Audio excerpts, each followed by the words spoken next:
Experience the world's most legendary racing events with iRacing. iRacing special events allow any member to compete in full-length multiplayer races based on some of the biggest events in motorsports all year round. Compete in virtual endurance races, such as the Daytona 24, Spa 24, and the Nürburgring 24 Hours. Take on some of the toughest races on the NASCAR schedule, such as the Daytona 500. We have events from disciplines all across the racing world, from the Indianapolis 500 to the Chili Bowl, from the Bathurst 1000 to the Crandon Championship. Our endurance special events utilize iRacing's team feature, where members can sign up and race together on their own team, swapping drivers throughout the race. Other events utilize iRacing Super Sessions, where you're not only racing against those on track, but against every driver taking part. And as every race progresses, watch and feel the track change with progressive time of day, dynamic weather and rain, and dynamic track debris and surface changes. Take on your favorite discipline or try a brand new racing challenge with our biggest races of the year, the iRacing Special Events. Learn more at iracing.com/special-events.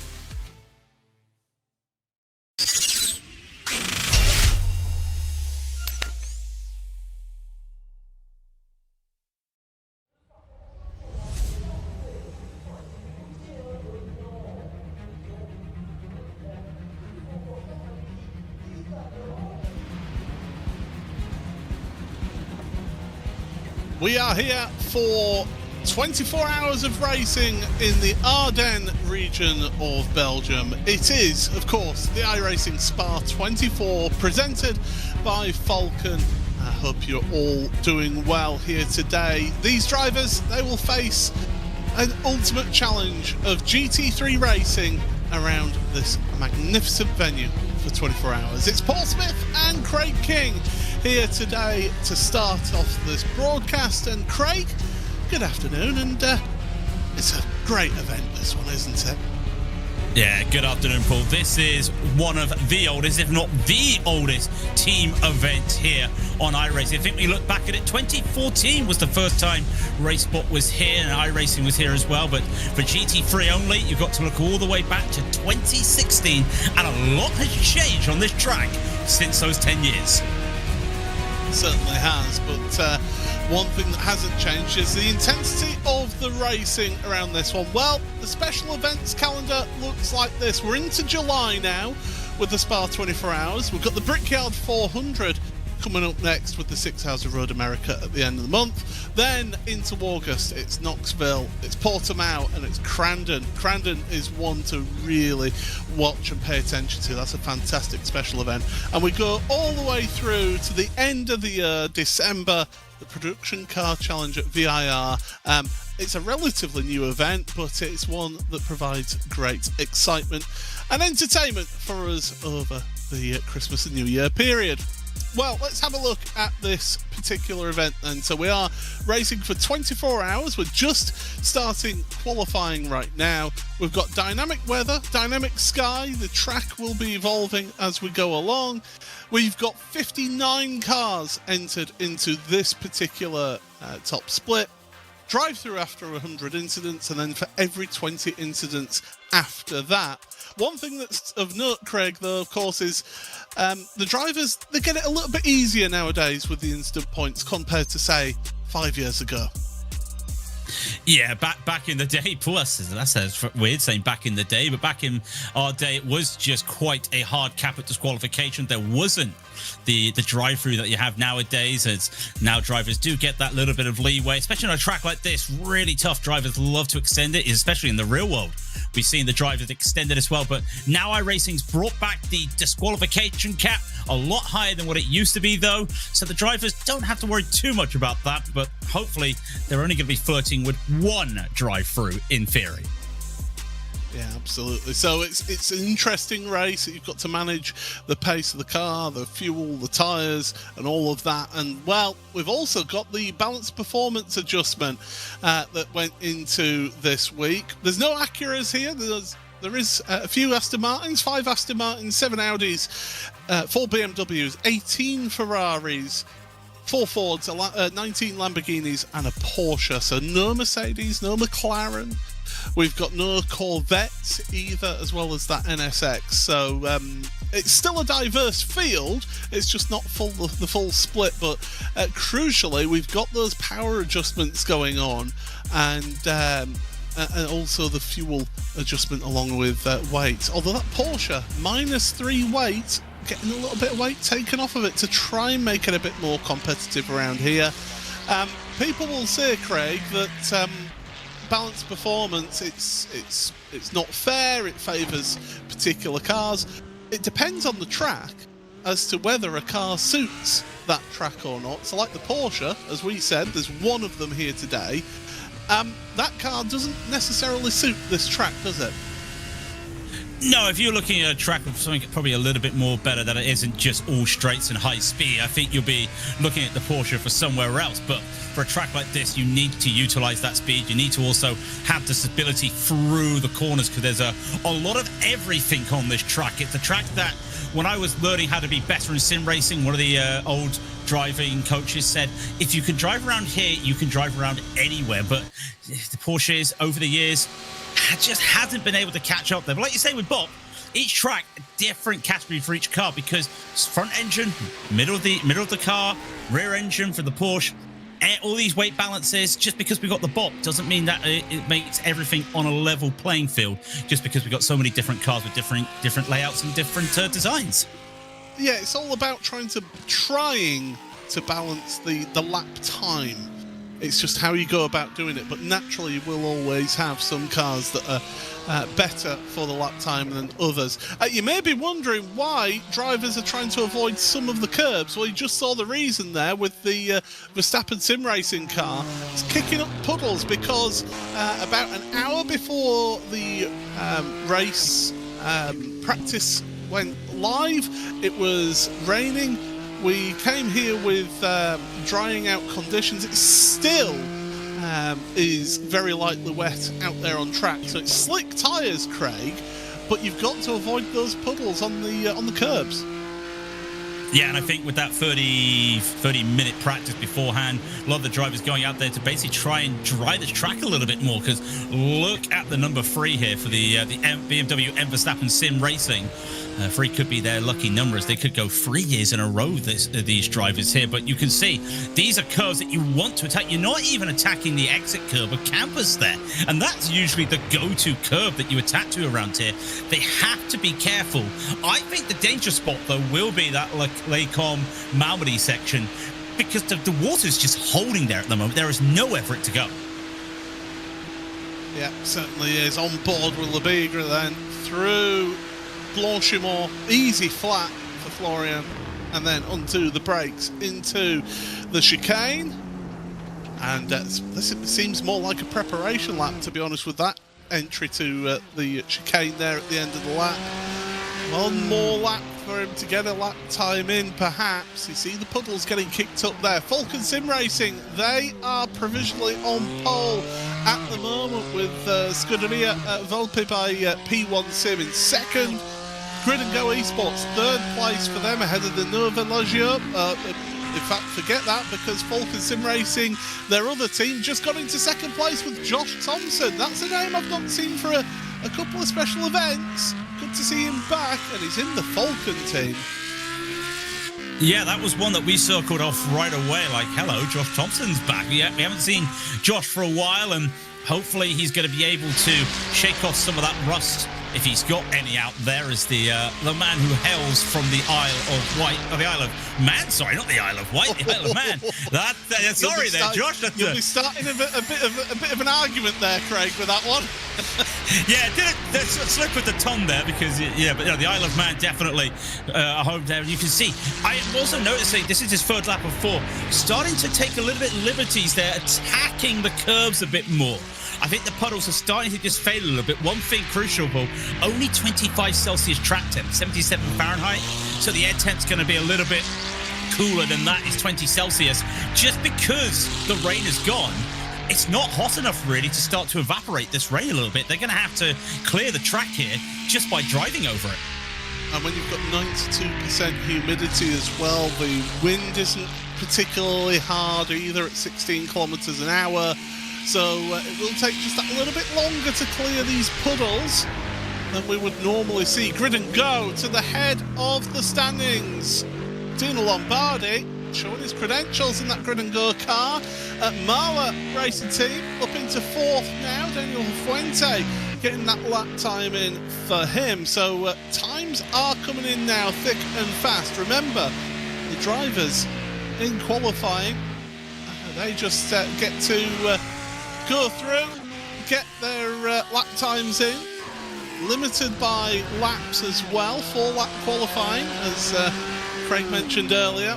But only 15 minutes to set those times in, so it's a long old track this, Craig. So you're looking at, what, 7 kilometres around here, and it takes a little while to get around here to do 4 laps. Yeah, and I've noticed that Dino Lombardi for Grid and Go, he's decided to abort this 3rd lap and just get the tyres cooled down and start to attack us. We see more teams starting to cross the line. Grid and Go now taking 2nd place with Miguel Costa in the car. Now fiercely forward pink, as we were looking at with Gianni Vecchio.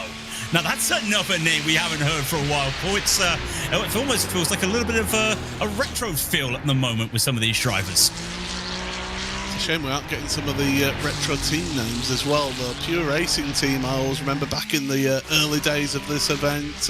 Nova Leggio, though, one of the newest names in the world of top split racing. They had such a good event last time out at Watkins. And well, it's Nicolas Roublet who's behind the wheel of them, up into 2nd place on qualifying right now. So it is going to be very tricky for these drivers. Gustavo Ariel, what can he do? He's not got a competitive lap time in right now, down in 42nd. I would imagine that you're going to see him moving forward, as now Auto Moves Racing Team up into 2nd place, still not able to get over Grid and Go right now. No, only just, and this is the time now that the drivers will start to set their top laps. They've put in a safety lap as Male Racing now putting up into P2 with Daniel Fuente. Now you're seeing these drivers probably have bought in the 3rd lap and just going all out now for these final laps. As what can Gustavo do? Because they would love to see both Verstappen Sim Racing cars near the top of the field. Because remember, they were 1-2 last year. Who can forget that famous finish from last year? But as he comes across the line, remember, this is the timing line, won't be the start line, as we're here for the 24. Oh. Well, the number 3 goes pole, the number 4, well, it's not there, only 8. Florian Lebigra pulling out all the stops in that BMW M4. Remember, there's only 4 cars that have got a BMW. Look at the slide there through Speaker's Corner. Great stuff there from Boris Layson through the double gauche, which of course means double left, as he goes uphill now towards the Lafania chicane, kicking up the puddles. Sun coming out, so that will help clear this out. And well, we've got Falken Sim Racing Blue, Josh Thompson up into 3rd as well. Bleu Mercure, what a year it's been for them so far. Alexander Spetz putting their car into 2nd place. Now Florian Lebigra has got another lap to go yet here, so we could yet see that BMW M Verstappen Sim Racing outfit pull out even more of a gap at the head of the field. Yeah, I'm just looking to see if there's anybody else. Team PGZ as well with a P4, but again, with some drivers still having to set their last times, I don't think that's going to be all there. Probably going to find a couple tenths, most of these cars at the final lap. Had Boris gone wide there, I wonder if that's going to be track limits will come across the line. It's not. But it's not fast enough. In fact, they lose the spot because of the other Bleu Mercure car has already gone across the line. Here comes the last Grid and Go car. That's definitely an off-track. Got to be surely crossed the line. It isn't. I'll eat my words. It's good enough for P2. You are talking to the arbiter of strict track limits right here. I'm somebody who does not like cars going over the white line, but if the sim allows it, then well, we've got to abide by it. Gustavo Ariel, 15th place right now. Not used to seeing him in that sort of position. What can the Brazilian do? Onto the brakes for the final chicane. Clip the curb on the right. Avoid the curb on the left. Use all of the track and then some across the timing line. 16.747. Well, it puts him up into 6th place. So Verstappen Sim Racing up to 7th there. And I believe we've just got a couple more cars out on track. Patrick Kessel for Maniti. What can he do? Down in 54th, so mustn't have a time in yet. Or he does have a time in at the moment, but it's not a good one at the moment. 17.3. So crosses the line. So Kessel then getting that timing. But the clock is counting down towards 0. So here is your lineup here. 59 cars entered into this top split, and it's BMW M Verstappen Sim Racing pole position, sharing the front row of the grid with Grid and Go Esports number 002. Blue Mercure and Falken Sim Racing team on row number 2 with Grid and Go and Verstappen Sim Racing row number 3. 4th row of the grid for Team PGZ with Nova Leggio Racing alongside them. Marla Racing Team and Fiercely Forward Pink on row number 5. It's row 6 for Blue Mercure and SDR Sim Racing. It's row number 7 then for Auto Moves Racing Team and Nova Leggio Racing's other car with Maniti Racing Green then on row number 8 with Team Bennett alongside them. It's the 9th row for Grid and Go and Scuderia Volpe by P1 Sim. 10th row of the grid for Falken Sim Racing Teal and BS Plus competition. Row number 11 for Vesta Sport and XBD Racing with Capivara Racing Team and Maniti Racing Red rounding out row number 12. The 13th row of the grid for WSR Esports and Sim RC, Vesta Sport and Fiercely Forward Yellow on row number 14. It's the 15th row of the grid for Maniti Racing Purple and Solpec Precision Racing.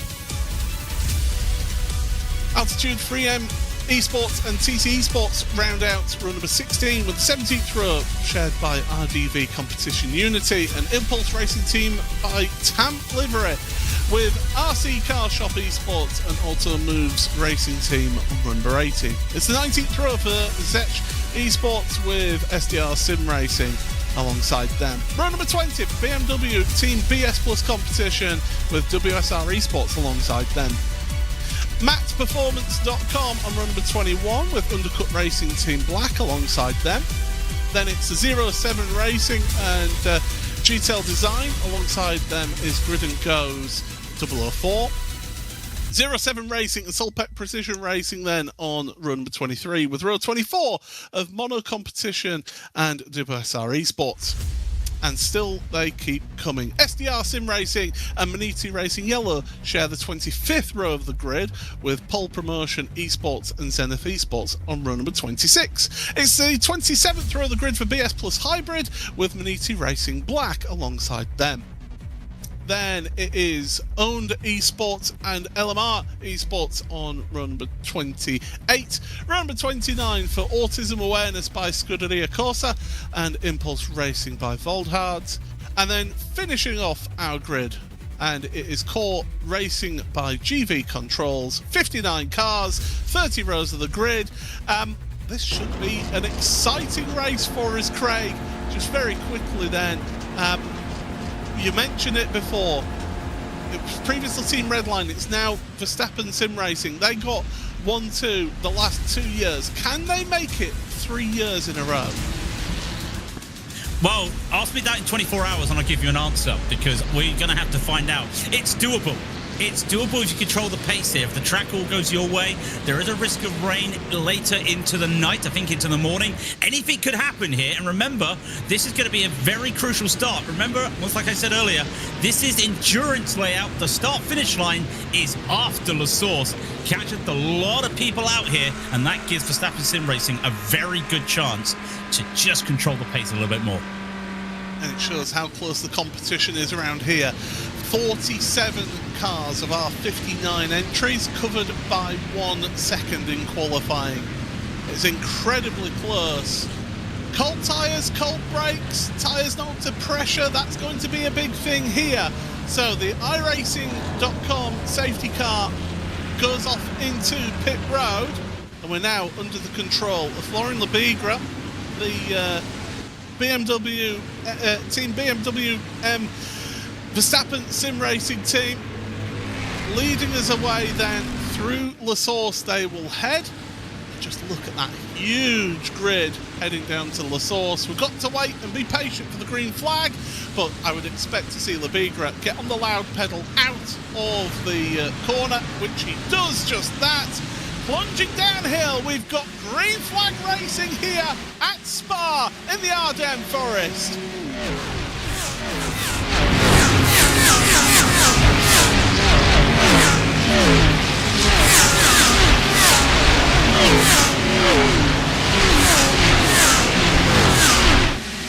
Early moves are being made further down in our top 10. We've got the Verstappen Sim Racing number 4, the Gustavo Ariel car and the Team PGZ car are battling their way through, but Grid and Go dropping down a couple of positions. Team PGZ with a black a corner cut penalty there, so they're going to have to slow down, serve that time penalty out on track. So Samuel Ward, not the best start for him, but so far so good. Clean racing, not a single car so far, Craig, on lap 1 with any incidents. Yeah, Samuel there for PGZ was lucky because he actually did have a small tussle with the 001 Grid and Go car that Sven Haas is driving at the moment. I think they just had a small coming together going into Le Mans, but everyone's keeping quiet at the moment. Only a couple teams making up a couple positions already as they're trying to really get the advantage here to try and jump ahead of cars, keeping the slipstream as well. This train is going to be important to stay with until we get any sort of rain later on. That's going to be in another 12 hours or so, so they're going to have to just wait it out right now and just keep to this gap. And thankfully, everybody is still in this train. No one's lost it here. No one's lost control. And they're just going to have to just keep going. But that gap is starting to really spread there. 8 tenths already after, well, basically almost a whole lap here between Grid and Go and BMW and Verstappen Sim Racing. Yeah, it's BMW, Ford, Aston Martin, Ferrari. That's your top 5 in terms of the manufacturers. So it's not like it's all just one manufacturer being used here. We've got a mix of manufacturers, so we're going to have to see how the strategy pans out throughout this race, how the fuel burn goes for some of these cars. And remember that balanced performance adjustment where we've had fuel cells adjusted to try and even out the stint time as well for all these cars. How can they manage all of that? We've got drama at La Source further down your field, and that's a nightmare for one of your Ferraris. Big damage to the front left. That's Vesta Sport then dropping down the order there. They're going to try and drag that car back to pit road because it's a long tour if you take the tow truck back to pit road. Yeah, that's going to be terrible. They do have some damage. In fact, actually, they actually have a lot of suspension damage. Oh, this is dangerous. Oof. Would not want to be a slow car at the top. They're going up the Camel Straight, but what can Ribici do now to try and hold off? I think it was just a small tap out of nowhere from a driver trying to make a move into La Source, and it was one of those small ones. We actually got a big crash. There's 4 cars off at Le Mans, actually. Speaking about that, the drama's already started. A lot of cars off at Le Mans. Yeah, I was seeing yellow flags on my timing screen, and cars recovering then. WSR Esport's one of those cars involved then, and Esport as well. They're down towards the rear, so drama early on towards the mid-pack and rear. And that's the thing, when you've got a field so tightly packed in terms of pace, you're really going to be tripping over each other in these early stages because you're wanting to move forward in all of this, but when you're only talking hundredths of a second difference between the driver in front and the driver behind in terms of overall one-lap pace, that's where we're going to see it. Here's the replay then, and it was a little bit ambitious from the Ferrari behind. Bang! Yeah. I think that was, like I was saying, I think they were just trying to go for a move, and then that you're going to see the WSR car just have a small tap there on the inside, going to get spun around. Everybody has to bunch up there. That's one of the Grid and Go cars, I noticed. I think that was the 004 as well. I think it hit, and oh, it's free wide though. Look at this. 3 wide on lap 2. Everyone does back out of it, apart from one car decides, I want some more of this, and it just starts concertina. That's the pressure cooker effect you get around here. That and the bus stop is one of the touchiest places on the track to make moves, and like you say, it's just desperation. They need to get going. They want to not lose out here because they know what can happen if they lose out early.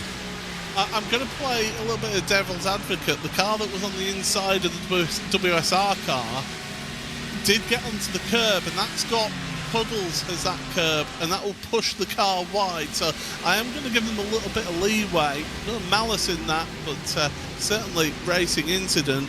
Number of cars have headed onto pit road. Vesta Sport and Maniti Racing Black. Vesta Sport, the 211, is also at the back of the field as well. So it's been a nightmare start for Vesta Sport. The 2 Ferraris on pit road.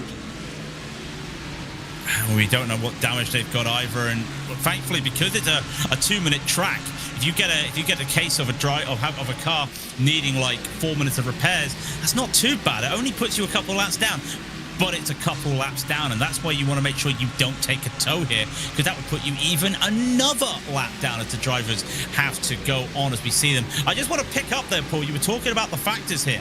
This is the first iRacing special event to have the global branding rules. So what does that mean, you're asking?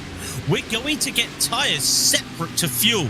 There's going to be a lot of people from our colleagues very excited at that idea, but now you have to be careful with the tires because that would be an additional 20 seconds in a pit stop.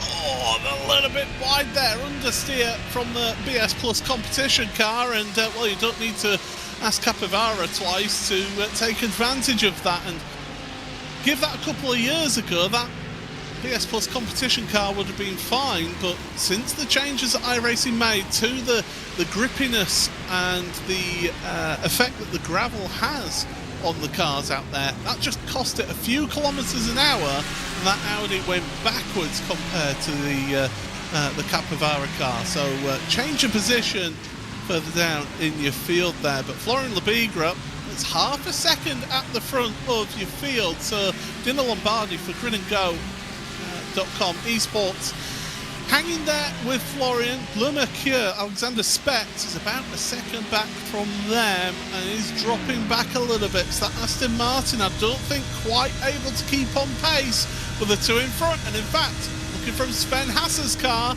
there's moves being made in front. The Verstappen sim racing car of Gustavo Ariel moving ahead of Josh Thompson's Falken sim racing car. And that puts them up 2 for the start of the race. We're only a lap 4, but you can see what Ariel's plan is. And look at the wipers going off. There's not a lot of water anymore, but that's a lot of gravel just getting picked up and some debris out there having to go on by. The track looks mostly dry right now, so these drivers now starting to attack these curves a little bit more. And I think we've noticed as well the times have started to drop a little bit as the drivers are now feeling out this track, and the track gets a little bit warmer. Still a little bit of rain, a little bit of water there. You see it just there at Double Gauche, but that's not really a place that the drivers want to go. And I think a lot of this standing water now is basically places you don't normally go, Paul. Is even here, I think we're going to see the Auto Moves car, just flirting, and that won't do too much on these slick tyres. I think if it was a very deep puddle, you would have some issues out there. There's still some water retaining on a couple of the curbs out there. So you are still seeing drivers being a little bit canny through the Lafania chicane. Exit of campus as well is another place where you just got to be canny on that exit curb. But then on the slipstream, underneath the rear wing of that Marla racing team, 12th place for them, and Verstappen sim racing, Gustavo Ariel's on the move as down the inside of the Marla racing team car. It's Lamborghini on Audi. 2 V10s. Well, they stay ahead to Marla right now, but Verstappen sim racing team, Gustavo Ariel now up 3 places, up into 3rd place in the early stages. Do you ever get the feeling that he wants to just move forward and try and get with the front 2 and work together with his teammate at the front of the field?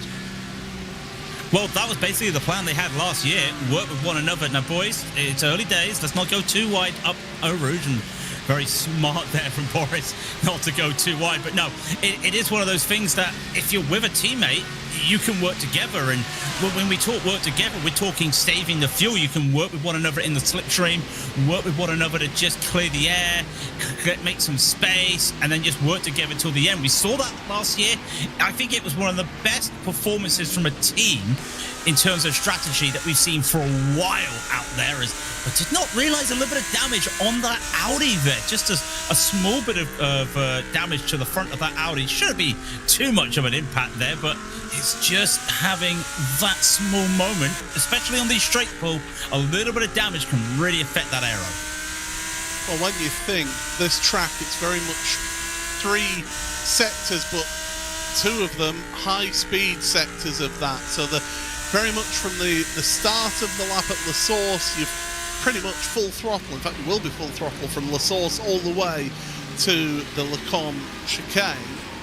Then that more technical infield section, which, by the way, is one of the greatest shortenings of one of the old-school classic Grand Prix circuits in world history, in my opinion. It's one of the best ways that they captured the atmosphere of the old Grand Prix circuit, which, by the way, if you've never been to Spa-Francorchamps, come here and go drive on the old Grand Prix layout on the roads, the public roads, from Le Combe all the way through to Stavelot. That's it's a good bit of a history lesson for you there. But yeah, then once you get out of Stavelot, flat out blast all the way to the chicane again. It is a tale of two styles. You want to have the downforce for that infield, quote-unquote infield section, but you need the low downforce for those high-speed sections as well, Craig. Yeah, and I love that Le Combe Malmedy Bruxelles speakers section. It really does give you something different on the track, because you just have to just change it. We all like high-speed track, but you also just want to slow it down a little bit, as the drivers would love to just, hold on. And I've actually done that old track, by the way, driven it when going to Spa. I do actually echo those compliments. Go to Spa. Come to this track, see it. A lot of things that you don't normally see on a racetrack, because it's one of the only places, Paul, I can say that you can sit in one area and see multiple parts of the track, not a corner into the next corner, but no, you could look over the hill and you're seeing the end of the lap while you're currently sitting around here. The perfect spot, I would say, is actually there on the entry to Speaker's Corner. If you're up in the on the footpath there, you've got the lung. You can look all the way down here into Double Gauche, but then you look across the valley to the start and finish straight as well. It's a great view looking all the way down the valley from the top of Speaker's Corner. And yeah, it's a fantastic venue. I've been a couple of times myself. I've not been since about 2017, so I think it's about time that I renewed my passport and got back out there, that is for sure. But we have got a race on our hands. Florian Lebigra in that BMW M Verstappen sim racing car at the front of the field, but it's only half a second between him and Grid & Go Esports. Verstappen Sim Racing Gustavo Ariel is the car in front of the car that we're on board with now. Blue Mercure of Alexander Spetz. This is 3rd and 4th place, and their lap times, they're just not able to keep up with your front two. That tells you the effect the slipstream has around here. Yeah, let's see what they do this time as well, because the BMW M Verstappen Sim Racing a 16.9, a 16.8 for Grid & Go, 17.3 for the number 4 Verstappen Sim Racing, and no one else is even dropping into the 60s in the entire field at the moment. So those two at the front, they've got a little bit of clear air, they've got a little bit of space, not needing to worry too much in terms of having other people come back in. That means that gap between, teammates, the 3 and the 4, is now over 2 seconds. And this is probably something they don't want to have, because the game plan would be, let's work together here. Let's go and see something. But that is a significant gap going up the hill. And I think Sven Haas realizes it straight away. He knows how important this is. Goes right past Josh Thompson, 4P5, now taking third place in this train. Very important train when it comes into the race. I mean, we're only 15 minutes in and we're talking about a 2-second gap to the top two. That's significant already. Yeah, certainly intriguing to see how this early stages is panning out. And yeah, it's absolutely right that you're trying to get yourself into that position. If you think that you've got a quicker car, you want to get ahead and move forward. Speaking of moving forward, BS Plus Hybrid have made the most places up from the start. Started 53rd up to 40th. Now, a lot of that will be down to the shenanigans that happened on lap number 2, and that will have helped them move forward. But Jeremy Baumer able to move forward those 13 places right now for them. Biggest movers in the top 10 is that Verstappen Sim Racing number 4 of Gustavo Ariel, and also Thibaut Prevot with the Bleu Mercure car in 8th place as well, up 3 places. So they've actually no, I'll take it all back. Nova Leggio, Johan Half has moved forward 4 places, up into 10th place now for Johan.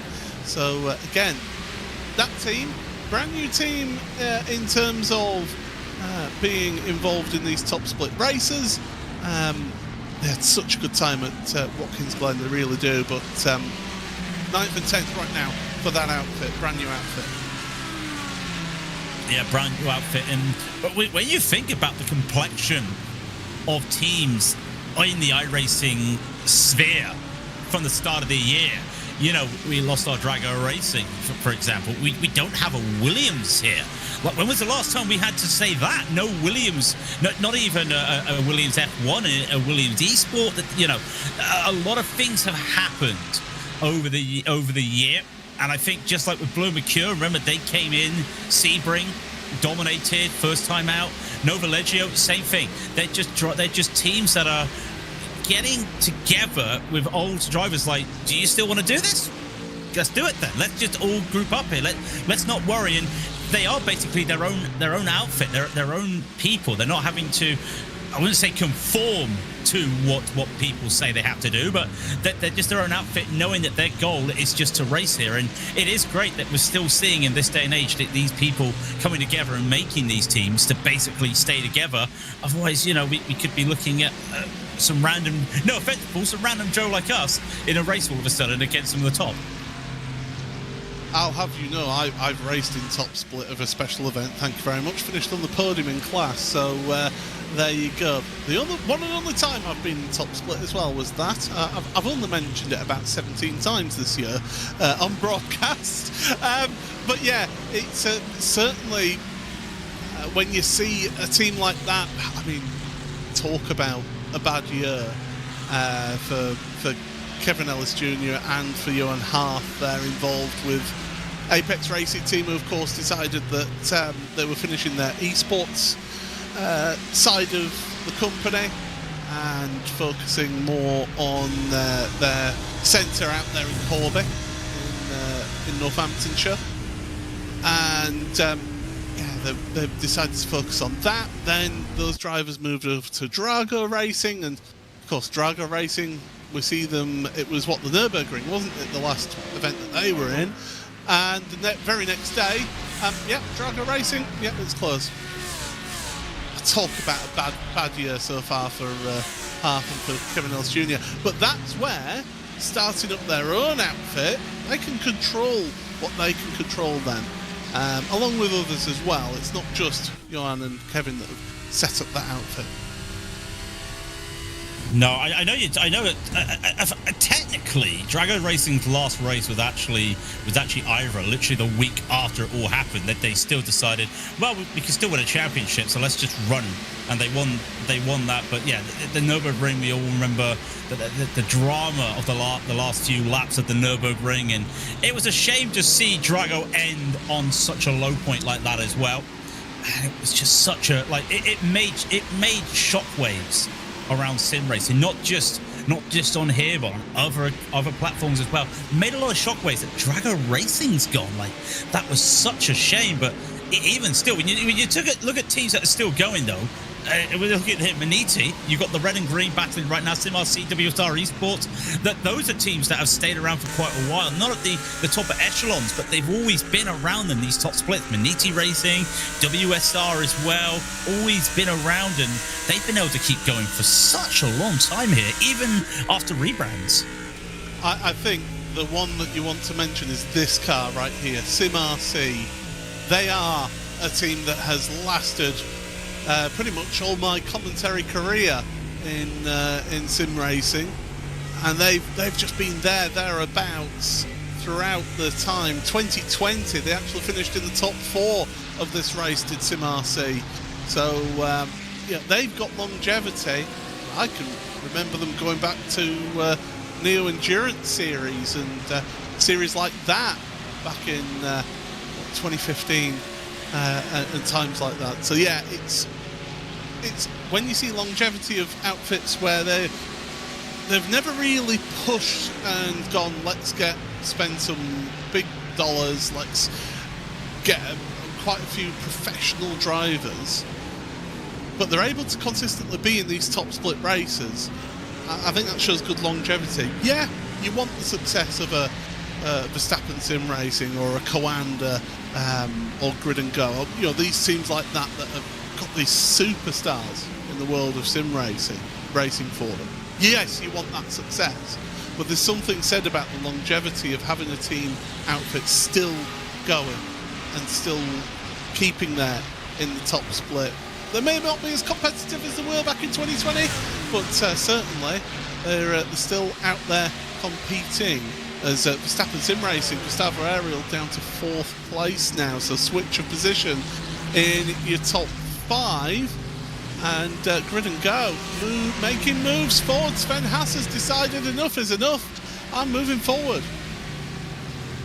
Now let's see what he can do at the front of the train, because, you know, in all due fairness, if Gustavo Ariel couldn't make moves at the front of the train, what can Sven do? It's going to be interesting. He might catch up to the back there, and all this talk that I've been having about the 3 and the 4 working together as teammates, that might go out the window. How about the 002 and the 001 working together? It's been a while since we've seen Grid and Go just lead packs like that. I know they've led in groups in multi-class races, but single class, not a lot here. We've got a replay with 07, and everybody very lucky to avoid that. And still, he just kicked that water. That last spin there was all the water. Keeps it out the wall. Rejoin safely. You'll be having Aussie Greg on your shoulder there, telling you to rejoin safely. Does so. Very, very interesting snapping. Lucky not to cause a big one there. And do you know what? That was catching that curb on the inside of Stavolo. There's a little bit of moisture still in that curb there. Unsettled the back end, around it went. Great avoidance by everybody else, it must be said. That's real heads-up driving. Core racing by GV Controls, tapping the tyre barrier on the exit of Malmedy. Now, fortunately, that shouldn't cause them too much damage there in that one, so it should be okay to carry on in all of that. Battling further down in your top 10, Team Bennett, Remy Gilbert moving ahead of Falken Sim Racing team into 17th as we crossed that timing line. I can tell you the average pace at the front of the field. I've got an average 5-lap pace for the front of the field. 16.898 for your leader, 16.891 for second place, 16.833 for Sven Hasse, and then it's 17.1 for Gustavo Ariel. So there's a bit of pace to be had with those front 3.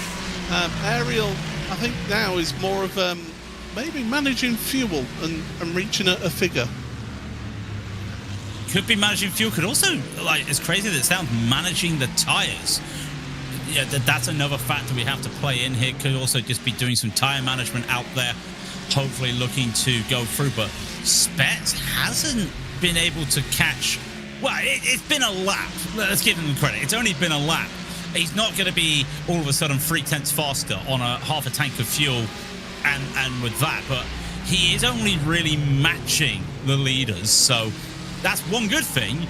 But the problem is he started P5, now he's P3. He's kind of lost out on that chance to make it, and these drivers are also now having to work this together. But have you noticed nobody else is looking to take the lead of this? That, as you were saying, does pull into this idea of fuel saving, because Falken, Blue Mercure, both Blue Mercure cars, even PGZ, they're happy enough to just stay here in the train. They've not been looking to push for a move here, because none of them look very close enough to look forward there. That they're happy enough to say to Sven, go ahead, lead us. You use all your fuel up. We'll just go and just save a little bit of fuel here. We'll do some sipping of the fuel. As Thibault Prevot for Blue Mercure moving ahead of Josh Thompson. So Falken Sim Racing team dropping yet another position there in this queue. But it is very much you got the breakaway, to use the Tour de France cycling references. You got the breakaway at the front two trying to make the breakaway, and then you've got the first peloton right here, third through to 8th place. Nova Leggio not that far back either. Johan Haaf leading the second peloton then as we go along here. Quite apt, really, Tour de France. Unfortunately, not able to watch it this year because it's no longer on free-to-air TV. So I'm not too happy about that. Let's just say that, at least in the UK. Okay, can I join you in that? I mean, we don't have to do the next 10 minutes having a moan about that, but yeah, it's gone. It's gone. I've missed my Grand Tour cycling, Paul. I've missed it. You know, I have to hear Jake telling me all about what's happening because I can't see it anymore. I even missed Paris-Roubaix if we're going to that Grand Tour, and that's the one I always watch because it is the greatest one-day race on the cycling tour. This is the greatest race in GT3s in the world in a one-day race as well when you look at it. So that's a little bit of a mitch there. But yeah, just remember though, Spa's not the only racetrack that cyclists have used. Don't forget that they use Fuji for the Olympics. So yeah, Spa does have that nice little honour that it's hosted the Tour de France. But in terms of cycling, it's not the only racetrack that they've used. Paralympics, of course, used Brands Hatch as well. Yes, that's right. They did indeed. And Forza Alex, by the way. Yeah, Forza Alex, definitely. Yeah. No, I remember that one. Yeah. But can you blame them? I mean, the only issue is with this track at Spa, a lot of ridges to help with the water flow. That's going to be a little bit uncomfortable on those bikes because there's not massive tyres and thick tyres that you have on sports cars. They're pretty flimsy tyres there. I don't know how thick a tyre is on a road bike, but I think my thumb's probably as thicker than in one of those road-going tyres. There's the cycling portion of this Spa 24 Hours coverage is concluded. We have still got, look at how close they are there in this queue of cars right now. Grid and go. Sven Hasse leading that pack of cars. And his average pace is matching the leaders right now. He's not catching, but he's stopped them pulling away, has Sven. And I think that's crucial for me. You need to be stopping that gap growing at the front of the field. I had noticed, by the way, that Dino Lombardi had been bump drafting Laurent Lebigra at the front of the field earlier on. So even Dino's like, come on, let's work together. Let's break away and let's not trip over everybody else here. Yeah, I think that's smart. You know, you could do the, as I call it, the IndyCar shuffle and just slipstream past one another and use that to your advantage. But is it safer? Probably not, because you're then hoping that you do get that move done. So just stay behind, and that's working. And I think that's what a lot of this pack here is doing as well. They know that Sven, he is controlling. That he was 5/10 slower than Florian last time by. So he's limited the bleeding, but that gap is still 3 seconds at the front, and they're going to have to hope for a little bit of help somewhere. And well, where is there to help to look for with 23 and a half hours to go? Not a lot of places to go, but every time they come forward, it just feels like they're just happy enough to stay in this queue. Car 2 is showing yellow flags. That's the BS Plus competition car of Daniel Alves Lorenco. he's had issues out there. My track map showed it was coming into the Lafonia chicane, and it's on the exit, double gauche there, and that's what happens if you get your line wrong through double gauche, just slightly wide, carrying a little bit too much speed. The back end didn't want to cooperate, but fortunately keeps the car out of the wall. And also that exit curb there on the exit at double gauche, it's raised. And in the old days, you would have issues. You hit too much of that curve and you would lose that car a little bit there. So I wonder if that was also a playing factor. It looked like the rear was already going around, as I think he was trying to stop it from going over that line. And he was unlucky there. He's fortunate not to hit that barrier, because that's a proper metal barrier, Paul. And unfortunately, my times around here at Spa, where people have had here's a lovely slow-mo. People have had little incidents and only about 5 minutes of repair managed to hit one of the brick walls on the exit of campus.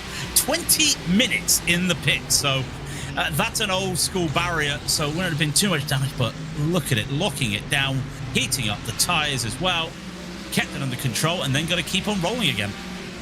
Yeah, absolutely. And of course, a couple of weeks ago, start of the full metal Spa 24 hours, there was a big accident in the mid-pack on lap number 1 of that race. We didn't even make it a full lap in that race. We did better in the sim race than we did in the full metal racing to get the entirety of lap 1 done without a yellow flag here today. So there we go. Maybe the pros need to be looking to the sim compatriots.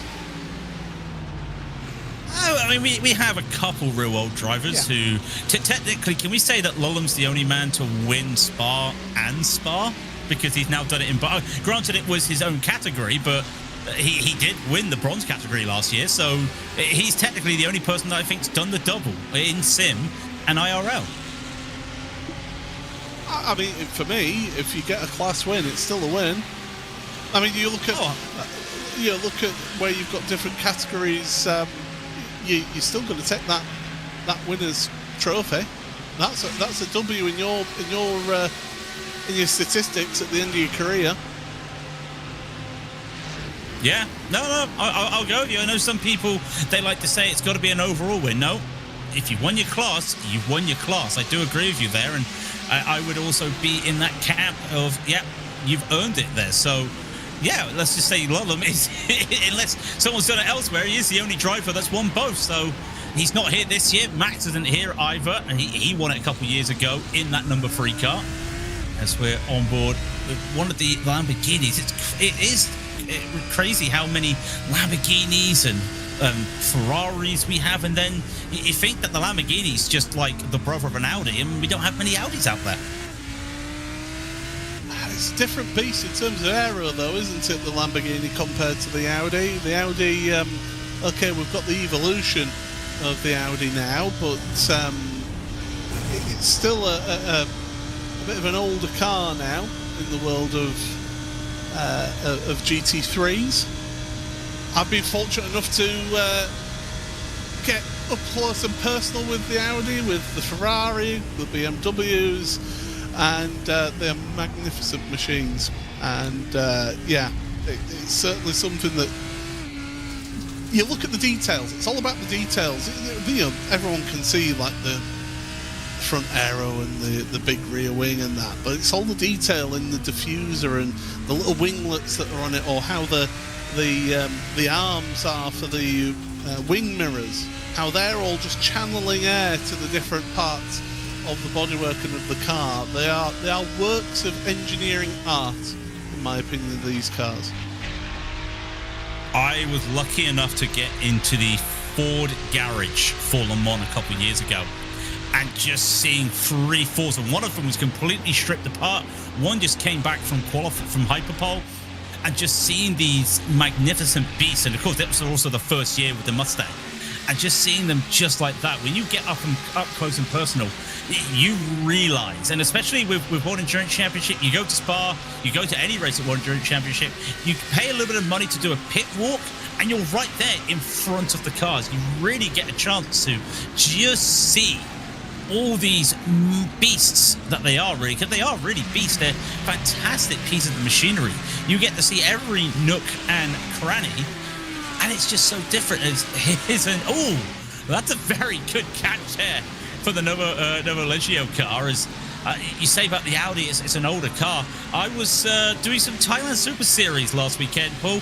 They still had them. They also had a Honda. Yeah. Yeah, the NSX, isn't it? That they run. Yeah. It's still fantastic. There. Yeah. That was Nicholas Rubler, by the way, behind the wheel of the number 5 Nova Legio car that's lost a few places there, from 10th down to, well, from 11th, should I say, down to 15th right now, and that's 14th. No, 13th. My eyes deceive me. Right. Look at the right timing screen, Paul. So yeah, it shows how one little mistake getting into that gravel on the exit of Stavolo slows you down and allows others to come through. So that's how it goes. Right now, we are 23 hours, 24 minutes remaining in this one. Weather update for you all is we are looking at the skies clearing. We're going from mostly cloudy to partly cloudy skies right now. Still high humidity though, 93 degrees. Still a light wind, 17 kilometers an hour from the southeast. And I can tell you now, currently, between now and 6:45, no rain on the horizon. So we're going to be dry for now, but Craig, you were looking earlier. We are forecast maybe some rain later on into the race. Yeah, I think we're looking like late into the race. Probably going to be in the morning. I'm trying to find the forecast right now when I say that. Yeah, about 8 o'clock in the morning, we're looking at a bit of rain. Yeah, that's going to be fun. Right when me and Alex are on commentary, just starting our morning breakfast show. Yeah, well, in all due fairness, though, at the end of the race, there's a chance of rain as well, about the same percentage. It's not as much of the percentage of the chance of rain before the race, because we had all that rain beforehand. I say all that rain, it was enough rain to wetten the track. I wouldn't say it absolutely soaked the track, or there wasn't enough heat there to probably dry the track out. But yeah, there is rain forecast. If we get it, Paul. If we don't, we don't. Good luck with that one, though, because 4 o'clock in the morning would probably be at the end of the night and the sun just trying to start to pop out in about an hour or so. Yeah, so I'm on from the sort of 7:30 onwards split. So yeah, it's me and Alex Goldschmidt. We've got a whole team, a whole cast of people are going to be joining you for the broadcast over the next 24 hours. There's myself, there's Craig King that is joining me right now. We've got Jake Sperry, Jonathan Burke, Howie Burrows as well, David Haynes, Alex Goldschmidt as well. They are all going to be involved in this broadcast at various points throughout these 24 hours. So yeah, it's going to be interesting to see how this one pans out. And well, right now we're seeing that Alexander Spetz patiently waiting in 5th place, just happy to hit a fuel number, and everyone behind Sven Hasse is matching Sven's pace. The thing is, Sven now is losing about a 10.5 per lap on the front two, so that gap is slowly growing once again between the front two and 3rd place. That could all just contract again with issues out there or different drivers. You know, some of these drivers may do a double, may do a single, may do a triple. Could be interesting. I don't think we'll get further than a triple out there, as that's a grid and go-kart going very wide out there in the background and more drivers going in. I was going to say, Paul, we talked about the conditions. There's a lot of heat waves happening around Europe and America at the moment. That's something else that drivers have to deal with, is their own real-life situation with the weather. I think in the real world it's going to be hotter than it is at the track on the sim. And having to race in very hot conditions, you know yourself, I know myself, it's horrible. It's horrible just commentating in hot weather. I say as I've got a small AC unit going absolutely full blast, and it's still 28 degrees in here. So yeah, it's not been pleasant for people across Europe, especially mainland Europe as well. It's been incredibly hot, and there's technical issues that can come with that as well. You can have power cuts. You can have sudden power cuts with the grid not able to cope with the load on the grid from people using fans or AC units or whatever. You can have PCs if their cooling isn't able to cope with the hot temperatures, could end up thermal throttling and then end up shutting off entirely. These are things that people have got to deal with in a race like this. It's not just about dealing with the car in sim, it's about controlling the controllables where you are as well here, Craig. Yeah, I tried to do an all-nighter and do the graveyard shift last year for our team in the 24. It was also it was quite a hot night, and it felt like a normal day to me. In fact, I actually had to bail out of my last stint of a triple because it was too much to handle. The heat was just too much, and that was at 4 o'clock in the morning. And I would say the temperature right now is probably hotter than that. So drivers having to worry about that on top of having to continue on, as talking about continuing on the BS Plus competition car. Remember, they're down 15 places at the start of this race. They had that small spin at the Bourgogne, and they are recovering well. And I would be surprised if they start to catch up to that straggling car up ahead, which I think is the Impulse Racing by Tam livery car. So catch up to that, and I think this BS competition car is in pretty good nick. But that one mistake, they're now 33 seconds behind the leaders. That's a big gap already. As well as this broadcast here, which is the official broadcast of this iRacing Spa 24 hours presented by Falken. There's also people streaming their own point of views as well throughout the different, not just in this particular split, but also the different race times as well, because this event, it's for the whole community in iRacing, and you had races starting last night for the Australian sort of time split, and then early this morning as well, there was a race start time as well. We've had this one start here as well, and there's another one in a few hours time as well. So you've got people at varying stages of their races streaming their points of view on Twitch, on YouTube, and it's great to see that. Kevin Ellis Jr. is having a look at streaming his team's point of view. He's down in the Nova Leggio racing car that's in 14th, so you've got people like Kevin streaming his, Emery is streaming their particular 24-hour race as well. They started at this time slot as well, so there's plenty for people to see in terms of the broadcasts, in terms of what people are doing, and it shows that, yeah, you can be in the top split and get on this broadcast, but you can get yourselves out there and still show off what you're doing in your split, or indeed your time zone event as well. So it's great to see how this whole sim racing, iRacing community comes together for these special events like this. And at the end of the day, we all want to celebrate whoever wins. I know that the top split, as Jake would say, is the money split. But at the end of the day, if you win and it's captured, and there have been clips of teams winning races that they've been streaming, and even though if somebody wins in split 13 and you see them absolutely overjoyed and in tears, you're not going to say it was only split 13. No. You say you won. You were the best car. You were the best team out of those 59, 60 cars. You're still going to celebrate it. And you've got that moment. And not only is it for us to see, it's a moment for you to cherish. It's almost a snapshot in time, because some people will keep that. And as well as having their little printed PDF certificate as well, Paul, which I never did for my Sebring 12 last year. People do love to have those moments out there, and it's also nice to see the community celebrate no matter where you are, where you come. If someone came to me right now, hey, I was in Split 20, I got P3, I'd shake your hand and say congratulations, you earned it.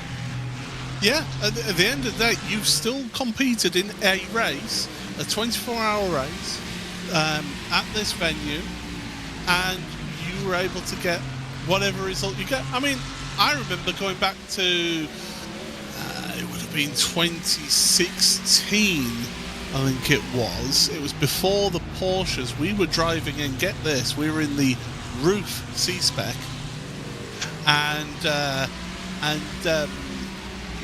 that car, our team was very much cobbled together, and I will always forever remember hearing my teammate saying, why is the oil pressure figure dropped down? And at that point, the engine blew up. 45 minutes later, we get back out on track. We finished the race, and we still were like, yeah, that's great, we finished the race. We didn't give up, and that's the spirit of endurance. That's another thing that I love about these events is, and this is something I had a moan about at the Watkins 6 hours, is too often we see in these top split races, teams have an incident early on and just say, well, we're not going to win, so we'll just quit. And I hate that attitude. That is not the spirit of endurance. Whereas you'll see in split 10, split 12, a team will go through that and they'll be like, well, we're not giving up. We're going to see the checkered flag.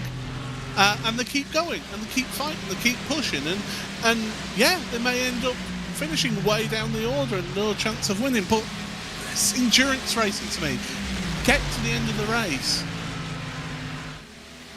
No, I have to say I have been one of those that after a few incidents we've called it. That's a few incidents, not one incident. And I do have to say, one incident isn't the end of the world. In fact, we got a P2 at Petit Le Mans once after having an incident with just 55 seconds of damage. We had to carry that damage, drive it back, got it. The leader just lapped us, and we're like, yeah, we're still in this. There's like 10 hours to go. Yeah, we got P2, and that just goes to show it can happen. But I think as well for some teams, because there are so many different time slots, they'll see that there's this time slot and go, well, we've crashed out. We're about 3 laps behind. Yes, there's 20 hours left. There's another time slot opening. Do you want to do that one and start from scratch? There is that. Some people will do that. I'm not saying everyone does that, Paul, but some people will do that and go, well, there's another chance we can do this from start again. Do you want to restart? And some people will go for that. I don't think that's the right mentality, because if you crashed out and then go, let's start from scratch, your mentality is, let's make sure we don't crash. Well, if you say to yourself, don't crash, what are you going to do, Paul? You're going to crash, aren't you? Well, you're also almost tempting fate, aren't you? With that mentality. And yeah, you can almost sort of will yourself into an incident. By the way, we are coming up to 12.5 minutes towards the hour, and still everybody on the lead lap here. That just shows the level of, well, not on the lead lap, but because of course we had the cars that ended up on pit road. Every car is still running though. So those cars, the 2 Vesta cars, the Maniti Racing black car, also Solpec Precision Racing, have all been on pit road at various points throughout this race in the first hour. They are still running. So yes, you've got those 4 at the back of the field have been lapped, but 55th and above who haven't been in pit road, I mean, Undercut Racing Team right now, they are only 1:17 behind the race leader. So it's going to take a while before you get the natural lapping starting happening. Yes, and I think we're going to be waiting, well, to be honest, apart from drivers that are lapped down due to like incident or anything, I think you're going to be waiting a good 4 hours minimum before we get to that. And that's when I think things really start to get a little bit sketchy, because you never know, you could have one of your teammates that are lapped down. And well, remember, the blue flag is advisory, it's not mandatory. so they can hold out there. You could get teammates who are a lap down helping one another. Or you could have someone not on purpose but accidentally holding your driver up. So that's an impact. That's another thing you have to look into later in the race. You're not getting there at the moment. And also, this, along with the Bathurst 12 hours that we had earlier on in the year, it's an all GT3 event as well. So you've not got that performance advantage that you would have between classes in another event like we had at Watkins a few weeks back. Unless the car's got a lot of damage or has a broken wing. But yeah, you then also have to make sure that you're having to, and if you are like one of the top runners, and with no offense to one of these cars down at the bottom, that they're not a top running team, but their pace isn't going to be as quick. So you would still say there is that quote-unquote multi-class aspect because of just the different level of driver. I know we're at the top of the top here, but there's also another level on that, and that's what we're seeing at the top of this field. So you will have a little bit of hope of, well, got a better exit, can get past with no issue. But I think lap cars will probably do their best to make sure they get out the way when it comes to straights. As we're looking now, bit of movement there, Altitude 3M Esports, losing a position there to, I believe that was 07 that they lost the position to there. So that's a change of position for 32nd. No, still Pet Precision Racing, sorry. It was that made the move there on Altitude 3M Esports. So that is a team moving forward. A team moving backward, however, Josh Thompson, the Manxman, down to 9th place right now. So he's continued going backwards. And here's the thing, the car of Johan Haaf, the Nova Laggio racing car, has actually caught up to the back of that train that's being led now by Gustavo Ariel in that Verstappen sim racing car. So Auto Moves as well, they've caught up along with Fiercely Forward Pink. So there's cars catching up to this gaggle of cars that's in third, fourth, down to 9th and 10th now.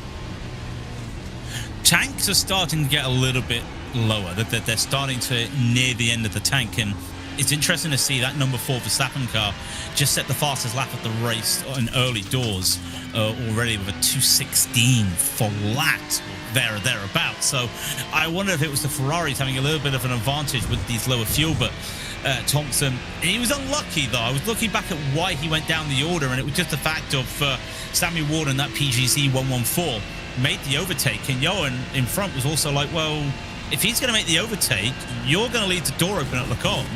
I'm just going to follow him. And Josh, unfortunately, he had nowhere to go, and he just had to accept that, well, I'm losing a couple positions here.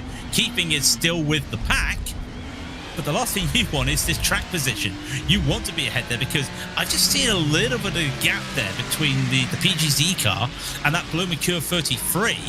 We may be getting this lead group split up a little bit, because that's a gap that looks about a second right now. So I wonder if Johan Haaf knows something that we don't, and that's, I need to get in front of him so I can catch back up. Yeah, once you lose that slipstream, and we've seen it, that once you lose that slipstream, you just start going backwards away from a battle pack, and this long train is now separated into doubles right now. So you've got Ariel and Hassa at the head of this pack. Then you've got the two Blue Mercure cars together. They've now just concertinaed back up to the back of Hassa's car. Then you've got Haaf, who's moving forward in this one, just got ahead of Samuel Ward in that Team PGZ car. And then Thompson and Vecchio, who know each other well, it must be said, former teammates, they are now at the back of this top 10. So it's still incredibly close. I mean, less than 9 seconds covering the top 10 in this first hour of the race. And you touched on it. Fuel is getting lower. The cars are getting lighter. For me, it's all important to get to that hour mark. If you can get to the hour mark, you're in a good position in these cars. And I think that's also one of the reasons why we saw the Grid and Go 001, Sven Hatter, actually lose that lead of this pack. Not lead the race, the lead of the pack to Gustavo Ariel, because it almost feels like that he's happy enough now. I led a lot of this. Can someone else lead? I would like to start doing some fuel saving, because you can do a little bit of fuel saving in clear air. But is it better when you've got someone in front of you? Definitely. And I think that's what the drivers would love to have right now. But yeah, this gap really, it is starting to just expand a little bit there. It is a second, and Johan's a good driver. I just don't know if he's going to be able to match that pace, but when he comes across the line, in fact, it's a Novio Leggio. Yeah, Johan's actually just set the fastest lap of the race so far, so I'll eat my words there. He does have the pace all of a sudden. I can tell you, Solpet Precision Racing 111 was the cause of a yellow flag earlier on this lap, and they've got running once again, but they've dropped way down the field now, down to 56th. It's going from bad to worse for them from their earlier pit stop. 2 cars onto pit road, Marla Racing Team and the RDV Competition Unity. They've not been able to make it to the hour mark, and Daniel Fuente, I think he'll be a little bit disappointed to be having to head onto pit road. But we did see with that Marla Racing Team car, that little bit of damage on the front end. I think we saw them just dropping down the order. It did seem to be affecting their top speed. All that aero going to be absolutely hit as well, and it was just upset. And now we get into that interesting fact of what are you going to do with tyres, and they're not on the tracks. This is, again, I'm not saying this is the first, because we had all that. Remember back in the day, Paul, when we had it where fuel and tyres were separate, but this is the first time, I want to say in about 4 years, where we've had this for the Spa 24. It's a big development in this race. Having tyres having tyres that you have to now save, it brings in another factor to this race. Can you look after it? I know some drivers telling me, well, triples look like it's doable at night time. Okay, but you're going to have to do doubles. And thankfully, with the cloud cover, and I think we can have a lot of cloud cover for this race, that's going to keep the track temperature down, should help drivers save these tyres, so the end of a double stint is going to be a little bit more forgiving than would it be like if we were, I'd say, Watkins Glen levels of temperature. Right, so IDV Competition Unity were 39 seconds in the box. Marla Racing Team were close to 55 seconds in the box, so they took tyres, whereas others didn't. So we are seeing pit stops happening. Remember, we do have that pacing, sort of a third of a lap at the start of the race. Grid and Go, Nova Leggio, they're all on to pit road. Team PGZ, Falken Sim Racing Team, Auto Moves. They've got a big pit party happening here right now. We've got multiple cars onto pit road.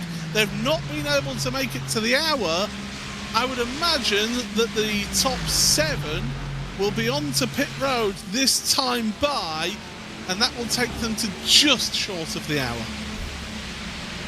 Yeah, and also remember, one thing is a key thing we forget. I always forget about this when we come to the 24 pool. This is the endurance layout, so that means we use the classic pits, which means for most fuel calculators, it's calculated at the start-finish line. Start-finish line is the Grand Prix pits, isn't it? So if you cross that line, it says you've got 5 laps of fuel, and you are the first car in the pit lane, you don't have 5 laps of fuel.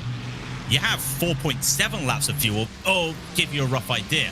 So that is why this fuel save is important, because you have to factor in that little extra bit of fuel, because you can't really just clutch down the pit lane, because number 1, that's not allowed. Number 2, the pit limiter won't engage, and you have to control the car on the brakes. And the last thing you want to be doing is to try and coast down there on fumes. So some teams probably looking at this to also just be safe, and that's almost 3/4 of the field now in the pits. Just 16 cars yet to go to the pits, and well, I'm pretty sure it'd be now. Big race to the line. First one out though. That looks like it's going to be Grid and Go is one of the first ones, and it's looking like everybody's taking tyres, it looks like. The first car I think that's taken some tyres is Josh Thompson in the Falken Sim Racing car. They were 51 around 51 seconds in the pit box. I think our pit timer is broken because it's still showing all the Marla Racing pit stops from the first. Leader onto pit road. So they've made it just a minute short of the hour. I think that was about as far as you could take it here at the first part of the race. But crucially, that'll mean then for the rest of the race, you should be good for the full hour. So that's a big tick in the strategic handbook there of being able to make it. So it was 16 cars in total that have gone 26 laps on the first tank of fuel. And then it's the Grid and Go Dino Lombardi 002 that is the first of those that pitted a lap ago. Now, are we going to be seeing tyres? Because Grid and Go did not take tyres at their pit stop, along with the Nova Leggio racing car, the Team PGZ, Grid and Go of the car, the Scuderia Volpe by P1 Sim. Number of cars did not take tyres at that first pit stop. This has just opened up the strategy calls here, Craig, and I'm loving this. This is great. This is much better, in my opinion, than the IMSA pit rules. This is endurance racing, isn't it? This is what got me in to endurance racing. This is when I was a little boy watching Le Mans in the 2000s. Oh, what do you do for a pit stop? You got to make sure you're efficient in a pit stop. Got to make sure, and that's big and across the line. In fact, I'm just looking in the box. That BMW M Verstappen Sim Racing has spent 4 seconds more time in the box than the 002 is coming across on full speed. This could be an overtake for the lead. Dino Lombardi, taking the lead, and that's a significant gap in the other Grid and Go coming. They played that to a blinder. I wonder if they came in a lap earlier, Paul, to play a team strategy instead of trying to play the numbers. I mean, you've got to think that they were working to a team call there, but Sven Hasse was a good 3 seconds, 2.5 seconds shorter in the box than his teammate of Dino Lombardi. So that's a little bit of an element of a strategy call to try and get Sven up to Dino's position so that then they can work together as a team. Whereas you look at the Verstappen Sim Racing team, the BMW M Verstappen Sim Racing car of Florian Lebigra and Gustavo Ariel, they've been separated out that little bit because they both had similar pit stop lengths. So Grid and Go playing a little bit of a team strategy, but of course that's then got to come back. That's got to be paid later on in the race here for Sven Hasse to have that longer pit stop later on. So it may come back to Florian, but now Sven can be a little bit of a thorn in the side and allow his teammate to just keep in control at the front of the field. I'm looking as well at the gaps, and we were having these trains. We were having these long trains. Well, there's a train of 3 now at the front, a car on its own, and then a train of 4. Everybody has just spread out a little bit here, and they're still in like elongated trains, but not a lot of them in slipstream at the moment. And I wonder if that's just the fact of drivers doing different things there. Cone to cone, 125 for the 001, 128 for the 002, then a 132 for both Verstappens, a 33 for Blow McCure, all the way down to some teams are doing, I think the shortest time. Yeah, Grid and Go 004, 1 minute 27, and that's cone to cone on my stats. A very short time in the pit. That's the quickest pit stop we've had so far in the race. So let's just see how things look then at the end of that first racing hour and after the first pit stop cycle, as lap traffic now getting involved here in the second hour of the iRacing Spa 24 hours presented by Falken here on the iRacing Esport network of channels. Paul Smith and Craig King here with the coverage for the first 3 hours. And well, let's have a look then at how things stand. It is Grid and Go Esports, the 002 and the 001 that are 1-2 right now in this race. There's just next to nothing separating the two of them, through a quarter of a second between them. Then they've got the BMW M Verstappen sim racing car. Florian Lebigra is just behind them in third place, ahead of his teammate then in the Verstappen sim racing number 4, Gustavo Ariel. About 5 seconds back, so a little bit of a gap between the two teammates. No gap between Blue Mercure though for 5th and 6th places respectively. They are just ahead of the Nova Leggio Racing number 99. Then it's Team PGZ in 8th place ahead of the 003 Grid and Go Michael Costa. Up 8 places, the biggest mover in the top 10 after those first pit stops. Fiercely forward pink then, Gianni Vecchio rounding out the top 10. Biggest mover in the race overall is going to be Sulpet Precision Racing with 17 places gained in the number 7 car. So further down the order in 29th, started 46 for them. It's a good drive up the field. And remember, we have had a little bit of shenanigans at the start of the race, but they still had to get those positions out on their own there. So they're having to battle on, but I love this Mercedes Esports. The 26th car in 26th place. Been a quiet race for them. Well, I say a quiet.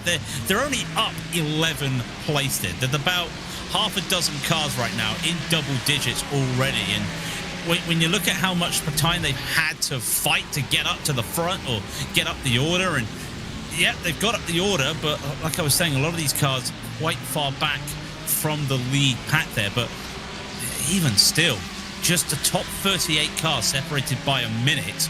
At this stage of the race, after 1 hour, that's not a bad going in terms of endurance racing. And then, of course, the top 10 separated by, well, 18 seconds. So these are the 3 cars that are really trying to go. And I wonder now if Grid and Go are starting to say, hey, let's pull ahead and let's see if the champions can actually match us right now. Because that is, remember, that is our 2-time champion trying to make it 3 in a row behind them in the BMW M Verstappen sim racing car. Yeah, it certainly is the car to beat this weekend is that BMW M Verstappen sim racing car. Florian Lebigra staying behind the wheel. No real driver changes happening throughout this early stages of the race here. And we talk about the history of this race. Redline as its previous name. Of course, Verstappen Sim Racing now 4 times winners overall of this event. They've had some big results, and of course, remember, one of the teams that they took on board was Pure Racing Team. If you add them on, there's another overall win there as well. So over the years, this outfit has had some tremendous success at this particular event. And we think, what was it, 2016 was the first time that we ran all GT3s in this event, so 10 years ago. And now we're still at it. It's still tremendous. It's still fantastic racing. And Grid and Go, they've got the hammer down here. They're trying to make the breakaway here at the front. Sven Hasse right up behind his teammate. A little bit of bump drafting perhaps going to be going on here into Le Com. It's uphill all the way up the Kemmel Straight there. I can tell you from walking the circuit that it's uphill. And yeah, Grid and Go right now, they're trying to assert some dominance and to try and make a gap at the front here. But it's one thing to make a gap at this stage of the race, Craig, but as we've seen, strategy can play big advantages one way or the other. And we've talked about the undercut that the Grid and Go cars have done. Now we've got to worry about what can they do when it comes to the next pit stop. Are they going to have to put more fuel in, or are they okay? That's going to be the big factor here, is have they put enough fuel in, or have they saved that much? Remember, they came in a lap earlier, so one would probably say they probably don't have the fuel to do that extra lap, and that's probably why they came in. But that's a lot less time So keep an eye out on the second pit stops to wonder, will they hold on to this lead, or will that number 3 car hold back? And here's a quick replay of what happened to WS. Oh, we've all done that.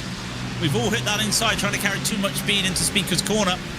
And that's a long run there, and they were in a nice little pack, and they lost that pack, and they couldn't even get back onto the racetrack in time because of the grass and because of the racing line.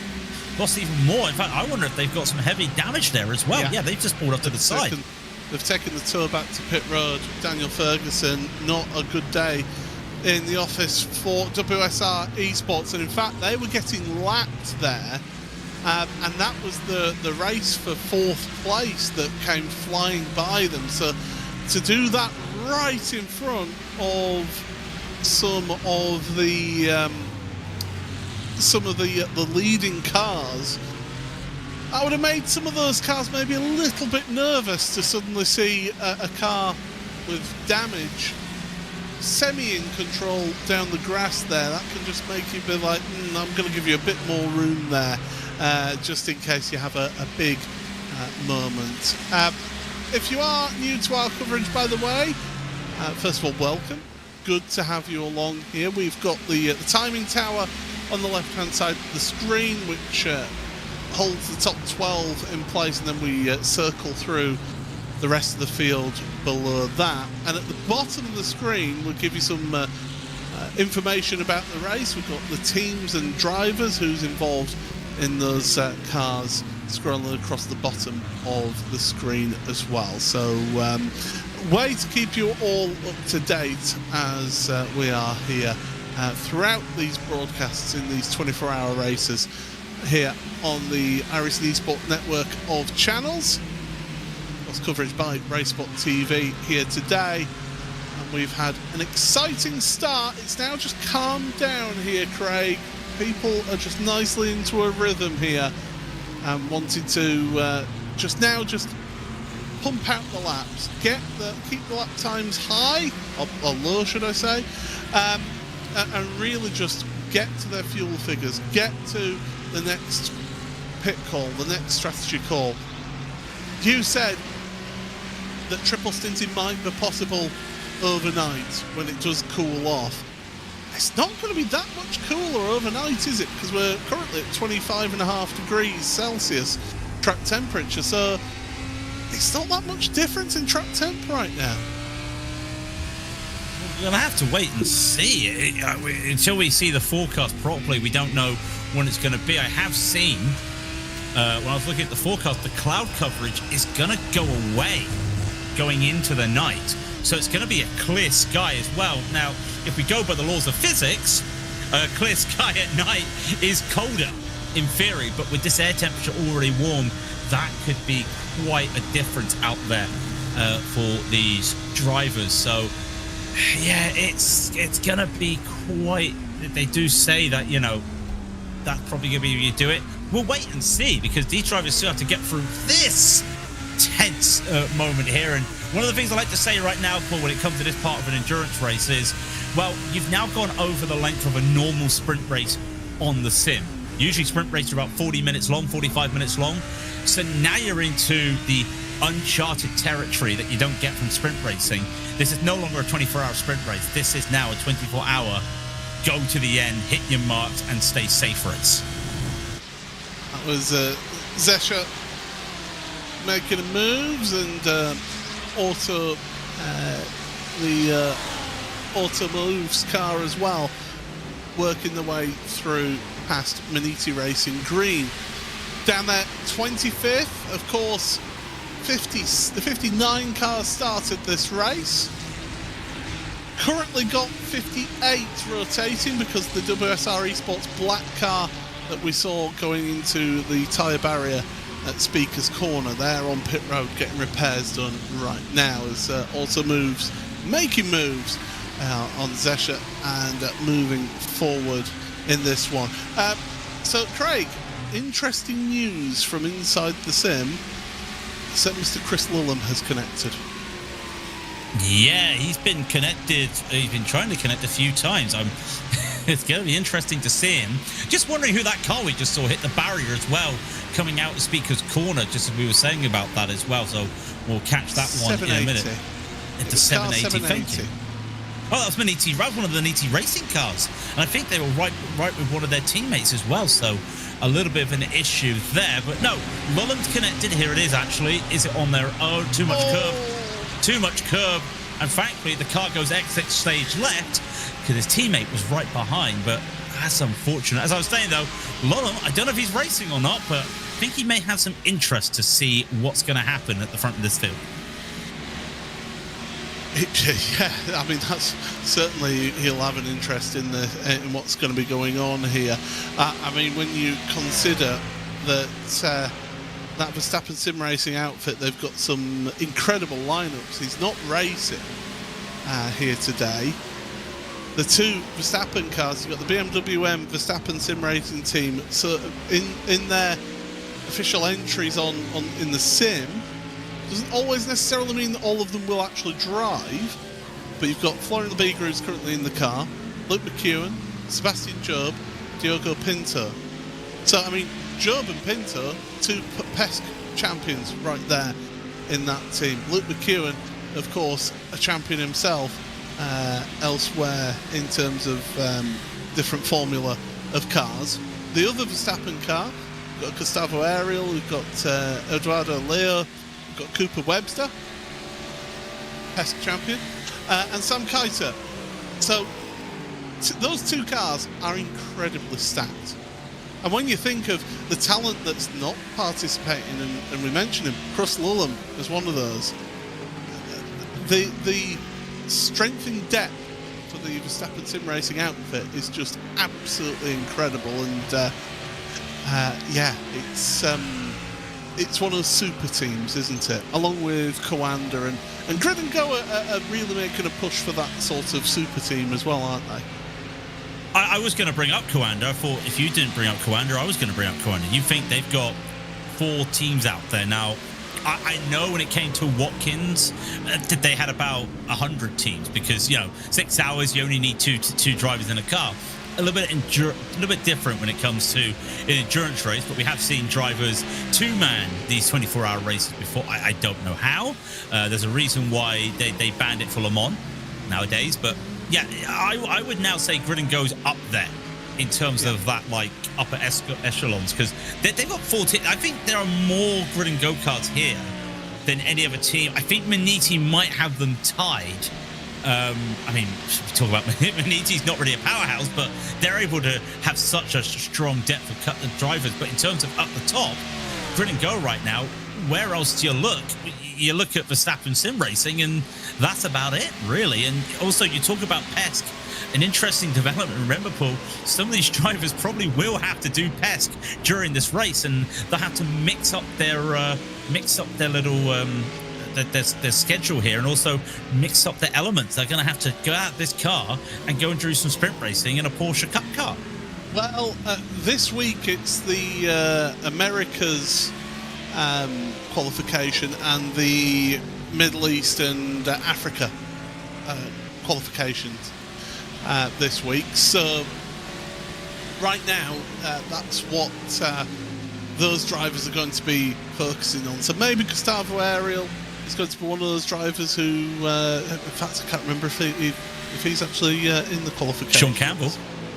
Sean Campbell, yeah, absolutely, would be enough one. And I think that's part of the reason why you're not seeing someone like a team like Coanda, because they have got a significant number of drivers involved in that America's qualification tonight. And I think maybe they're just thinking, do you know what, let's focus on PESC qualification, Porsche Esports Super Cup qualification, and be able to focus on that rather than doing this as a one-off event. So it's a shame that we're not seeing them there, but I can also completely understand why they wouldn't be here today. No, I do agree with you there. I think some drivers, you have to make that focus, and especially if you've got multiple drivers, then how do you try and set the teams out? So then you have the schedule. You usually want to make sure you don't have a driver on his own, so you want someone always backing up there. So yeah, for Coanda if Coanda did decide Pesk over this, or Pesk not over this because they think it's better, but because the scheduling wouldn't work, you can totally understand that. And yeah, Coanda has a lot of drivers in that America. Funny story, Paul, on the subject of Sean Campbell, as we're looking at the battle for 17th. He said to himself, if I beat the Coanda drivers during the North American regionals, that was basically the qualifying to get into this, I'll buy myself a new racing rim. Well, round 3, both Coanda leaders took themselves up at Indianapolis, and Sean drove right past them, won the race. And the words I said to him was, you probably were hoping they wouldn't crash, didn't you? He said, yeah, I didn't really want to buy for this wheel yet. So, yeah, thanks, Coanda. I mean, if you come out... Well, you see, if that was me, if I was in Sean Campbell's position, I would say, yeah, I said that I would buy myself a new rim. Didn't say when, I just said that I would buy one. That's the Yorkshireman in me speaking right there. It's worth pointing out, because we're having one or two people in the chat in YouTube and on Twitch as well, asking about the breakdown of cars. I did mention it earlier on in the race, but I'll bring it up again. So we entered into this top split race. We've got 5 Aston Martins, 7 Audis, 4 BMWs, 18 Ferraris, 4 Fords, 19 Lamborghinis, and 1 Porsche.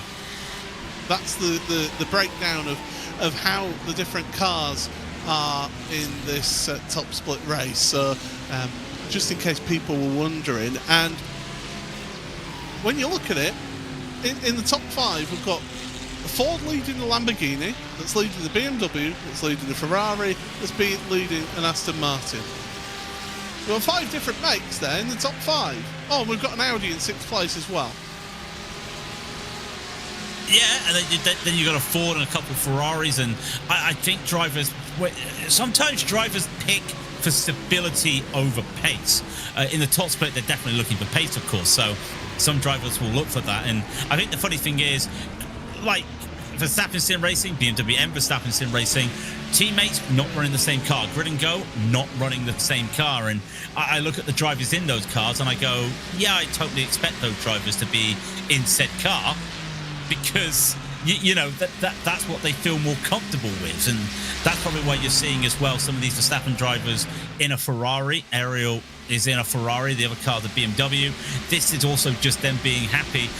Remember back in the day, Paul, I think some of them had to drive due to contractual reasons as well. Yeah. Had to drive a certain car. Yeah, you think back to like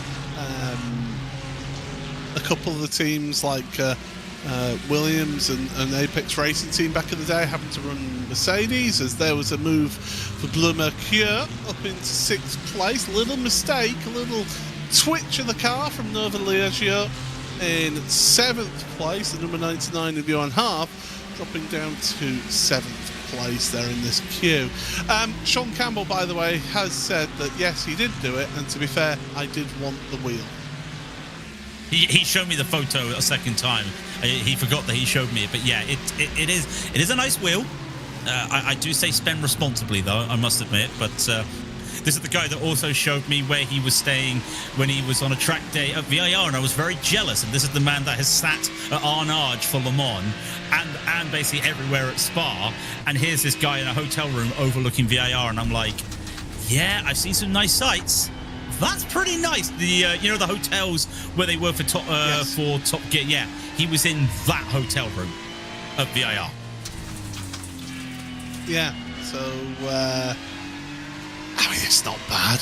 I suppose it's okay if you've VIR is a track that I think is vastly underrated, and I would love to go there to see some motorsport and to. I mean, I personally can't. I wouldn't be allowed to drive out there, shall we say, but I would love to have some passenger rides around there because it's a spectacular venue, and yeah, it's one that I do actually have as a place to go in North America. I do want to get out to an IMSA event at some point as well, it must be said, and maybe something like Daytona I think would be a good shout. Start the year off well. Daytona's on that list for me. I think just because it's a 24-hour race, you know, and there's a lot to do. I'm not saying there's not anything to do in a smaller race, because, you know, I've been to the Spa WEC 6 hours, just spent the whole 6 hours walking the track. You know, we've seen the qualifying, we saw the practice the day before. We were able to, you know, you'd be able to just see all the cars going around. But no, for a 24-hour race, there's always something going on, and you do have that ability to just take a break from the track. Also, it's Daytona, like. That is the Americans' version of Silverstone as like the home of motorsport, or one of the home of motorsport. So, yeah, Daytona definitely would love to do it. I'd love to, you know, just there's a lot of places. There's a bucket list we could all write, Paul. Definitely, isn't there? There is a bucket list that we could write of cars to go and of tracks to go. Sorry, and I always think that I started that list with Le Mans.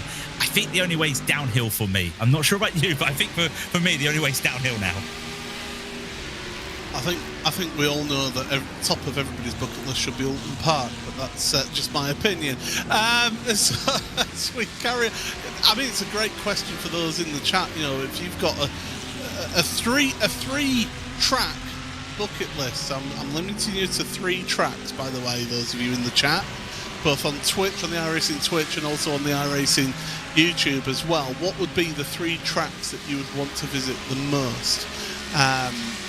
In there, so that's a good little discussion topic for people whilst we're keeping an eye on what's going on in this race. And what's going on is that everybody's in a bit of a bank holiday Monday queue right now behind Gustavo Ariel, and yeah, he seems to be towing a caravan right now. Craig, he's a little bit. No, he isn't. Oh, that's a Blue Mercure car, the 33, a Prevert around at the source. What on earth has happened to them? The car just kicked around. We saw the smoke on the pictures. We'll have to get a replay of that one, but was it a little bit of assistance or just a little bit too soon on the loud pedal? Here's a look. Yeah, I think what happened was he got a bit too close to that grid and go car up in front.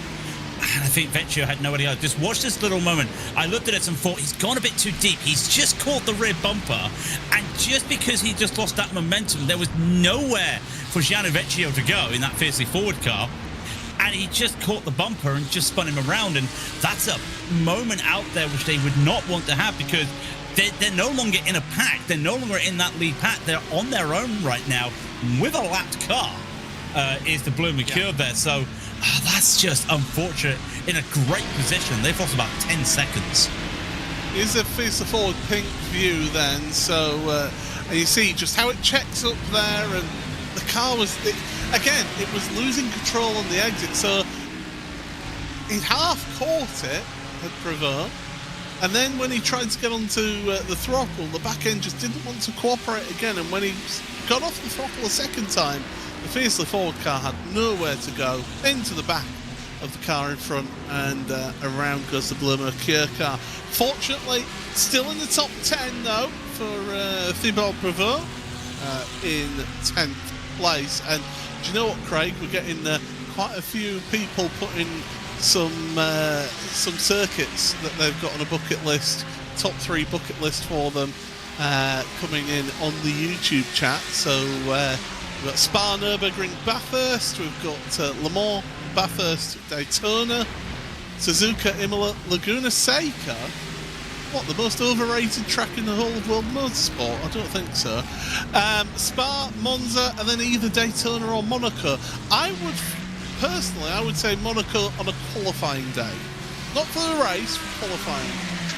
Spa, Red Bull Ring, Nürburgring, Spa, Bathurst, Brands Hatch. Shout to Brands Hatch there. Suzuka, Spa, Nürburgring, Nordschleife. That's some of them coming in. And on Twitch, Petit Le Mans, All Day Road Atlanta is definitely one of my favourites. So we've had a bit of a sort of similar lists coming in, but we're seeing some familiar regular circuits being listed there as Nova Leggio moving ahead of Blue Mercure into 5th place. Now, as back at the front of the field, the BMW M Verstappen sim racing team have caught right back up to your race leaders, Grid and Go. Yeah, it was a good lap there. Two very slow laps by both Grid and Go's last time. I don't know if they got held up by something. They've done a driver swap as well. And I think that just allowed the BMW M Verstappen sim racing car to come on by, as we've got the wonderful picture-in-picture there just for a split moment as we go back to this. And it's criminal how many people have not been to Spa and say they'd love to go to Spa, because I think this is a fantastic place to go and see race. I've only been there once, but we were talking about it before the broadcast. In terms of Spa, there is no track in the world that you can stand or sit in one area and see 2 or 3 different parts of the track. And I'm not talking corners right in front of you. I'm talking places on the road. If you stand in that tree line at Malmedy, Brussels and Speakers, you can look all the way down to here on the track, and almost the start-finish line. Even when you come into the track at the top of the con, you can see the whole track in one go. It is fantastic. And in terms of Le Mans a pilgrimage. You don't go to see the racing, you go to see Le Mans. That's what I discovered when I went there. By the way, shout out for Anglesey getting mentioned on there. It's one of those tracks that a lot of people don't realise is around, and it's a fantastic venue. It's never going to be like a British GT venue or British touring cars venue as Anglesey, but it's still a fantastic one. And of course, Race for Remembrance happens there each and every year as well, where they actually have a red flag on the Sunday to have the 2-minute silence for Remembrance Sunday. So yeah, Anglesey is a fantastic place to go to. Sean Campbell has threatened us with a overrated track, by the way, since my comment about Laguna Seca. So great to see Sean in the chat getting involved here. Florian Lebigra, by the way, just for village parish notices, up in 2nd place now for that BMW M team Verstappen sim racing car, and Sven Hasse has dropped way back.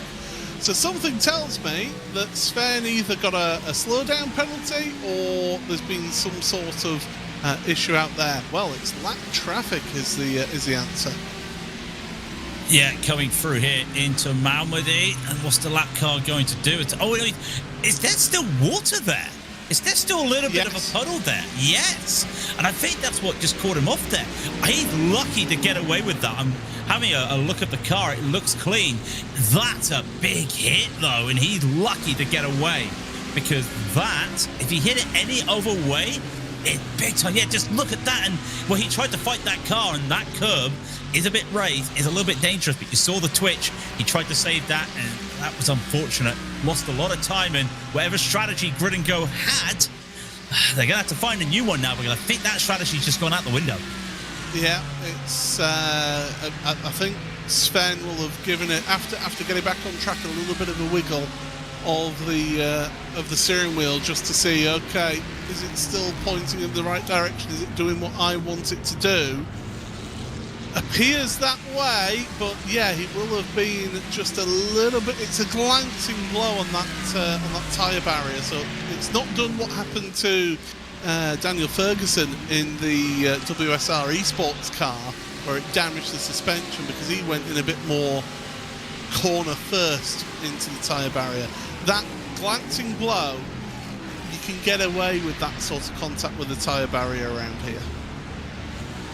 Especially with that little barrier as well. If you hit anything like a tarmac barrier, you're going to be looking at a little bit more of damage out there. So he's lucky. He's a very lucky boy to be able to just hold on by. As well, we've talked about one Falken Sim Racing car. I haven't talked about the other one, the Falken Sim Racing Team Teal, who's currently down 5 places these early days. STR Sim Racing in that wonderful pink purplish car right behind.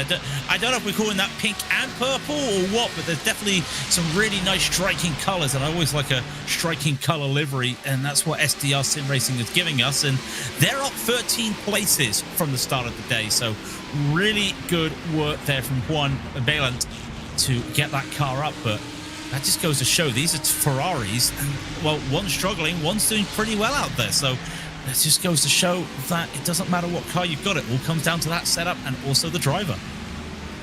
And the strategy and everything else as well. Yeah, I would say that's a pink car. There's that SDR car, but it's a very sort of almost like chrome metallic effect on that car. So yeah, for me that's pink, and I do like that. It's a very nice livery. It's striking. You can keep an eye out. It sort of stands out in a sea of black.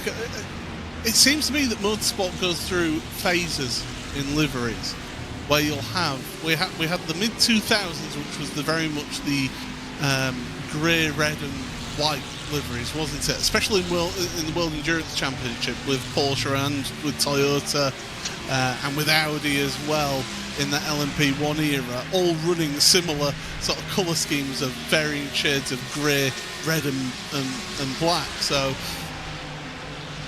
we've seemed to have gone away a little bit from that sort of boring corporate sort of blandness, and in sim racing you can really let your imagination go wild as long as your sponsorship allows it. You look at the Falken sim racing team Teal, they're very much obligated to run the famous Falken tyres paint job there on that Ferrari 296, and it does certainly stand out, and it's always good to see that Falken livery out there.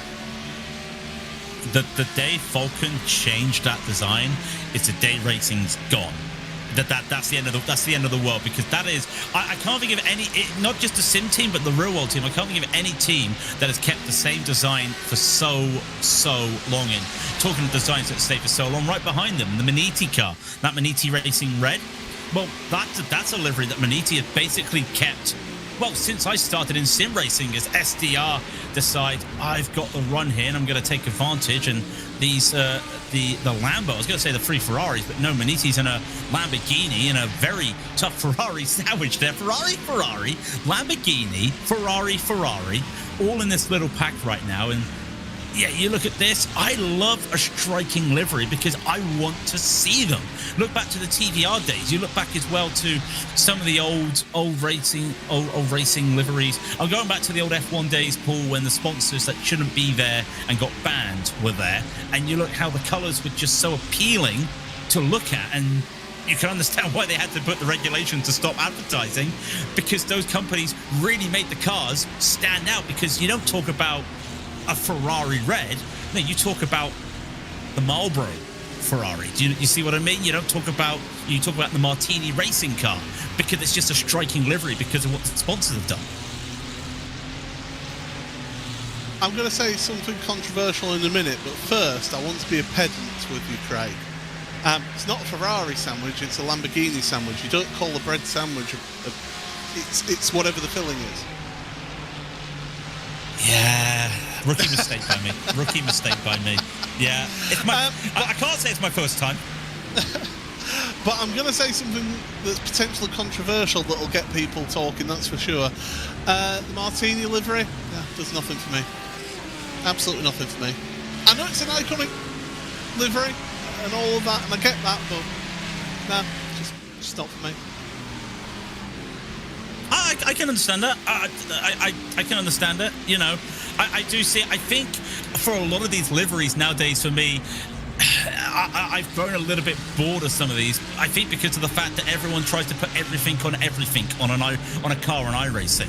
How many Red Bull livery cars from F1 Red Bull livery cars have you seen on every different car? How many times have you seen the Verstappen sim racing car livery being put on different cars? Not by the team, but by fans. That they're trying to represent. That they show their fandom. Same with the Martini. Same with F1 liveries. I think that's one reason I can't like F1 liveries anymore. It's because I've seen it on practically everything in the sim racing world. Prototype, throw a McLaren livery on it. Why? Well, because I like McLaren. No, Can I start a crusade to stop F1 liveries on everything? Can I just start that, or am I too late? Can I ask for a veto on one livery, which of course is the Leighton House livery? Oh, I thought you were going to say the John Player Special. No. But I'll let you have that. Because I'm an old man, I can remember watching the Leighton House Formula One team, and if anybody ever wants to hear, wants to read up about the story of Leighton House Racing, started with the March team. Read up about the people who owned it, because it's quite interesting how it suddenly all became abruptly to a halt with Leighton House, and that actually was one of Adrian Newey's first designs, aerodynamic designs. Got the second place at Paul Ricard, I believe it was. And then suddenly the team stopped being Leighton House, all because of embezzlement. That sounds part of the course for back then. Surely not. That's what it was back then, you know. Just a little bit of we'll find our own way to get some money type thing. Surely that's what everybody was doing back then.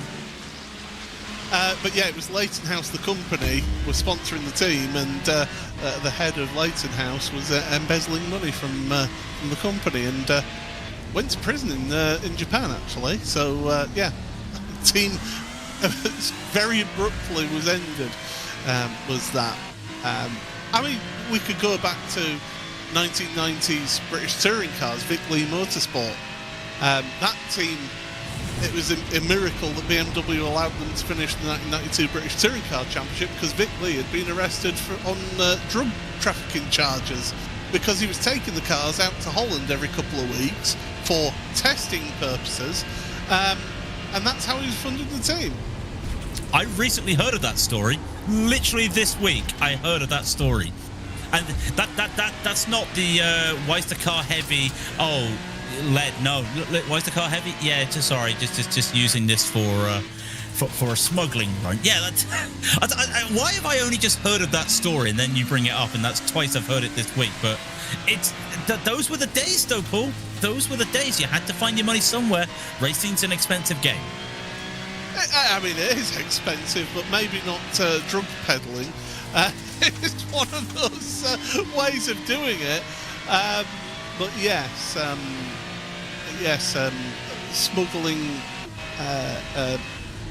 smuggling drugs into the UK and then selling them on the market in the UK.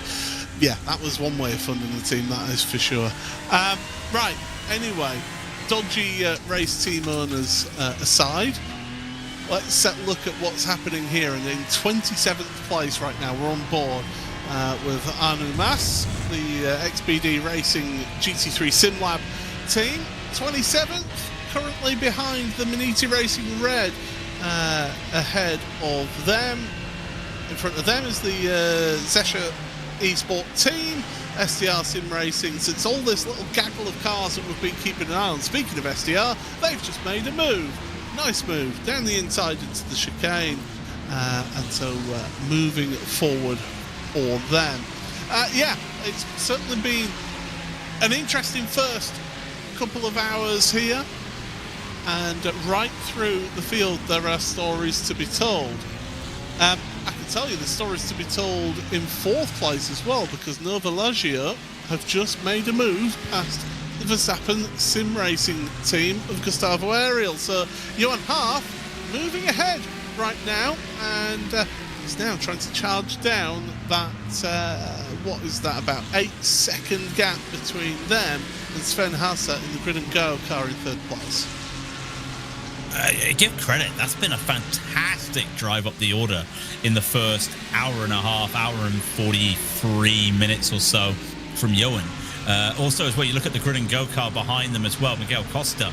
He's made up 11 places. Johan and the Nova Laggio car there made up 10 places. So these are cars that probably didn't have the best of qualifying, and I wonder if that issue of the puddles being in the curbing did throw some of the drivers off, because you look at now, these race times are faster than their qualifying times by a significant margin now by drivers like 3/10 faster than what they set in qualifying.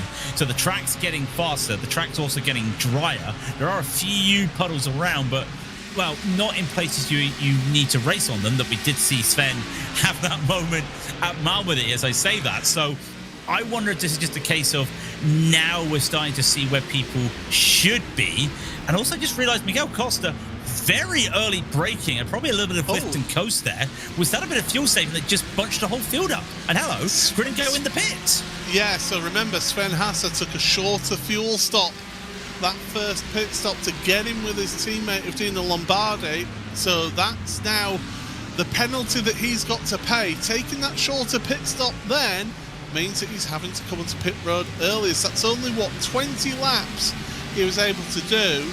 The front runners did 27 laps on their full tank in the first stint. And looking further down, now I'm looking at cars that did actually take tyres at that first pit stop. Automove's racing team in 20th did a 2:16.0, a 2:16.0 also for Marla Racing Team as well. So those two teams are slightly quicker than your race leaders right now in terms of lap time, but they are a bit further back. We're talking around about 36 seconds back. So you were saying about, what, 21 seconds, isn't it, for a full set of rubber? Yeah. Puts them back up a bit more once others start taking tyres. I've noticed that Grid and Go aren't taking tyres either. Sven's... Well, they're taking fuel now. There they go. Yeah, I forget. For some reason, that's a full par by me. I was expecting it to be tyres then fuel, but it's fuel then tyres. And I did have a teammate who gave me some information. In the bot, it's about 39.5 seconds for just fuel.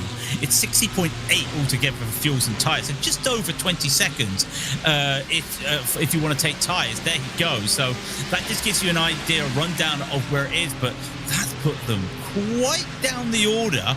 And because of this long pit lane, because I think it is the longest pit lane in all of motorsport, someone's going to correct me for that, this brings into the fact that you're not going to find the places in the traffic you'll want to have. They found a good place on their own, though. But again, they're on their own.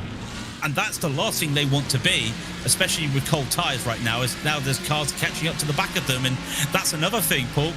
These cold tyres, they take a while to heat up. So you don't want to really be taking a lot of tyres in this because they do have a limited set. So the less time you take tyres, have to take tyres, the faster you're going to be on track because those tyres are already heated up. Are you going to have somebody in the chat saying, actually, whilst pushing their glasses up on their nose? Longest pit lane, that's a good point. What about COVID-era Nürburgring 24 Hours pit lane, where they had the refueling in a completely different area to cut down on the number of personnel that were all congregated in the garage areas? Because they had to do a long route, circuitous route through the paddock to the fueling area that they'd set up around there. But that's only a temporary measure. Yeah, then we're going to go on the idea of, are we talking temporary or permanent? Yeah, I've always looked at Spa. I think Le Mans would also be up there, but Le Mans long just for the fact of getting into the lane and getting on the pit speed. I think with Spa on this layout, it's just the fact that you have to go through two different sets of pit lanes. Almost like if you do Bristol on the oval, where you've got two different sorts of pit, you've got pit boxes on both sides of the oval. Because of how small it is, you've got to go around to get to it. So I wonder if that's something like that. But no, I think Spa, someone is actually going to push their glasses up and say, actually at me, and tell me that no, Spa's not the longest. But I can't think of another pit lane where you're spending almost 2 minutes cone to cone in the area because you have to get around. And if you do know what is in fact the longest pit lane in the world, then please do get in touch with us in the chat there. Verstappen, BMW M Verstappen Sim Racing into the lead of the race because Grid and Go, Dino Lombardi. Now that does seem early to me for Dino Lombardi. That That's 22 lap stint there for Dino in the 002 Grid and Go kart, and another Grid and Go.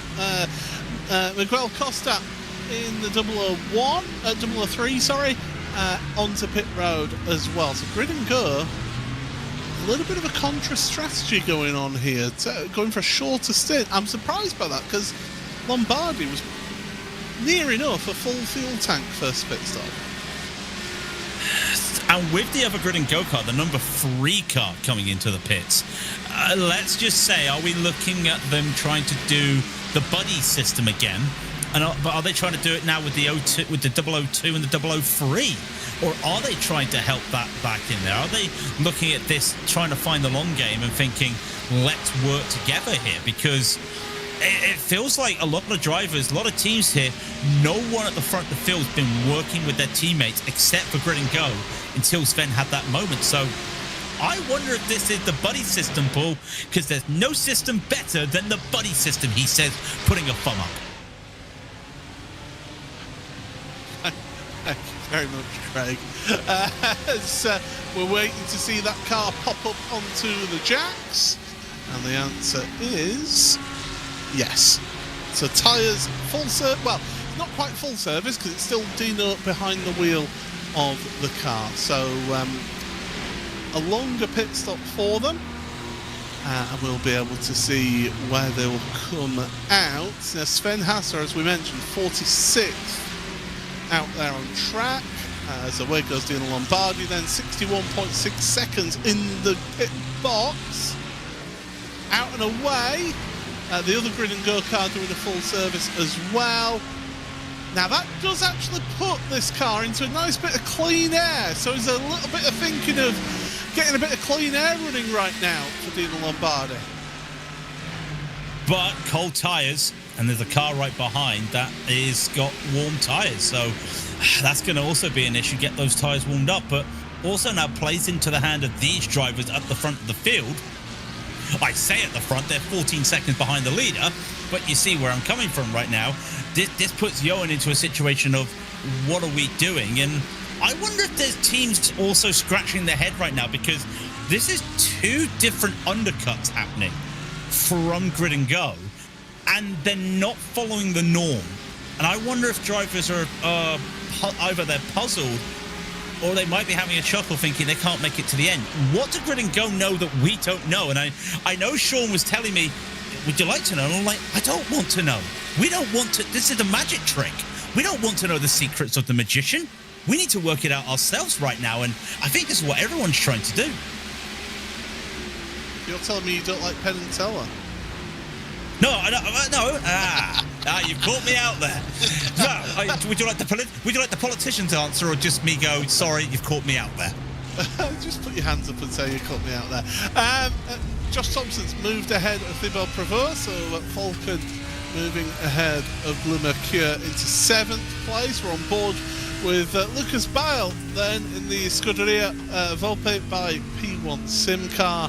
11th place behind the 578 of SDR Sim Racing, and in front of them is the Nova Legio Racing of Nicolas Rubler in front of them. So 9th, 10th and 11th together on track. At the moment, at the front of the field, Florian Lebigra last lap was a 2:16.2 for his lap time. That was basically 4 and a bit tenths quicker than Johan Haar. So Florian's got a bit of pace about him here at this stage of the race as the fuel burns off in that BMW M4 GT3. I think that the only thing that we're missing is the touring, the M4 touring. That's what I would love to see. We won't get it, but I would love to see it in the sim. Oh, who wouldn't? What a car. I tell you the one I was really surprised we never got to see in the sim. The NASCAR Le Mans project as well. These little one-off builds that we'll probably never see race again. We've got. I'm not having a moan at iRacing. I'm just saying we have a platform that we can save cars and have and tracks for historical purposes. Those are the things that would be great to have for historical purposes to say we've got an absolute laser scan version of a touring car, of the M4 touring car, sorry, not a touring car, you get what I mean. That would be fantastic. I would love that. Could you imagine trying to drive that up this hill in Sim? I think I can think of the reason as to why we didn't get the NASCAR Le Mans car, and it might be something to do with licensing for a particular event and venue. But I think that might be possibly the reason why. But look at how much now that they're cutting across the inside of Le Con on the left-hand part of the chicane. Real confidence, throw it over the curbs. There is one or two very slight puddles out there, but the track is burned dry now from when we started. So it's taken about an hour and a half, hour and 3/4 for the track to fully dry out here from the start of this race. If you did miss the start of the race, well, where were you? It was a tremendous start. Nice, clean opening lap, no incidents. The drivers saved it all for lap number 2, where you had some incidents in mid-pack. But things have calmed down. It's been the fight between the BMW M Verstappen sim racing car at the front right now, 29 laps led, and Grid and Go Esports, Dino Lombardi in the 002 car, with Sven Hasser as well, having led a lap as well. So Grid and Go, 20 laps between them led, whereas the BMW M Verstappen sim racing car, 29 laps led right now as things stand at this point of the race. But we are getting towards the pit stop cycle once again. A couple more cars have been on pit road and serving their pit stops. I do believe that we have maybe lost one car officially retiring from the race, and that'll be Impulse Racing by Volta Art. So they are retired from the race. None of their drivers are in sim and they are done. I would imagine also that WSR Esports, the one that Daniel Ferguson backed into the wall at Speaker's Corner, they are still getting repairs. They've still got the mechanical warning flag, so I would imagine that they, if they do carry on, first of all, very commendable if they do carry on. But secondly, as Team Benick, hit the curb, it unsettles the car on the inside of Le Con, and then got to work their way out the gravel trap, dragging a load of gravel onto track there, Craig. And that's something we've not touched on really. Up there at Le Con and here, Malmedy, you inevitably see just absolute mountains of gravel being dragged onto the track. And that also just factors into the grip of the car, the grip of the tyres. Also be careful when you hit the braking, and let the con already a danger zone because it's such a fun set of corners because you compromise your exit for the left, so you can set yourself up when you come into Malmedy on the right. So it's just a beautiful corner complex. One of my favorite parts on any racetrack is that Le Con Malmedy combo. And then you throw in some gravel there where you're already having to have the car almost like the weight transfer's still there and you're still sliding a little bit and you're having to attack. And then you have to turn right. If you've got the gravel there, well, the car doesn't want to go where you want to go. So drivers do have to pay attention to that. Not as much as they would be, say, if there was rain. But we've already seen that. There's only been puddles on the track. So I'll tell you another place that is quite dangerous. You don't see it a lot. The exit of Double Gauche, that can be a little bit treacherous because some drivers are still having to make sure they're far enough wide on the exit because they're really trying to push the limit there and get on the throttles early. You have some gravel there. That's just going to change your projection and trajection there as well. So that could be also issues. As well, some of the first leaders coming into the pits now in this pack. Nova Ligio and Team PGZ, both in the pits. Yeah, so pit stops happen. It's pit stops happening as well. RC Car Shop Esports have got a black flag. So that might be a speeding on pit road, or something that can catch people out here is on this latest version of Spa-Francorchamps. So we're looking at cars rejoining from pit road, is that it's no longer concrete barriers separating the track at the entry to the endurance pits. It's just cones like you have in the full metal race that we have here. So some cars getting caught out by that blubber. Yeah. Whoa. Talk about commitment to the inside, getting past the cars that are coming out of pit road on cold tyres.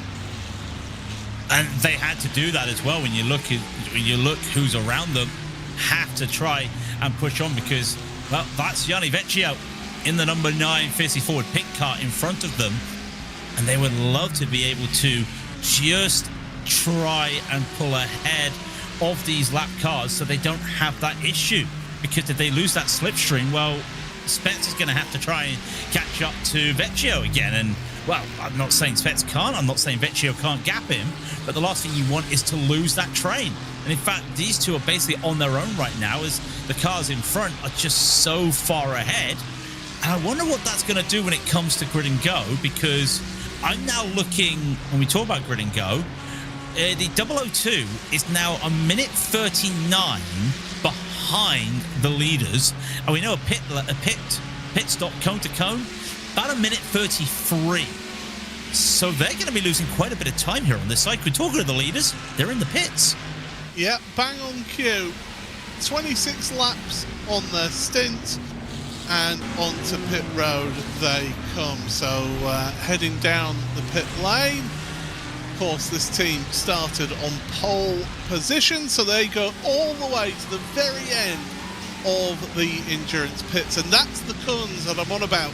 If you don't, oh, car spinning. That was car 17 spinning there whilst we're looking at your race leader onto pit road. And who was that? I'm trying to get my numbers in order here. But yeah, car around. That was Undercut Racing Team, who are quite a ways down the order, unfortunately, and yeah, just losing control of that car. You've got to be careful on your rejoin there. It's blind on the exit there. Now, Bloomer Cure are going for a lap 27. Alexander Specht is staying behind the wheel of the car for another lap, so able to extend the pit cycle an extra lap. Meanwhile, change of driver, Diogo Pinto gets into that BMW M Verstappen sim racing car. And now, if you've never done endurance racing, this is a nice aspect of endurance racing, the handover. Think of it like a relay battle in a relay race on the track. You're having to tell the driver, right, here's what the conditions are like. And also, when you do that as well, you have to realize that, okay, so this corner is going to be a little bit treacherous. Cold tires is going to be, just watch out on these areas for the cold tires. Remember last year, talking cold tires, Paul, with brand new drivers in the car, remember what happened on the pit exit for a number of drivers in the 24 last year. A lot of drivers getting caught out with cold tires over the ridge on this pit exit, because again, we've seldom run the endurance layout in sprint races here. So this is probably one of the only times in the year you get to experience that lane. And also, 3 seconds now is the gap between Diego Pinto and Dino Lombardi after Grid and Go took that very interesting undercut. So yeah, so we'll see how everything sort of pans out here.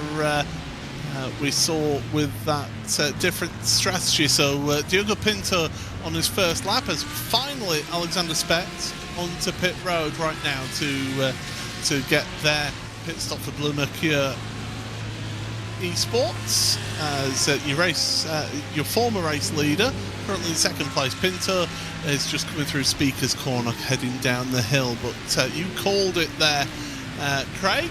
It's a couple of seconds gap between them and Lombardi. I just get the feeling that running that bit longer, your car's going to be lighter for those 5 laps that they ran longer than the Grid and Go Esports car. That allows you just those little tenths of a second and 0.2 of a second per lap to just pull away in that initial phase. But now you've got the counterpoint of Lombardi on hotter tyres up to temperature, able to close that gap back up. Yeah, you just saw the car just in the background there of the number 3, and you might just, there he is. That is Dino Lombardi. able to use those tires. And in fact, his last lap was his fastest lap of the race, a 2:15.9. So the Grid and Go do have these tires up to temperature. They had to deal with those cold laps already, but that also means they're going to be dealing with a lot of tire wear. And at the later portions of this stint, you'll probably see that BMW make that lead. Back is Blue Mercure, still in the pits, probably going to go up on the jacks very shortly. We'll come back out. What has Specs done, though? Because 27 laps, well, a tip of the hat there. That's a very good run. But onto the jacks, there's another 15 seconds to go. Leaders are already gone. They're not going to be gaining time here. They're just going to have to try and do this on the track. But undercutting, he keeps doing 27 laps there. Well, that's going to be less of a final stint on the fuel. That might be where they make up the time later on. As the leaders, I wonder if Lombardi wants this. No, he's just going to bump draft. Yeah, I mean, to be honest, I don't know why you would be fighting that one right now at the front. Just stay where they are. Blue Mercure with Velicius Bellaciotis comes out of pit road in 10th place, then dropping down another place because of getting the car up to speed and getting the tyres up to temperature as well. So that is the pit stops as they are at this stage after 2 hours and 4.5 minutes of racing here. Let's just give you a little bit of a look here then at the rundown of this 2026 running of the iRacing Spa 24 Hours, presented by Falken here on the iRacing eSport network of channels. It's Paul Smith and Craig King here for another hour before we hand over to our colleagues of Jake Sperry and Jonathan Burke in about 55 minutes time. Well, at the front of the field then, it's BMW M Verstappen Sim Racing, Diogo Pinto jumping into the car after 2 stints at the front of the field, and that car now back to the lead of the field. But Dino Lombardi, who stayed in this car from the very start of the race, is very much in the rhythm of this race right now. For GridandGo.com eSports, they are in the 002 and they are in 2nd place. Sven Hasse in the GridandGo.com eSports 001 car is in 3rd place right now, so teammates are able to maybe work together if Sven is able to catch up. He pitted 2 laps earlier than his teammate that's in 2nd place. Falken Sim Racing team, Josh Thompson is in 4th place, and I don't know if it's my eyes deceiving me, but his pit stop time was 50.2 seconds. That screams to me that he took 2 tyres only at that pit stop, but he's been in from the start and he's in 4th place. Auto Moves Racing team, 5th place here, up 8 places from where they started, and right now they are doing well. And again, they've not taken tyres this pit stop. They're carrying on in that 5th place. Nova Leggio Racing, Johan Haaf, 6th place right now, as you see their teammate further down in the field on the screen. But Johan Haaf, 6th place, up 8 places as well in that top 10. Ahead of the Verstappen Sim Racing. Sam Keitert has jumped into that car and is able to take over from Gustavo Ariel, who started that number 4 car.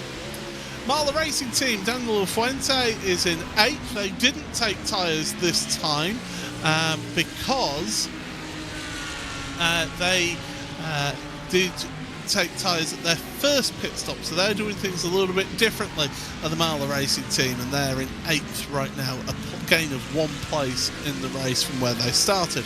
Grid and Go, Michael Costa is in the 003 car, that's in 9th place overall in this race, and fiercely forward pink, Gianni Vecchio in 10th place in the number 9 car, also where he started. Biggest mover in the field right now as things stand is going to be the Solpet Precision Racing car, up 17 places into 29th place.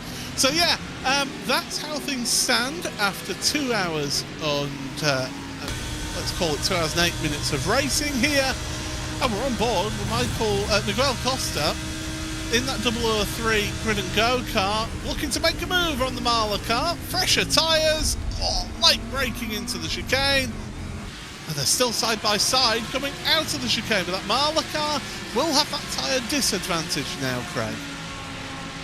Going to have that tyre disadvantage with the colder tyres, still trying to warm up, and they take about 4 laps before they really get up to temperature, and that's on a normal size racetrack. Spa, it's not a normal size racetrack, it is a massive track, but they still have to get those tyres up to the temperature. So I wonder if that's the long game right now, if Daniel's just going to go, well, don't need to worry too much right now. The Marl racing car will get its time back in the later age of the stint, and you'll probably see a little bit of tyre fall off as well in terms of the time. So that's one thing to keep your eyes on right now. These cars doing 26 or 216s at the moment, but that Marla Racing with those tyres still warming up was a 217. So still a little bit of time for those tyres to warm up. It's the Marla that's on the older tyres. It didn't take tyres this time, whereas the Grid and Go car did. It's the other way around. Well, my stats are still the same. Yeah. I apologise. It's 2 hours into the race before. I mean, Paul, it's hot. It's hot. Give yes, credit. Yes. I think the heat's getting to us as well. It's 29 degrees now, even with air conditioning going in this room. So yes, it is hot. That's how things are standing right now, and we're seeing that mix-up of strategies. And I really think that it's been a really good mix-up now, having that different pit stop cycle of not taking the tyres at the same time as the fuel, having to have them separate, and being able to double stint tyres as well, because for a little while you're having to take new tyres each stint, whereas now it's a case of so you can hear the lift and curse going on there for Sam Kiter, so he's still wanting to hit a fuel number as Sam in that Verstappen sim racing Ferrari out in the final chicane. But yeah, we're seeing how different strategies are occurring out there, and it's intriguing to see how this all pans out towards the end of the race. And the joy of this is we've got to wait 21 hours, and we'd say 21 hours before we get an idea, a final idea as to how it has all panned out for each team. Let's talk about it. Let's talk about these new pitch strategies. It's something still I've wanted for a while. I know I was in a booth of Arjuna last month. I think we were talking about this. This is what you need to just have a little bit of flavour, because it's no longer a case of just make your mark. If you can make a stint longer, you probably win. No, now it's all about that control with these cars, and this is what people want to see. They want to have the ability to bring back the strategy. This is what endurance racing was all about, the whole strategy game. It's not the best pit lane rules in the world. I know I'm going to be controversial with that. I think everyone can agree that something like what they've got for the Nürburgring 24, where you have to be 2 minutes and something in the pit. I think that's a fantastic that you've got having a set time that you've got to be in the pit is, I think, better overall in terms of rotor sport. But to have this, that you can now play that game of, can we take tyres? Are we allowed to take tyres in terms of what it does for our pace? And I think you mentioned it as well, that the Falken Racing, the Sim Racing Team Blue, looked like they only took 2 tyres. So that's a strategy I can't remember the last time we've seen an endurance racing here in iRacing to just take 2 tyres, apart from a TCR. But in terms of GT3 racing, I can't remember the last time we've seen that. As somebody who has repped TCR many a time, yeah, you do take 2 tyres generally in that car. Lucas Prada moving forward in the WSR Esports Ford Mustang.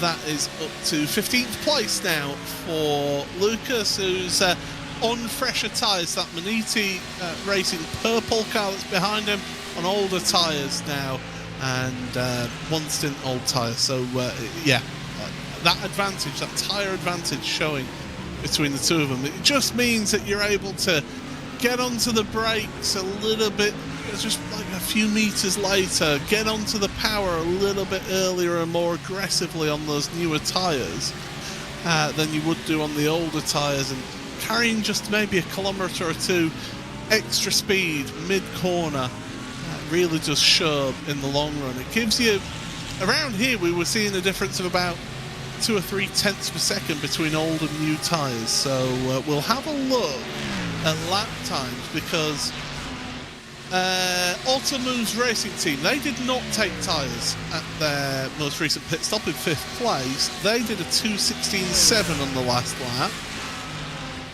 The cars in front in the lead 3 all did 2:16.1, 2:16.0. So we're just seeing how those newer tyres, those fresher tyres, are giving them that bit of extra pace.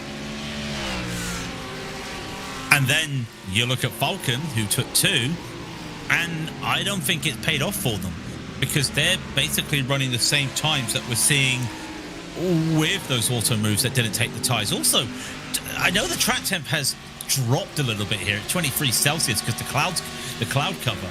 It's a very early in the race to be thinking about let's do triples right away. I'm just trying to work this out in my head if that's going to help them in the long run. Who knows? Like, this is strategy we've not had to look at in these events for a while. So I wonder if this is almost like NASA going back to the moon. They have to remember how to do some of these procedures. They're not used, well, they are in other leagues, but they're not used for a 24-hour race to have that luxury, well, the not luxury of fresh tyres every time they come into the pits. For those wondering, by the way, what the advantages of not taking tyres compared to taking tyres is, it's about 21 seconds in the pit box. Is that it's not due to any sort of imposed tyre limit in terms of how many tyre sets they have. They've got unlimited tyres. You could take tyres at every pit stop. The problem is, every 2 pit stops, if you've got a team that's doing tyres every other pit stop and you're doing tyres every pit stop, you're losing 21 seconds every second pit stop if you're taking tyres every time. So you do have to double stint these tyres. And there is advantages, because when you leave the pit lane, you're not having to warm up the tyres from a colder tyre temperature if you've got Part 1 tyres on, because they still retain some of that heat in those tyres and in the wheel of the car. So that's one advantage of keeping tyres on the car and doing a double stint.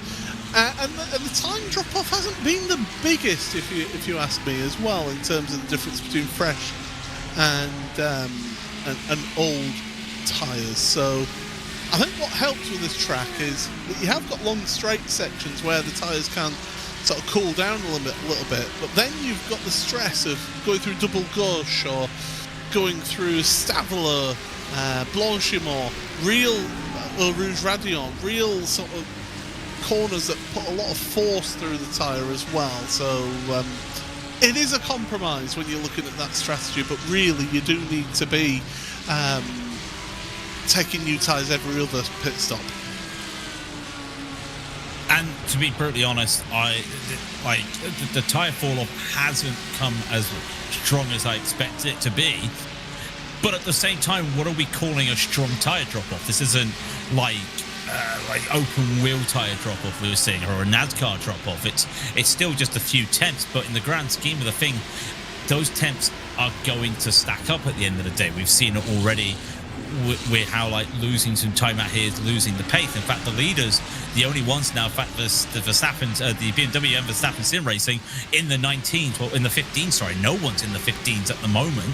We did have the fastest lap in the 15s, but they're mainly getting a bump drop because they're working with people. This is the only other league group that's actually got people working with them. Is I think you've got the 2, 3, 4 right ahead of Auto Moves getting caught back up here by the Verstappen, Sim Racing, Novio Ligio, and then you've also got Britain going fiercely forward pink. So this is the big group here that would love to use this advantage. And yeah, the cars in front haven't taken tyres or took 2 tyres.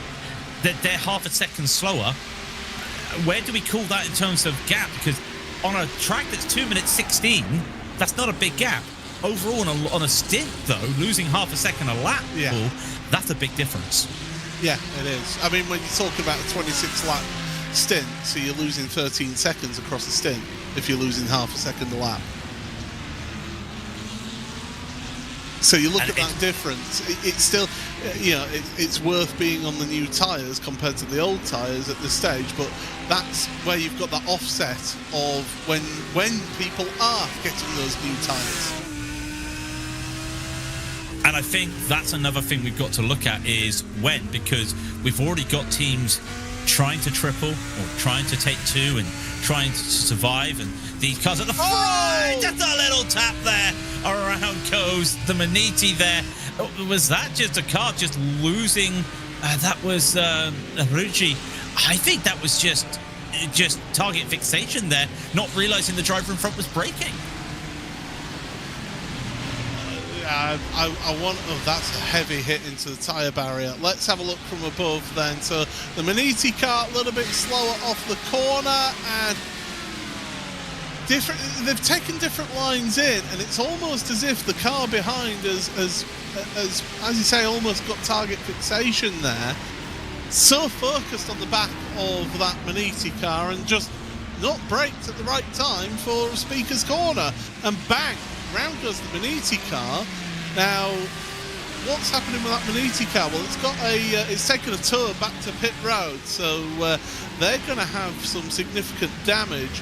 I would say at least 8.5 minutes for if it's just a corner of the car broken, but there might be a bit more damage than that, I would imagine, given the impact that they made with the tyre barrier. Is that Grid and Go moving forward now in this little pack, moving past some lap traffic and trying to stay with that Nova Leggio car of Johan Haaf and Sam Keitel in the Verstappen Sim Racing car. Yeah, and Gianni Vecchio goes by in the fiercely forward, so the lap car getting out the way. I saw a tyre not attached properly on that Maniti, so you say 8, I'm going to say about 12. That was quite a hit there. Going to have to get that suspension fixed, and that's so unfortunate. I don't think you're going to be needing to call Angela Lansbury on that one. I think it's not so much murder she wrote, it's just flat out murder that happened there. Lucas Prada got sights set forward in the WSR Esports car. It's been a disappointing day for WSR Esports for their other car, Daniel Ferguson. The car's still on pit road, but I don't see that one coming back out on track. They were the first pretty much retirement. One confirmed retirement is Impulse Racing, their number 18 car. They are out of this race. But Lucas Prada doing WSR Esports well and proud, up 10 places from where they started, and they've got the Scuderia Volpe by P1 Sim right in front of them. That's Ruben Paulino in front, and then they've got about a 10-second gap to the Blue Mercure Esport number 33 next up the line. So yeah, I definitely think that WSR Esports putting all of their eggs into one basket now with Lucas Prada. I think they got no choice there, and that was so unfortunate there with the WSR, because we saw it ourselves. One hit, then another incident just caused them off there, and they would have liked to have done well there, because I think they probably wanted to put their the eggs in the basket of the Lamborghini and have the Ford go by, but this Ford's done really well. Already up 10 places. Again, we're now, 2.5 hours into the race. That's still significant to go up from 25th all the way to 15th. Losing a bit of time, though, having to get up there, because you think about it, they can't be hitting the same times that the leaders are hitting, because they've got to get through the traffic. So they've lost the time out just by trying to make the moves up there. But this Ford really is stretching out and trying to just go, and it's a very popular pick in terms of cars overall when it comes to GT racing. Not very well here today. Going to go side by side with the 42, and I don't think the Scuderia will have much to say about this, because they're going up the hill, very uphill. You don't realize how steep this hill is until you walk beside it, and that's an easy overtake, and now up 11 places. what beside it? I walked up the track after the Grand Prix in 2013, when I was a lot fitter, that was as well. So yeah, upper place for Lucas Prada, up into 14th. Now, it has been moving back and forth in that race for 5th place with Ewan Half, Michael Costa in the grid and go-kart, Fiercely Forward Pink, Gianni Vecchio, Auto Moves Racing Team as well. They've all been together on the timing tower, moving back and forth for position. So there's been some real movement in your top 10 as we've been keeping an eye on this WSR car, but I think that car's now going to be pulling away for Lucas. It's still half a second between your two race leaders as well, the BMW M Verstappen sim racing car and the Grid and Go Esports 002. Half a second or lower pretty much the entirety of this race. Is this going to be one of those fights for the ages that we see right here? It could be. Wouldn't it be special if the number 3 has to have another last lap battle to take the victory? It could happen again. These cars could be stuck together now for the next 21 hours and 35 minutes, and then it all just comes down to that last lap. We saw it last year, but that was teammates. If it was like with this here, Paul, they're not teammates. I don't want to predict what could happen, but, you know, teammates have a little bit more respect. I'm not saying they don't respect each other. I'm just saying teammates have a little bit more respect. I have noticed as well, there's been one or two people in the stream chat. Good evening, or good afternoon, should I say, to those of you, well, it might be evening somewhere for people in the chat. Hello to everyone in the chat. I have seen one or two people, they have asked the traditional iRacing special event question that they always ask on the stream chat, which is Max racing? His team is, he's not, however. I just noticed he just came in to watch. He had been watching, but that's it. He's just been watching. He's just been checking out what's going on with the team, and that's about it. He raced here 2 years ago. He's technically a 2-time iRacing Spa 24-hour winner, but he's not racing here. But that lead car was the car he was in 2 years ago. So yes and no, Max is here. We'll just say it like that, I think. Who can forget it was, of course, this venue and this event where Max Verstappen had the dramatic thing happen of his brake pedal becoming loose and detaching itself from his sim rig towards the end of the race. Do you remember? I think it was with 5 minutes to go or something. Yeah, and Lando Norris had to jump in and finish off the race.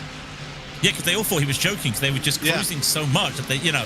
And I remember seeing the photo because people were going, well, he's a pro driver, sim racing stuff doesn't have the same, you know. It's like, no, it literally just went on him. There was just so much force that nothing could withstand that, and it just goes to show what these drivers were doing. I remember that so much. I think that was the first Spa I actually took notice of when I raced it. Well, I say the first one. That one. 2020, I want to say, because I think it was during... 2020, Coanda won. Okay, 2019, it was Redline. That's it, yeah. I do remember that, because that was my first year in the sim. But like I said, I do remember old Spas, because I remember watching some of the first ever Spa 24. Yes. Yeah, 20... So... We've been going through the record books because, of course, the Spa 24 Hours is one of the longest running special events here on iRacing for team events, should we say. And I was looking through the record books. 2016 was the first year that we had GT3, a whole GT3 competition. But in 2015, it was actually a two-class race. It was the HPD, if you remember, the Honda prototype, and GT cars, of which the old Ford GT, so I'm talking like the one from that looks like it's from the Second World War with some of its dials and switches from on board. Yeah, that one competing as well in that one. So yeah, it is quite the back. And Do you know who won the prototype class in that very first one? It was Vortex.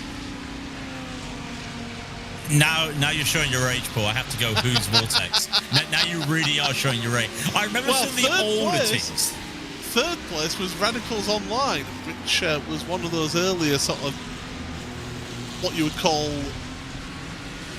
front to mid-table sort of race teams. Coanda won GT class, by the way, ahead of Pure Racing Team that very first year.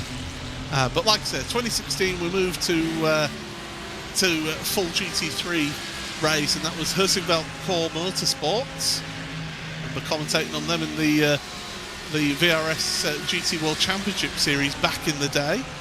And again, Pure Racing Team, 2nd, 3rd and 4th in that race. Team RSO, Team Racespot Online, they won in 2017. Ahead of, get this, Dream Factory and Triton. Triton rings a bell for me. Again, these are teams that don't ring bells for me, you know. There will be people in the chat. I mean, Jake Sperry, who's going to be taking over from us in half an hour, he's a savant when it comes to sim racing history. There'll be a few in the chat as well that will be there going, oh my goodness, yes, I remember those. 2019 was won by Redline with Pure Racing Team 2nd and 3rd. Of course, Pure Racing Team got absorbed into Redline not long after that, actually, if I recall. Vendavel sim racing in 4th, that particular race. 2020 was Coanda with MSI Esports and Marla in 3rd place. So we've seen Marla doing a bit of a different strategy here in this one. They're in 11th right now. That was back in 2020. 2021, Redline got a 1, 2 and 5 with BS Plus competition in 3rd. 22, Coanda won with Williams Esports in 2nd and 3rd. 2023, now, this is where I'm going to ask Jake Sperry in our production chat to answer this one. Team BMW Bank won the race in 2023, and I cannot remember for the life of me who was running that team. I want to say it was BS Competition, but I can't remember for sure, so that's where there you go. So look, straight away he's in there. BS Competition, there you go. You see, this is where you bow down to the superior knowledge. Also 2023, Williams finished 2nd and Urano finished in 3rd place that year. That's a hell of a throwback of team names. And then we get to more modern history. Redline, we've been mentioning it all the way through this race. They got a 1-2 in 2024. They've got a 1-2 in 2025 as well. So yeah, that's the sort of history that we're looking at with this event here. And this is why I love this event. It has got tremendous history. Also had controversy as well. I had to commentate in the first 6 hours of tyre cooling. Yeah, imagine how that was to work on, as we're keeping an eye on this fight for 5th place right now. So Sam Keiter has got ahead of Josh Thompson, and Johan Harp is following him through. So that Falken racing team decision to undertake 2 tyres, maybe not working out for them, and people still kicking up little splashes from the puddle on the apex of Malmedy. But yeah, it's an event that has a rich vein of history, of drama, of controversy, and it's why we keep coming back, isn't it, Craig? Yeah, I might be responsible for some of the issue from the 2019 race, because iRacing asked the drivers, what would you like for an incident limit? Because that was back when it was just disqualification. We said we need something high. Can you put 250? Turns out coding can't do 250, and so that I'm part of the fault for why 2019 wasn't that good.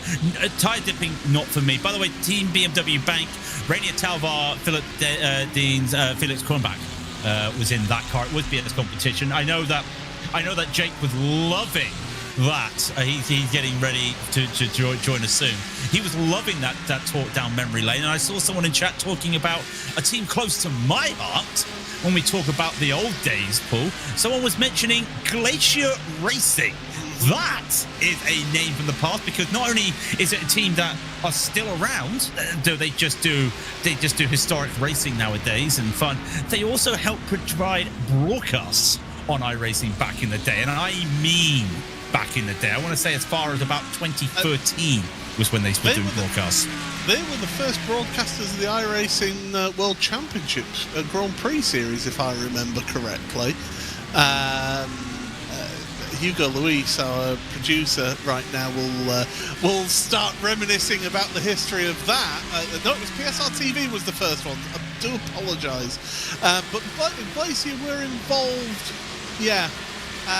But then it was realised that there was a potential of accusations, not actual sort of bias, but there would be potential of accusations of bias, and so RaceSpotTV took over the broadcasting of the old iRacing Grand Prix World Championship Series way back in the embryotic stages of esports of sim racing. Although I will say, my very first experience of online racing, and I know some people will have older experience of it, but I didn't have a PC until the mid-2000s, was on the Sega Dreamcast with Ferrari 355 Challenge. Oh. Now, I remember, I never had a Dreamcast, but I remember that game. It was a big deal of a game. I do remember that. I remember seeing clips of that, but mine's not that old, even though I am 37 years old. No, mine was Forza Motorsport. I actually took part in qualifiers to represent the UK in the precursor to what is now the World Esports Games, but the one that was in Korea. And it was Insomnia Land, and that I am showing my age, and it was qualifiers, Forza Motorsport 3 or 4, and we were basically having to qualify doing laps around Barcelona in a car on a controller, because racing wheels weren't really that much of a thing back then. If you were doing a racing game, it was on a controller. That was a big time difference, and it was also LAN racing. I never did online racing for very, very long time, but it just goes to show how long this esports side of motor racing had been. And the thing that also gets me, Paul, is some teams don't like to call themselves esports, they like to call themselves EM sports, just because of that, and I feel a little bit queasy saying that. Yeah, I mean, I remember, so we used to broadcast a series that was called Socks Out Racing. And it was the NASCAR trucks, but on road courses. Tremendous series that was, and a certain Bobby Zelensky competed in that series. It was actually a really competitive series. Marco Mogren was another one who competed in that. And myself and the series organizer, and I'm completely drawing a blank now on the name of the series organizer right now.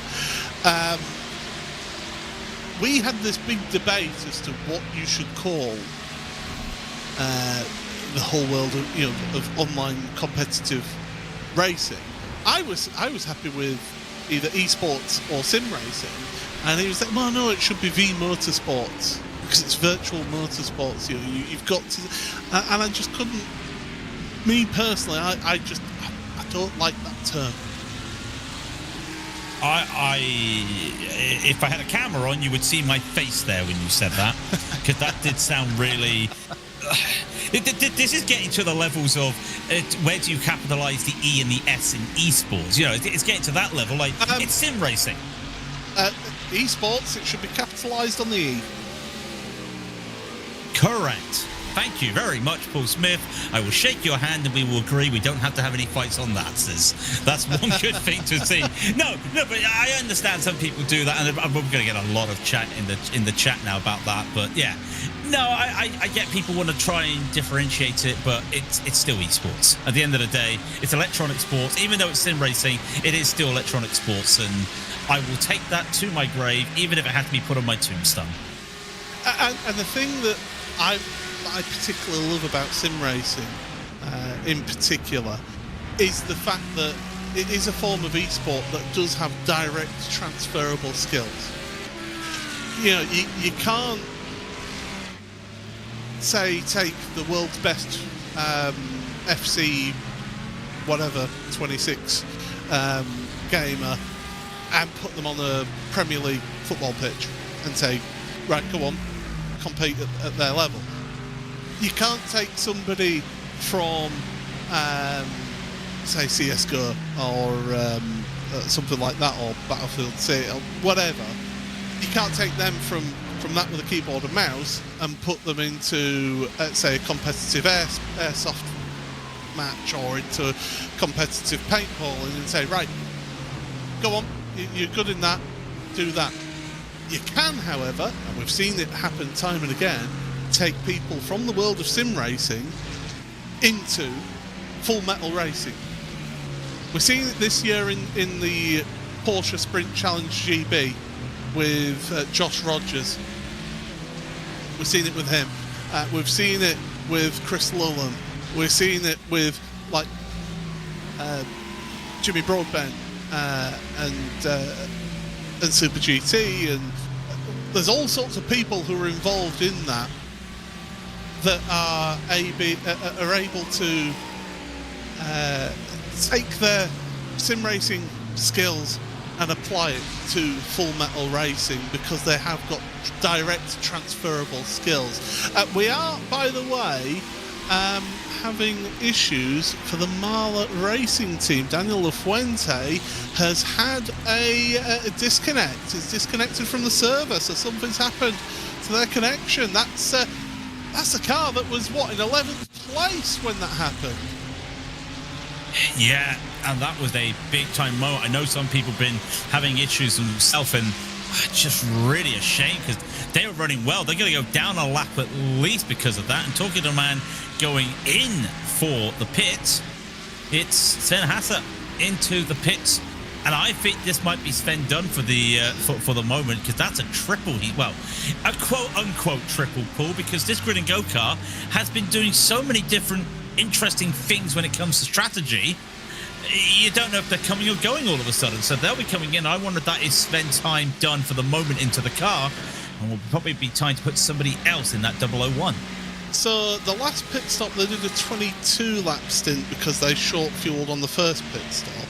This time it was a 24-lap stint, but they did a full service on that car at the last pit stop. So how are they getting only 2 laps less of running in that car compared to the others who are also in Lamborghinis, able to get 26 laps out of a car? I'm a little bit befuddled by that. And you say that Sven Hasse is done. No, he isn't. He's staying behind the wheel of the car. He's on pit road right now, getting his service, and we'll be able to say when he comes out of pit road, which is now, so just fuel only, no tyres. Oh, a big twitch for one of the cars at the back of this group. That was the Capivera Racing team. Francisco Camilo got onto the puddle once again at Malmedy.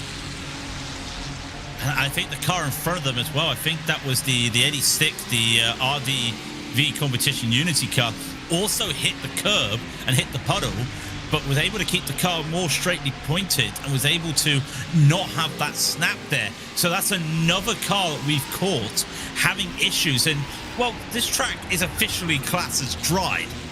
Oh, there's a puddle. There's another puddle. There's still puddles out there that are catching drivers off. And you think for some of these drivers, these are worn, slick tyres right now. So there's not going to be a lot of tread left. And, well, a slick tyre on a piece of water is never going to do well. So I just wonder if the cars are starting to struggle out there. And talking of struggling, that's Gregory Hovson, who run too wide onto the gravel at Stavlo. And Francisco's just going to be able to get that position that he probably thought he wasn't going to get after having a near miss with the water. Yeah, so as a great man once said, it must be the water. And there we go. Out of the final chicane, across the line for another lap in the books here. So we're on lap 71 of this 2026 running of the iRacing Spa 24 hours, presented by Falken here on the iRacing eSport network of channels. Paul Smith, Craig King with you for another 17 minutes before we hand over to Jake Sperry and Jonathan Burke. Good to see Jonathan. I haven't spoken to Jonathan in quite a while, so good to see him jumping onto this broadcast for the next 3 hours. I'll be back tomorrow morning on the breakfast show around about 10 to 8 in the morning UK time, so you'll have to put up with me for 3 hours at that point. Craig, you've got a bit of a different schedule though to me. You're doing quite a bit this evening, aren't you, as well? Yeah, in about, well, after this, I think they're going to have 3 hours of Jake and Jonathan. Then I'll be back with Alex.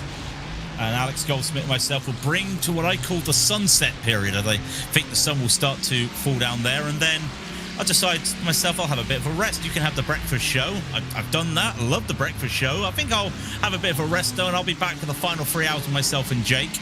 And hopefully it's going to be another grandstand finale. Because, like I said, last year was, I think, one of the best finishes you'll ever see in a special event for team racing, Indy 500s and oval racing. That is a whole different kettle of fish.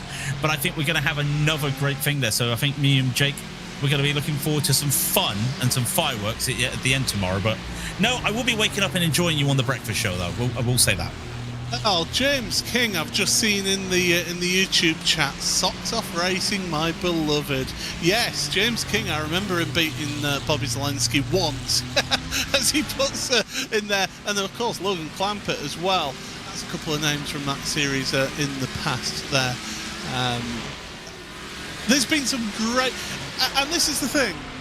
With sim racing, it gives opportunities to people to be able to do racing that they would never have the opportunity of. It also gives us the opportunity to have historic racing. I mean, you cover the Lotus 79s, don't you, Craig, as well as the GT series, the classic GTs as well. So it gives us that unique opportunity to do racing that you can't do in real life, or that would be exorbitantly expensive to be able to do in real life. It makes it an accessible sport. It makes motorsport accessible, which is something that the sport is massively lacking right now.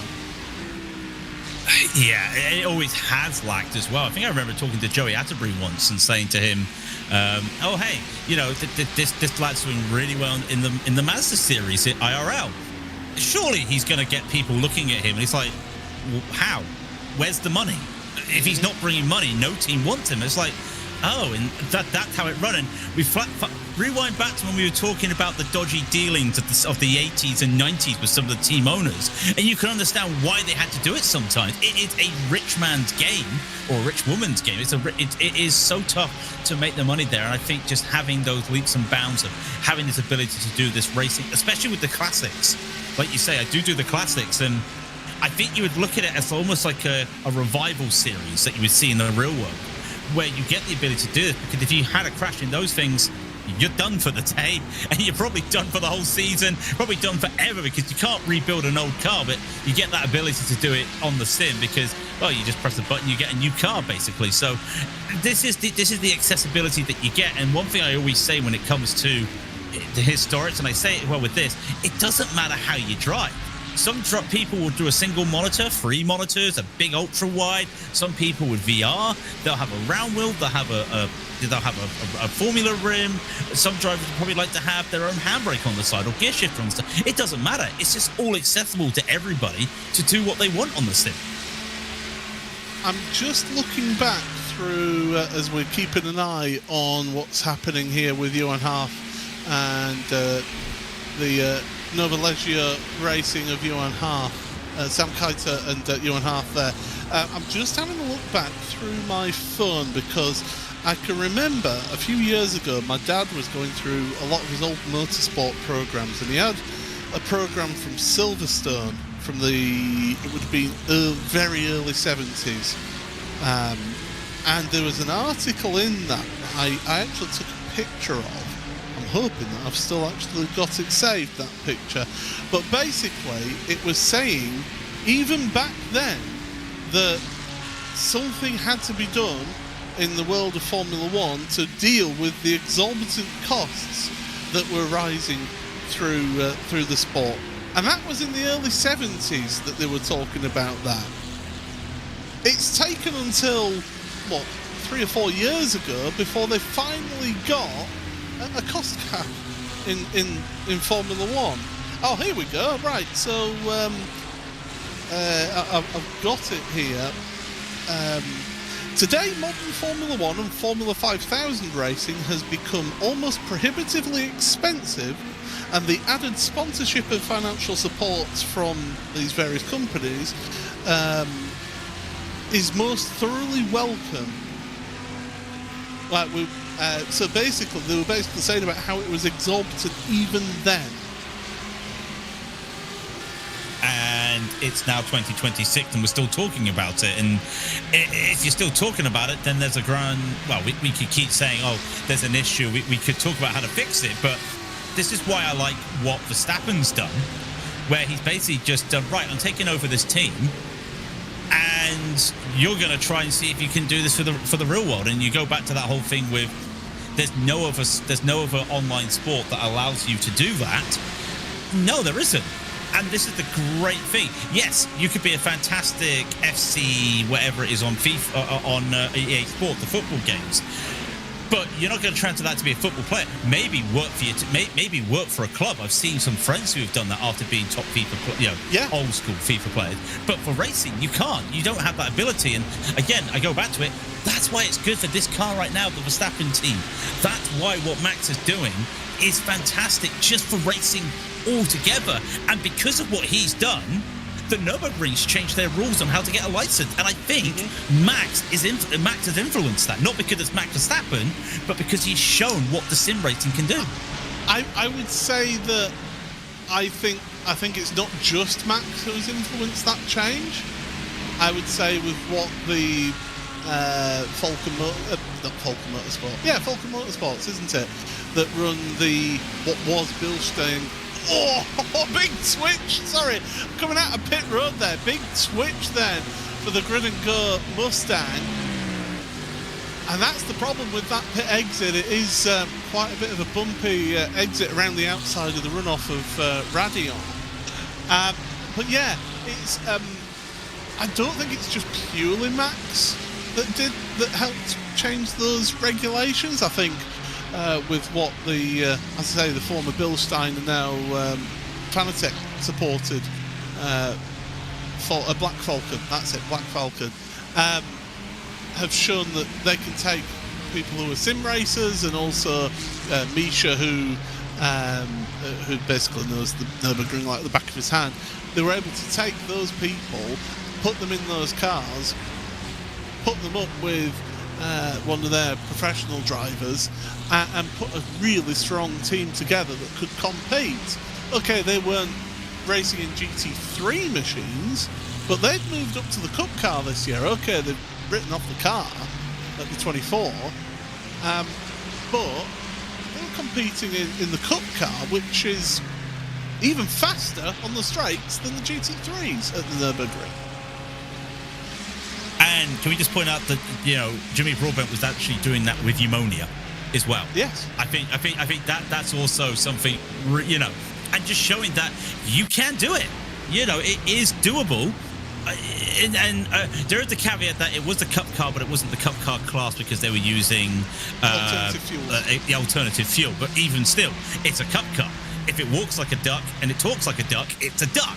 And it's just beautiful just to see that they've done that as well. You also look at, and I can't remember his name, but I remember his esports name, Crims, who started in sim racing just because FaZe needed a driver for an esports event. He started it. Now look at him. He's actually doing real-world Porsche Cup racing. That was a name with no offense to him, and I applaud him. I never expected him to get into that. And that just goes to show the power that sim racing can do right now.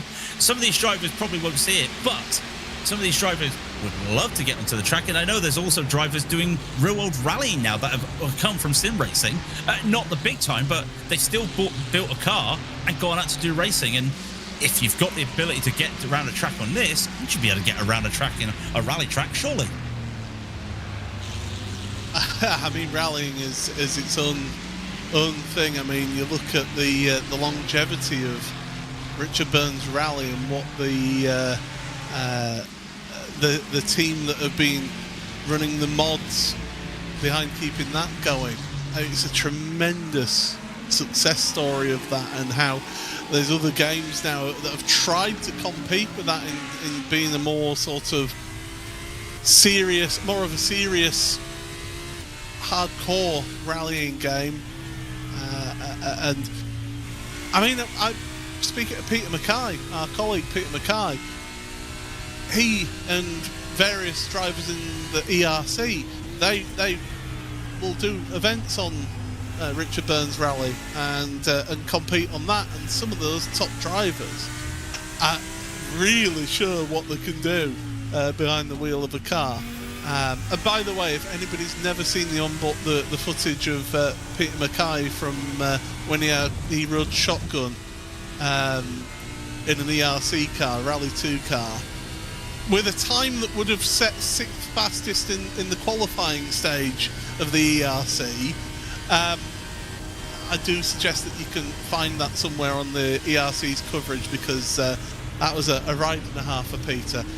That is for sure, and a big mention to Peter Mackay and Arjuna Kankapati, who we'd normally be seeing on one of these events. He's currently in Canada at Canadian Tire Motorsport Park. It's a hard life for some, isn't it, Craig? I know it's a hard life. I mean, I was going to talk about that because we talked about the sim racers coming into real world stuff. Look at how many sim racing commentators have gone to real world, or real world commentators gone into sim racing. I think the football game could probably be the only one that you could kind of put those skills together, but we're able to. Also, you talk about that, put some respect on Jake Sperry's name right here as well. Just come back from China for an event as well, so everyone's getting involved. But while the drivers are trying to get those looks in, the commentators are also getting the looks in. So it's also just that thing that we're a niche community. Even though we've grown, Paul, sim racing is still a niche community. Mm-hmm. And it just goes in strength and bounds that everyone get these abilities to do things. Certainly. Well, we've had a bit of a chat there about the world of esports and about opportunities that people can have as well. Let's just quickly give a bit of a rundown as to how things stand. We have started the pit stop cycle here. So as things stand right now, it is BMW and Verstappen Sim Racing at the head of the field, ahead of their teammate in the Verstappen Sim Racing number 4, but it's 18.5 seconds gap between them. Falken Sim Racing, Josh Thompson coming onto pit road after 26 laps in their stint. PGZ onto pit road after 25 laps in the stint, along with WSR Esports. There again, another team with 25 laps on their stint. So pit stops ongoing right now. Nova Leggio, in fact, just swapping places up the Camel Straight with the Verstappen Sim Racing car. So Sam Kiter dropping behind Johan Haaf. Johan Haaf, by the way, raced in the iRacing Grand Prix World Championship Series, raced in the GT World Championship Series, was a champion in the iRacing IRX World Championship Series as well. His race winner in Porsche Esports Super Cup. Johan is one of those really versatile, experienced drivers that you think always lands in one of those top teams. He was in the Apex Racing team. Now, of course, was in Drago, now in this Nova Leggio racing team. And before we step aside here, Craig, the first 3 hours then, it's been quite the opening to this race, close between the BMW M Verstappen Sim Racing team and Grid and Go with their drivers, but it's really been quite a close fought race for third, fourth down, hasn't it? It has, and I think the key word that I would take from this is strategy. because everything's been a little bit different here with the fact that the race started with some wet parts of the track and they had to change their lines, and then you've got your drivers having to navigate the return of the tires and fuel split. As we see Johan Harv, actually, as we were talking about him, go into the pits, and pole promotion goes into the barrier there, and that's not what you want to see. I think that's our lone Porsche as well. We were talking about that. As strategy, as I was saying, is the name of the game here today, and it really has gone to show that if you get the strategy wrong, I think that Grid and Go have in some of those cars, they have lost out on battling for that lead, and they are going to be battling for the rest of those spots. So anything can still happen with 21 hours to go, Paul, but it has actually shaped up that some people have already put their positions out there and where they want to go, and that's where you don't want to go. And we talked about that could have happened on the cold tires, Paul. Up the hill, bumpy hill. Please rejoin safely. Not rejoin safe. Oh, that's compromised the WSR Mustang as well on pit exit. They will be absolutely incandescent with rage at that rejoin. And the thing is that car will have a penalty for an unsafe pit exit for doing that as well. So they will not be happy. And I think we've hit a bit of a crazy hour, because the 004 is spun out on track right now. I can see yellow flags at Malmedy. So Grid and Go, the 004 car has not been having a good day at it at all. Kash Patel behind the wheel, hits that puddle, spins the car. And that puddle's still there. That puddle after 3 hours of racing, in fact 4 hours if you include the practice time before, is still there, Paul.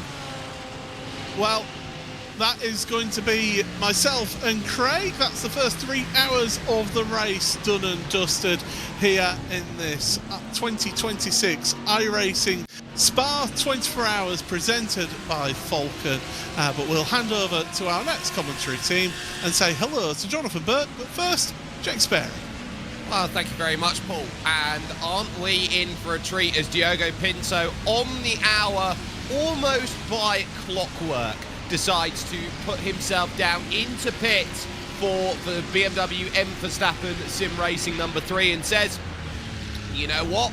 Now is the perfect time to make our stop as they chase 3 straight iRacing Spa 24 hours. And that is a feat that nobody has ever been able to go and manage. Jonathan, a pleasure to have you here and alongside me for the next 3 hours of coverage. A race that has pretty much said, look, it's going to be aggro from the get-go, but now I think after 3 hours, drivers and teams have realised, let's start sitting down, let's start finding that rhythm, and maybe some drivers in some little areas of the circuit going, well, there are still rhythm breakers out there.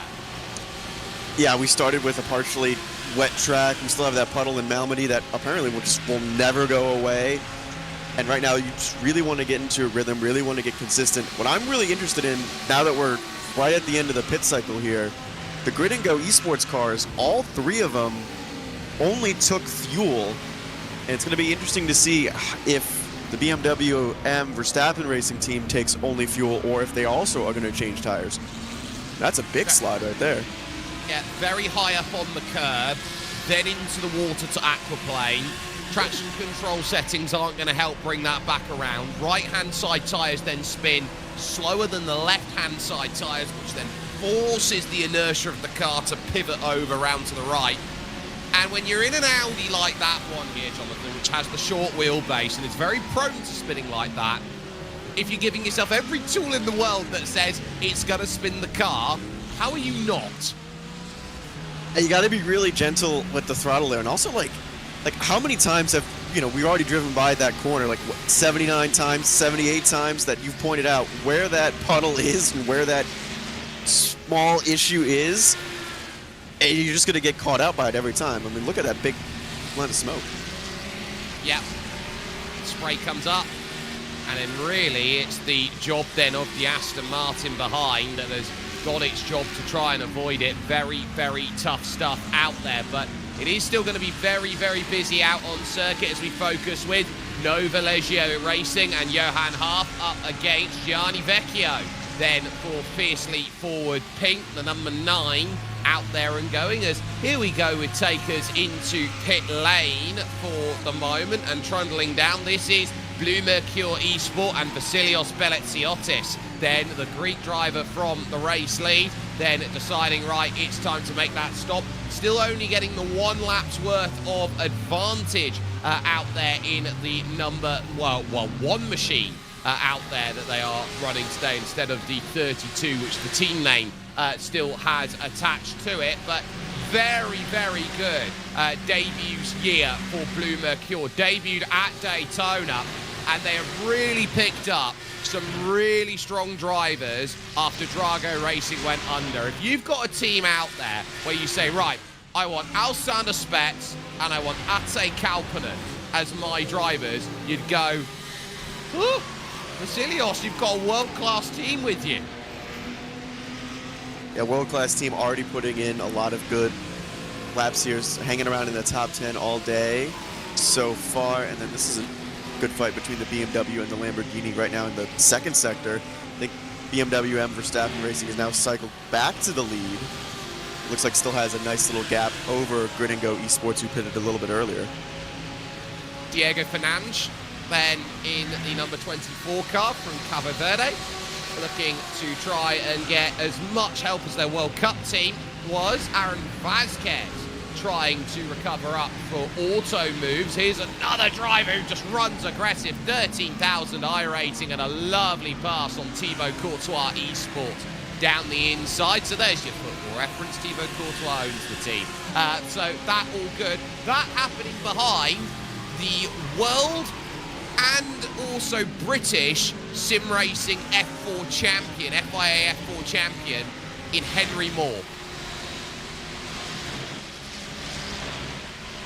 And Henry probably a little bit further down than he would like to be right now in this Lamborghini in 20th, but he's got clean air in front of him.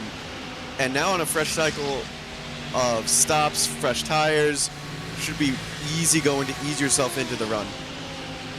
Yeah, down 4 though in this race so far, so hasn't had everything his own way. Also moves down a lot further, and I did have a chance actually to chat with Jordan McDonnell over at Auto Moves, just talking and understanding, because they've brought a lot of drivers in recently. They've had the likes of Connor Franson with them, Gabriel Ivanov, and you know, you look at someone like Aaron Vasquez, who has gone through 4 teams in 4 years. You know, you start looking at a driver here where you go, whoa, let's talk character concern. Was part of Grid and Go, and then dramatically after the F4 championship last year, they parted ways, and so he went and spent a little bit of time with Matt Performance, and now looking like he's going to be brought into Auto Moves. Jordan said, I don't see any of the concerns with this driver. I think he's growing up.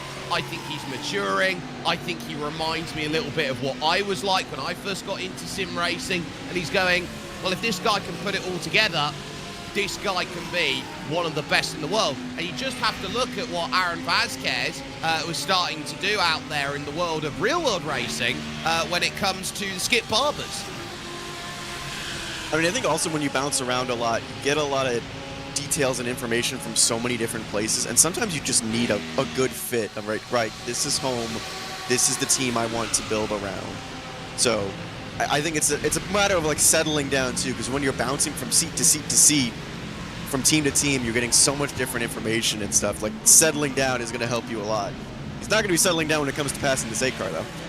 Well, he did lift there into the final chicane and still very nearly ran up the back of Henry Moore, which I think shows the innate speed as they battle out in category. Lamborghini plays Lamborghini, so it's a pure setup difference that we are going to be seeing between them, rather than what goes through is just into the pits. There will come in Vesta Sport with Salvatore Vasilicozzo, then who will make his stop from 1 lap down at the moment, handing over to Jakob Hansen, then the Dane, who will go through. Up the Kemmel straight though in this Huracan GT3, looking over to the inside at the braking zone at the Kemmel. Side by side there is Sweets across on the right, braking later, comfortably getting the clearance through the corner and showing, look, I've got pace. I want this car back up. I want it fighting top 10 by the time I get my time and stints in.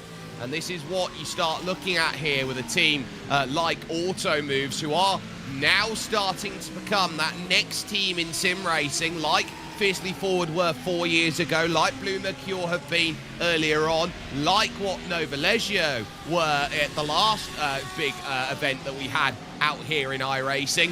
We want to be that next team that's starting to be, okay, we're the next team to watch. And like, it's these big events too that help get your name out on the map to attract more drivers, help attract more viewership, you know, help get your name out there. So if a solid running like this, you know, top 20, I think that this is a good start for them. It's very good.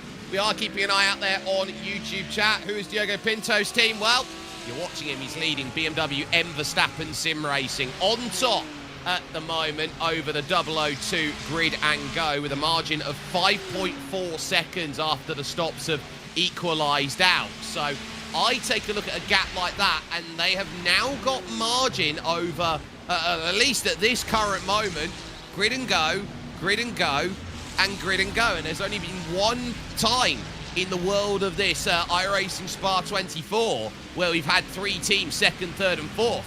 And they just happen to be Pure Racing Team, Pure Racing Team, Pure Racing Team. So Grid and Go is some very elite company as we currently watch on screen. This is Falken Sim Racing Team Blue, the ever lightning fast Damon Woods, then who is having to scrap with Ruben Paulino behind for Scuderia Volpe as they crest through Eau Rouge and Radion and onto the Camel again.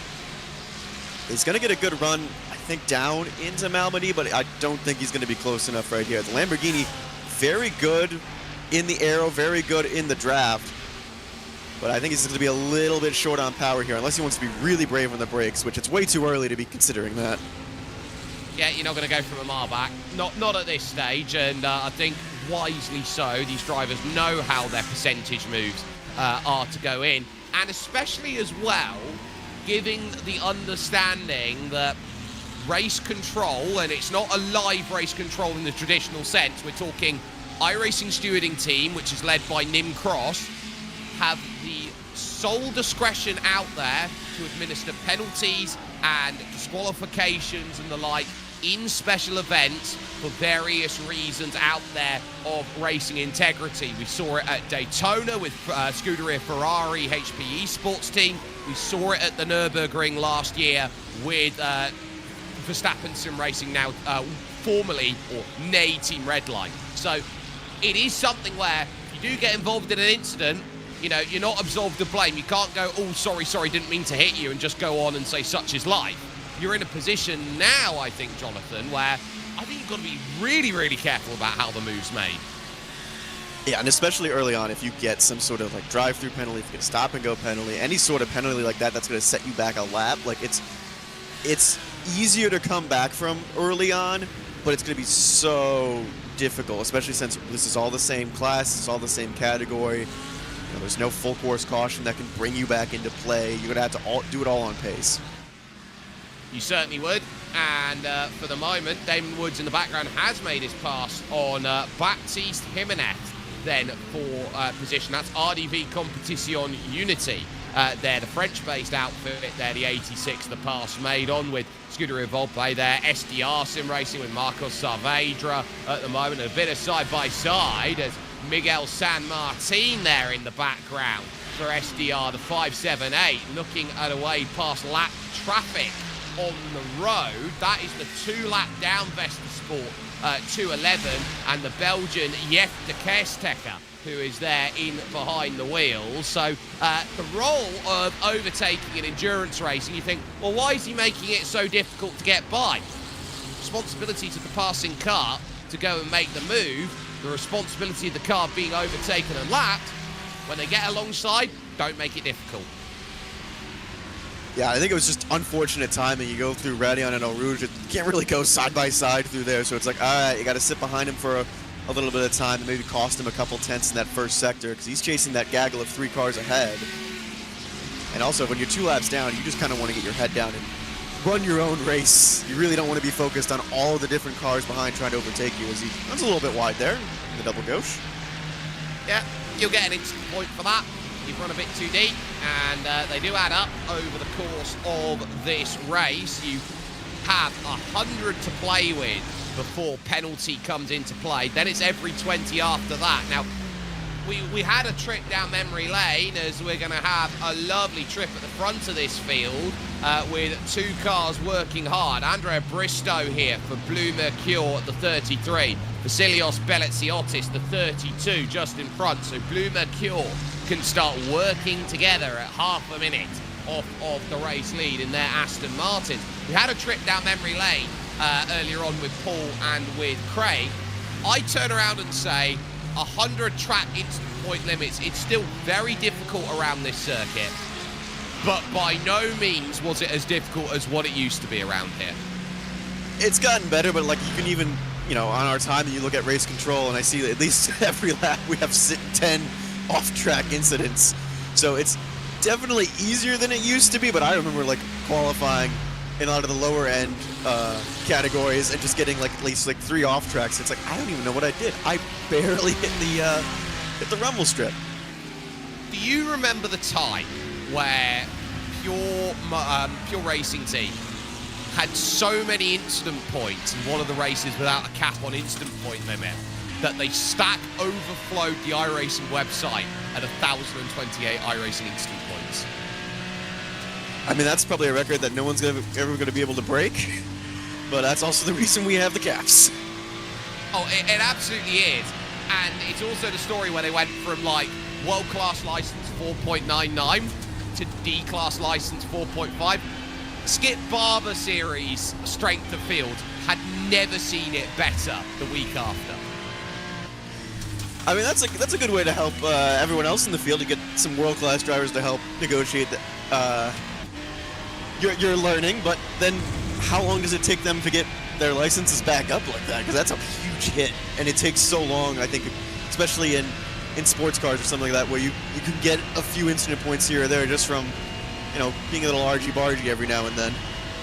I think when you're in that sort of situation, I don't know how you feel about it, so long as you get to C-Class license on your iRacing license, you're okay. You can do the majority of series at a C-Class. It's when you need the B-Class, the A-Class, your Pro license. There are requirements and responsibilities to get there, but the bare minimum of can you get into the car, well, most cars out there pretty much say, right, I need my C-Class license, and for the moment, you look at what do I need to get into here to race here this lovely iRacing Spa 24 presented by Falken Tyre. I turn around and say, well, get yourself everything you need. It's a C-Class event out there, so you need a D4.0 and above to go and get there. Some Keitert, then the Dutchman being pushed about by Johan Haaf. And just behind, we're on board with Gianni Vecchio, who is sitting at his former teammate there in front of him to spot. And Johan Haaf, who's gone through 3 teams in a year, because the 2 programs he's been on before, Apex and Drago, have both folded this year. And it looks like he doesn't really want to get by the number 4 Ferrari right now. He's kind of content just riding it out, saving a little bit of gas. It is very difficult to save around here just because of how long the track is, but 1 lap can really make a difference. I think both these two have a bit more pace than the Ferrari right now. Yeah, pace is interesting, and also so too is fuel save. Now, Jonathan, I just want you to talk balance of performance for me, because this is one of the more unique 24-hour races out there in the iRacing sphere, because it's the only 24-hour race that iRacing holds of a single class of car in terms of GT3. Yeah, and there's been a lot of, you know, debate back and forth over what is and what isn't the strongest car. I mean, the nice thing that we have for this event is we have the GT Sprint series, the official series that's also running at Spa, so you get all that data from the cars putting back. And I'm actually really surprised to see the BMW out front. I think a lot of people thought it's going to be the Lamborghinis and the Audis kind of dominating the way, but that number 3 BMW going very strong and very smoothly. And then this 99 Audi, still the Audi is a little bit more difficult to drive, but it's got a lot of pace in it. Yes, and the Audi is probably the oldest car out there in terms of its service to iRacing. It's one that doesn't often get the love in the balance of performance, but here at Spa, there's something that's making it click and saying, look, we're going to go out there. Nova Leggio are definitely going to give that a look, the number 99 team, and Johan Half knows he's got Benedek Vida that he can hand the car over to later on in this race, who hasn't turned a lap, he hasn't handed that car over, so you still need to hand that over for fair share. Climbing up the Kemmel once again and holding steadfast to the back of Sam Keiter, lifting out, not wanting to put any risk in at this stage of the race, because it's the old Mark Scaife adage that we go to at this moment: buy your ticket to the end of the race. Yeah, this is all kind of just saving for the next stint. I mean, these guys have been out here for like 8 or 7 laps so far, so this is just trying to save fuel. They're not really losing time well to the Grid and Go esports trio ahead. So if they want to push and try and get into the podium, they can at this stage, but this is all about just trying to get that extra lap, maybe getting to 26 or 27 on this stint of tires. Real Steel with a good question. Are there any South Africans on the grid? And I answer to you, yes. Let's go to number 13 machine, if we can, for a moment, please, Hugo, in the production truck, because that is Impulse Racing by TAM Liveries, the 258 at this moment in time. They're currently running in 33rd position, a gain of 1. Chris Shorter currently behind the wheel of that Aston Martin, chasing down the Canadian in the WSR Esports white car, the number 20 of Andrew Caron. I wish it told us how many different nationalities we have just of drivers, because of the teams itself, like we have, Virgin Islands, Greece, Italy, the Netherlands, Portugal. Like, there's so, that's the lovely thing about sim racing, and even like the GT racing in general, you get so many different talents from all across the world. And the fun thing actually about iRacing is you don't have to set your nationality to your nationality. You can set it to whatever you like out there. So someone like Gianni Vecchio, hey, there goes one of the Grid and Go cars there. That's Kash Patel, whose flag is Kenya out there in iRacing. He's gone around in the 004, and now he's got a very awkward rejoin to get himself back and going. He's waited for everyone, right? You've got to disengage the traction control. Now it's an 1,000,000-point turn. Little scare there for Olivier Schultz. For LMR. Oh, bang! Huge accident. Jacob Hansen got spooked by it and straight into the barriers at Malmedy. That's a hefty shunt for Vesta. Well, they've already had a rough day as it is. I mean, this might be a tow back to pit lane. You're half the track away, and that was a head-on impact. Wow, that's a massive accident there, and especially when you're behind the 8 ball already, a big hit like that. Oh, puddle. Again, curb into puddle does no favours, and so if you're just getting too aggressive with it, that's the worry. Bang! You can see it. This is why drivers are struggling, because they're getting up on that curb, and on the top of the curb, because you've got the grass and all the runoff there of the grass, it's dry. You come off of that curb into the hollow, and it's wet again, and suddenly you're dipping your tyres down where you've got no grip, you're slowing it down, you aquaplane slightly. What are you supposed to do? How are you supposed to save the car? And that's I believe that's the second time the 04 has gone around in just the past hour on that same curve. So it's a very thin margin of error. Like, I think a lot of these guys are just pushing it right to the limit of where they can put that car on the curb, and then it's, yeah, you're right. Like there's really no helping it, because you saw that 52. It just snapped. Like, as soon as he got grip again, it just snapped right into that wall. Absolutely did. As we see the nationalities on the left-hand side of your tower, or we did for a moment, just to go back to the story point.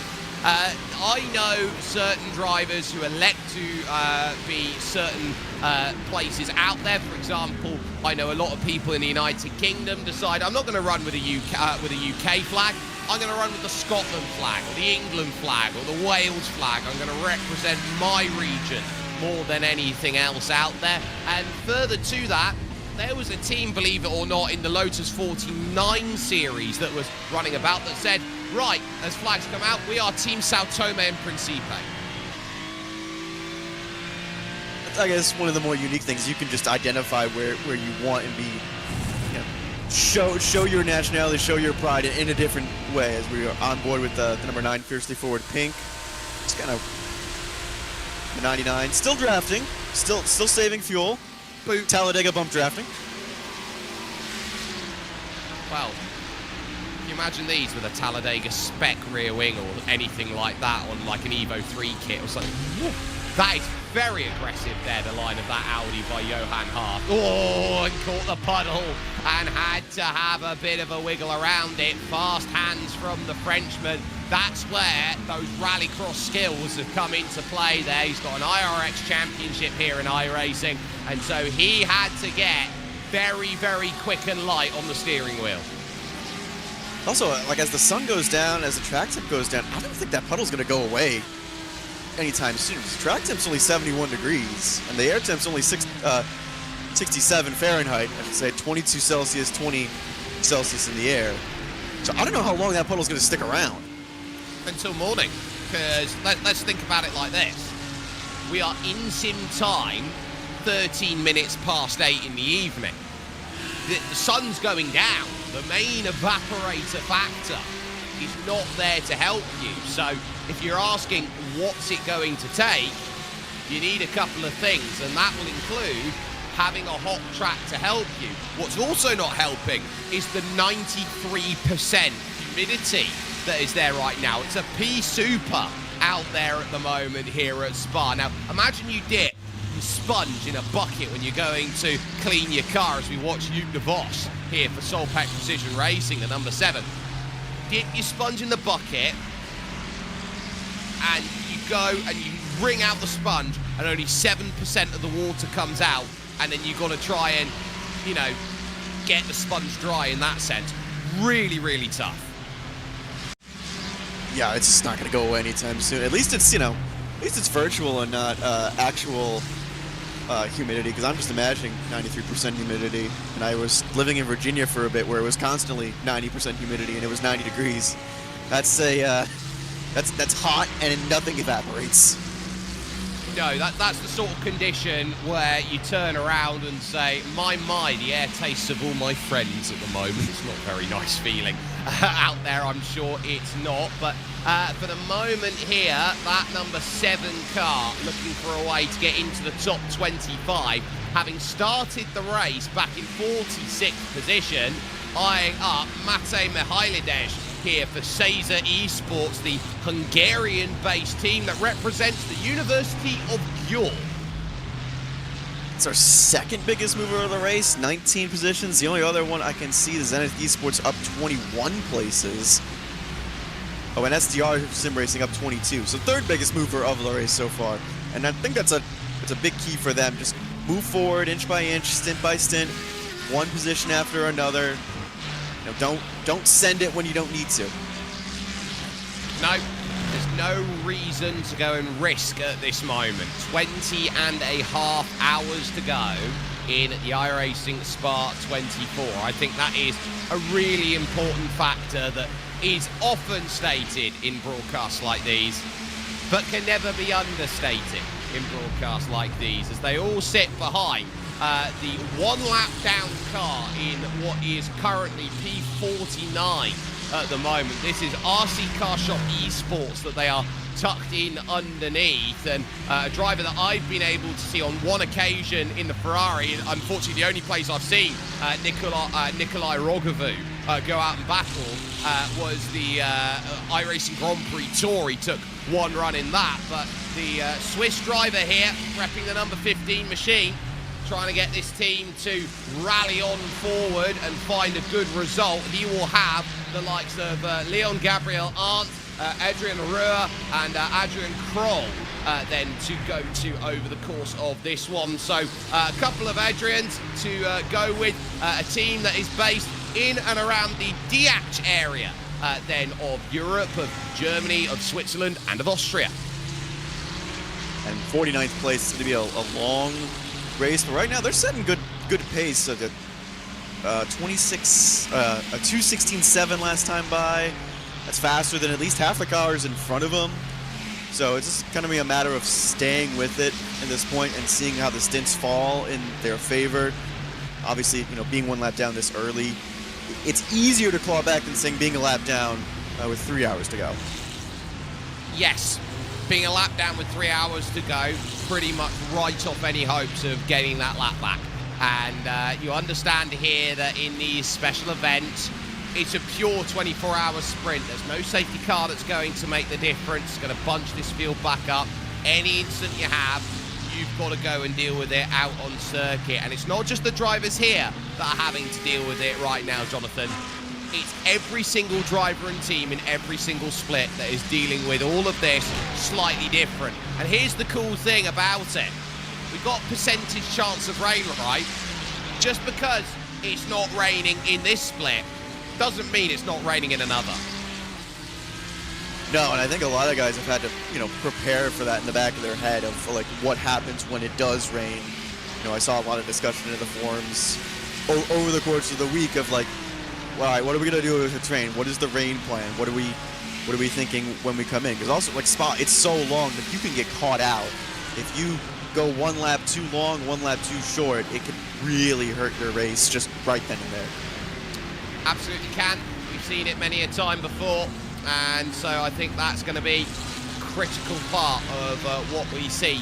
Who adapts around here as the 001 comes in to make it stop? First of the callers, Sven Haase once again making the trundle down the lane, and will take the Lassource hairpin out there to make the turn around, which is down at the tiny little town of Spa. Down there, and this is why it gets the name of Circuit Spa-Francorchamps, because when you climb the hill up the Kemmel, instead of going right over through to Malmedy, if you take the old circuit, you find yourself to the town of Francorchamps. I think this is really interesting. The 001 has pitted earlier than everyone else almost every single stint, and I believe last stint only was in for 33 seconds. That was just not even a full fuel fill. So it's going to be curious to see what they do here. The BMW M Verstappen Sim Racing has matched them with only fuel last time. Same with the number 4, matched them with only fuel. So I'm thinking they're going to have to take tires here because I believe they only did fuel only the last 2 stops. So it's aggro, and so this should be a scenario where you're saying, okay, if you've done fuel the last 2 stints, then that's a triple stint. You're going to have to go and give everything you can, and Sven Haase now off and away, and looking to try and get back to pace again. But really, grid and go. I had Craig earlier on in my ear, just chatting before the race started, saying, "Hey, look, I said I don't want to hear the strategy that grid and go are doing. I want to be surprised by what's going on. I don't need the nitty-gritty of details of stints, which he had the opportunity to get to, which is admirable, but I very much would love to know what they're doing." That 3 BMW M Verstappen Sim Racing is probably the only one that wants to know more what they're doing, because that was another, feels like, short fill on the 001, so we'll see what they kind of cycle out here and what their teammates decide to do. Again, they've been early on the stint every single time, about a lap or 2 earlier than everyone else. I'm wondering if they're trying to offset maybe for later in the race. Well, that's a lot of curb there from the 99. For later in the race, maybe offset it so that they're on a separate strategy. But what are you offsetting to? Are you just offsetting to fuel, or are you offsetting to the percentage chance of rain? I would say it has to be to fuel if they're short pitting like this and thinking, right, if we can short fill a little bit, we save about 6 seconds. If we can make up that 6 seconds in race time and not lose pure pace, then we gain 6 seconds on the 3 and the 4, which I believe is probably going to be their main target. So we'll see how it plays out. I mean, I don't think they're playing to the threat of rain. I think they're playing to more of the maximizing the amount of time on track and minimizing it in the fuel. So we are just about reaching the twilight zone coming up then in this race, which will mean that this one will go to darkness. And believe it or not, we have had the iRacing 24 Hours of Spa go 24 hours completely dark before. That was at a time before day-night transitions. We made it a complete night race. All you had were your lights to go out there and go and run with, and it made life very, very tough to go and get there in the static time conditions. But at this point, you look around here at this group right now, Kiter, Half, Vecchio, they're probably turning around and saying, yeah, let's build our stall right now. We're only 5 seconds off of Miguel Costa, for example, in the 003. And these drivers are going to be turning around and going, right, what do I want to do with our stint? Because there'll be some teams, especially some of the big teams, normally you get to this time out there, for example, here, Jonathan, you go, I want my big hitters from the Americas to start getting in the car at around 3 o'clock when the Europeans start getting tired. I turn around to you and say, yeah, but what about Porsche Esports regional qualifiers for the Americas that would take that prime time slot away from some of them? Yeah, I think, I mean, the lovely thing about sim racing, you can do so many different races at once, but then you have to strategize when you have multiple drivers in multiple disciplines. Like, when do you put them in at certain times? I'm surprised to not see a driver switch, actually, from the 001. Sven Haas has been in there for the past couple hours now. I'm also surprised to not see the 99 try and pass the 4. I want to say they're fuel saving again. The 2 behind clearly have more pace. I think, what are you going to gain by passing? Let's ask each other this. What are you going to gain by passing? Well, if the 4 is on a full fuel save and is not pushing it right now, you can gain a few seconds. Because right now, the luxury that the Grid and Grow Esports have is, since they're all on the same team and they're all 1, 2, 3, there's no pressure. There's no one from behind trying to pass you and gain position. You all can run your race and strategize with each other over what you're doing. So I think if you really want to put a threat to Grid and Go and to Verstappen Sim Racing, I think you got to really show, like, hey, I still want to race at this point in time. It's also like, the 4 is also helping the 3 in the sense of holding everyone else back that's trying to break into that top 5. Okay, but we're at Spa, and the Kemmel Straight run gives you about 0.3 of a second in a straight line. And the run out of Stavelot and Curve of Paul Frere over to the final chicane also gives you 0.3 of a second. So you have to prove that you are at least 0.7 of a second a lap quicker, which you can only do on a tyre offset. Doing a tire offset, or again, if they are mad saving, I feel like the 4 is definitely mad saving because they're in the mid 16s and they were in the upper 15s earlier on. So if you really want to put pressure on, you can, but I also think like saving fuel is almost more valuable here. I think that's tyre more than anything. I'm looking at the Grid and Go drivers. They're in the low to mid 16s at this point. So 16.5 by Sun Kiter. I don't think he's really lifting off majorly. I think he's on a different strategy here compared to those around us. On cue, in comes Miguel Costa to pit. And that is going to signal strategy in as the 003 now makes their stop. 20 hours, 24 minutes, 20 seconds remaining here at Spa. It's only 20 laps on that stint. There's definitely an interesting strategy play from the Grid and Grow Esports team that I think all of us are trying to figure out and calculate here, because they're going to pit now. If they're going the same direction as their teammate, they're not taking tires. Just as purely to try and offset themselves somewhere. So, sometimes there will be other factors that aren't optimal where you do have to pit around. They can go to Isaac Phelps, Aleix Nahuay, and Noah Adair as their 3 drivers. They do want to driver swap at this moment, and it is a driver swap, so that's what's mandated the pit stop by the looks of things. Isaac Phelps will jump in. That will give just enough time then, about 2.5 hours for Miguel Costa before he's got to think about Porsche, to go, right, okay, Isaac Phelps' turn to jump in, take his service, and go and make something of the car now. So I think that is planned from them. Maybe not 100% ideal, but they have a chance to short fuel on their pit stop and get them back up to the 002 team when they decide to pit, potentially. And it looks like they're taking tires here too, so this is going to be completely different from what their teammate already did of Sven Haas. He's already passed him, by the way, going down the straight, and he only took fuel. So now you're going to really see the difference here of what a full stop does compared to what just fuel does. It's going to be like that 20-second gap. very important questions come through. How many laps do these average in the iRacing 24 hour? Well, we're currently on lap number 95 about to start of this race with Diogo Pinto out in front, and we've done 95 laps in about 3:37. If we say that a lap is 2.25 out there, we can roughly say it's about 11 minutes for 5 laps as we focus on that group once again of Verstappen Sim Racing, Nova Legio and Fiercely Forward Pink. We can say that, okay, we'll be about 3 hours 48 in by the time we get 100 laps done, which means roughly, I reckon we're on course for about 620 odd laps, 630 odd laps by the time that the end of this race is done and dusted. The scoring right now has it as an estimated probably 630, 640.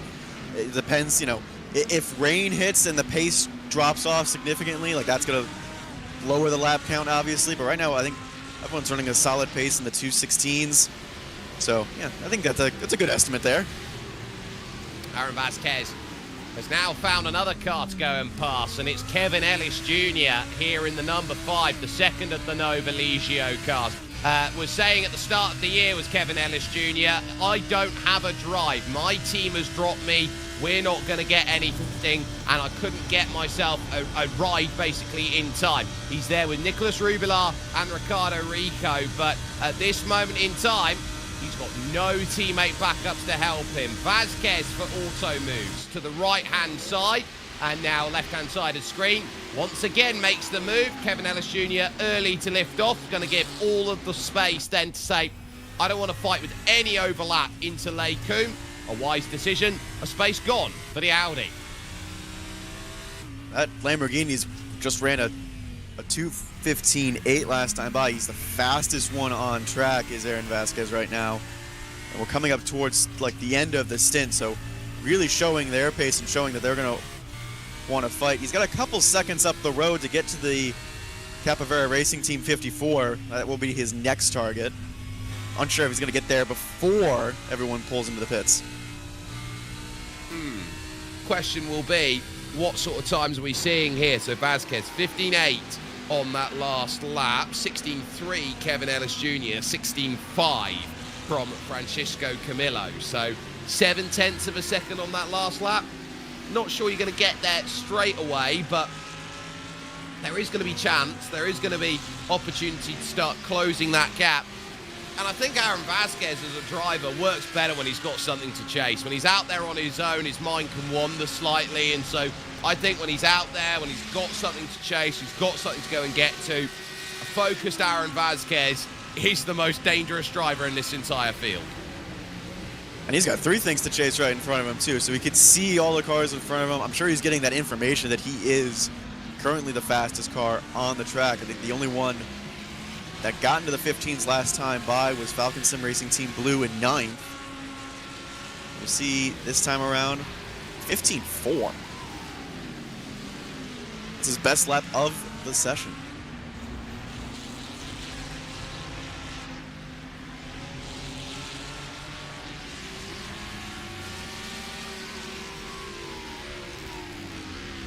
So waiting on pit cycles for the 4, the 99, and the 9. And just quietly working through. I'm a professional streamer, you know. I kindly muted my mic and forgot to turn it back on again. So Gianni Vecchio here is now looking at this here. And on the back of this group, I think he's playing the quiet game. And I think Fiercely Forward absolutely love this. They are walking in, unsuspecting here. And effectively, when they're behind Johan Harf and Sam Keiter here, and they're trying to deal with the traffic of Daniel Roberts, who's there for LMR Esports, Kenny Hedemans for Autism Awareness by Squadra Corsa. I think it's the old Trojan horse strategy. I'm going to walk in under the guise of something else, and, you know, by the time you let me in and I get to the end of this race, my strategy will let me prevail. And I think showing that they can hang around and keep pace with the Grid and Go and Verstappen Sim Racing cars, too, is also very key. Like, they're just kind of running their own race, running their own strategy. He may think about a move, or may just want the 99 to get on with it a little bit. looking. Just that. Showing the dummy. Yeah, so you get wide in the mirrors. It's what we would go to, I think, Jonathan, and say, Sim Racer's handbook. First thing you're ever told, get wide in the mirrors, as wide as you can. Make life as tough as possible, then, and think that you're going one way when you're going the other way. It's a case of when you're playing dodgeball, you zigged when you should have zagged. Yeah, and it seems like the Ford Ferrari is stronger in that second sector compared to the Audi. So the 99 can make up a ton of time here with the slipstream and going down through Malmedy. But then, like, when we get to the bus stop chicane, the Fiercely Forward pink car is just all over the Audi. And part of that, do you feel, is just how small that Audi is in comparison to what you see of that Ferrari in front. It can just hold that body shape really nicely. It has a very nice punch through the air on the slipstream. Do you think that that is giving as much help as possible here for the Audi to cover up all of those shortcomings in the middle sector by the way it holds a straight line? I think that too, and you could also set, depending on their setup, they could be set up for that Camel Straight and a less drag, try and maximize the amount of draft. Since we have 60 cars in the 59 in the split, you're going to have plenty of opportunities to draft here. You can see right now, even a little bit of a catch there from the 9. You can see right here, the Ferrari kind of gets out a little bit of a gap in this second sector. The Audi, it looks like, struggles trying to get the power down. But then on the longer straights, that aero advantage brings it back into play. Started with 59 drivers, or 59 teams, sorry. We are now down to 55 running here. The 4 that have gone out, WSR Esports Black, Impulse Racing by Volder Art 257, Maniti Racing Purple, the 783, and the Marla Racing team, after their drop, have elected to say, right, we're not going to get back with a chance of winning. That's it, our day's done. Early enough for us to park it behind the bike shed. So very tough for them, but there'll be other opportunities down the line for Marla, who, as a team, Marla Racing, I think, Jonathan, they are a team that always has a little something up their sleeve. They always have a way to surprise. That was just kind of a big shock and disappointment too, because I believe they were running in 12th when that disconnect happened. So I think just kind of a sudden shock there for them. There's not much you can do. It's the sim racing equivalent of seeing the engine go pop or something of that ilk. So makes life really tough. Back to the bumping then for Johan Harf and Sam Keiter. So Sam is going to get a little bit of a push along as they chase on to Kenny Hedermans and that lovely autism awareness livery that is out there and is showing itself then with the wonderful puzzle pieces that is often the sign of autism out there. Very happy to represent and see autism awareness out there, with me myself being autistic out there in the world of this motorsports, and a Dimensions Leaders List winner back in 2019. So it's very, very cool to see autism awareness being shown and represented by Kenny Hedermans at this moment, and the entire team over at Squadra Corsa, who are down 3 laps at the moment in 54th position then, and they will have to go over to the well and look at who they've got to hand over to. So they've got Vince Peters then, who could get into the car, Robin Nurburg, and Gilles Hubin then, who can get in. But for the moment, Kenny Hedermans is the one who is doing all of the work at the moment, and currently has had 46 laps behind the wheel. And 3 laps down, going to be hard to dig yourself out of. But you're right, like just seeing that, that livery, that the paint, all the different colors is like raising awareness. It's that's the secondary mission to trying to get a good result. I think is just spreading awareness, and I think that car is doing a fantastic job of that. Certainly, we see a lot of charity efforts, for example, at Daytona, from drivers who want to go solo and want to represent in that stage. Dino Lombardi, 002, in on schedule then to make that pit stop. As those drivers that we are focusing on, they're just going to go through in the front of your screen right now, working through here. What's on the left-hand side? 1, 2, 3, bang, bang, bang. They go by. and Dina Lombardi coming in. Now, do you remember a time where it wasn't just orange cones there, but it actually was a wall in iRacing when you went through, and there was always one driver every race that would clip the inside of the wall through the last source hairpin in the pits and would create the Austin Powers moment? I feel like that was me once when I was trying to do a test run on the endurance setting. If I banged the inside. Well, it's really easy to do because it's such a tight corner. Looks like we are going to have a driver change as well for the 002. So this should be a full service. Now, where do they come out in respect to their teammate in the 1? That's going to be interesting to see because the 1 car, remember, only took fuel. Yeah, so that's going to be a difference maker. Jarno Cook in behind then the 002. And so is going to be next up in terms of finding a way out of pits, up to speed. That car that they were running against, the 001, just coming out now of the last source hairpin to go climbing up the hill for another go, has found his way with quite a nice group here, has Sven Haase with Julen Fernandez, with the likes then of Mate Mihailovic, Nikolai Rogovu there. Long stop by Jarno Cook. It's going to be a mile back of that. Probably going to be around Owen Carroll when he climbs the hill in 28th position for BMW M Team Burasud Plus competition. So very difficult, the right and the left. Got to be very much on your line, and then as your wheel gets a little bit light, find a way to go through. In fact, it's going to come out just behind the car that is 1 lap down of Hugo Benelmans for Undercut Racing Team Black, as focus now goes back to Sam Keitel and Hedemans and Daniel Roberts. A lot of traffic there in front. Now that we're getting to the end of the stint, like, you had to think about, like, is going to be pit strategy going to play into effect in terms of position? Like, is the 99 and the 9 going to go first to pit and maybe try and undercut the 4 here, or are they just going to continue playing to the strategy? Another thing I noticed out of the pits, the 002 and the 003 were like 5 seconds apart when that cycle started. Johan Koch is about 10 seconds now in front of his teammate of Isaac Phillips in 28th. Phillips now down in 31st. Again, on a kind of different strategy to the field. We'll have to see what happens when they kind of cycle back and everyone else finishes their stint. So, are you happy playing leapfrog still, allowing one car to basically do domestique work out there at the front, which Sam Keitel is doing his best Sylvain Dillier at the moment, or are you looking to try and break away from this pack and do your best impression of Baptiste Weistrofer out there in the Tour de France at the moment? That's the question that will be belying the lips of Johan Haaf at the moment, trying to go and get on through. And a lot of cycling representation around this area of Belgium.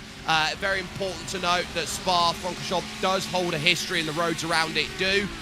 The classic monument out there, Liège, Bastogne-Liège, often in its final stages, goes through this section of circuit, of Belgium, goes to the town of Spa. You've got the Col de la Redoute, that's not a million miles away from here. And critically, if you go to Stavelot village, you climb out of the town, you go right up to the top. Arguably the greatest cyclist that ever lived. There is a statue dedicated to him. It's called the Hannibal, basically. Eddie Merckx is the statue dedicated to a bike rider who won absolutely everything in cycling and then some. And there's only one comparison to Eddie Merckx at the moment in the world of cycling, and his name is Tadej Pogačar.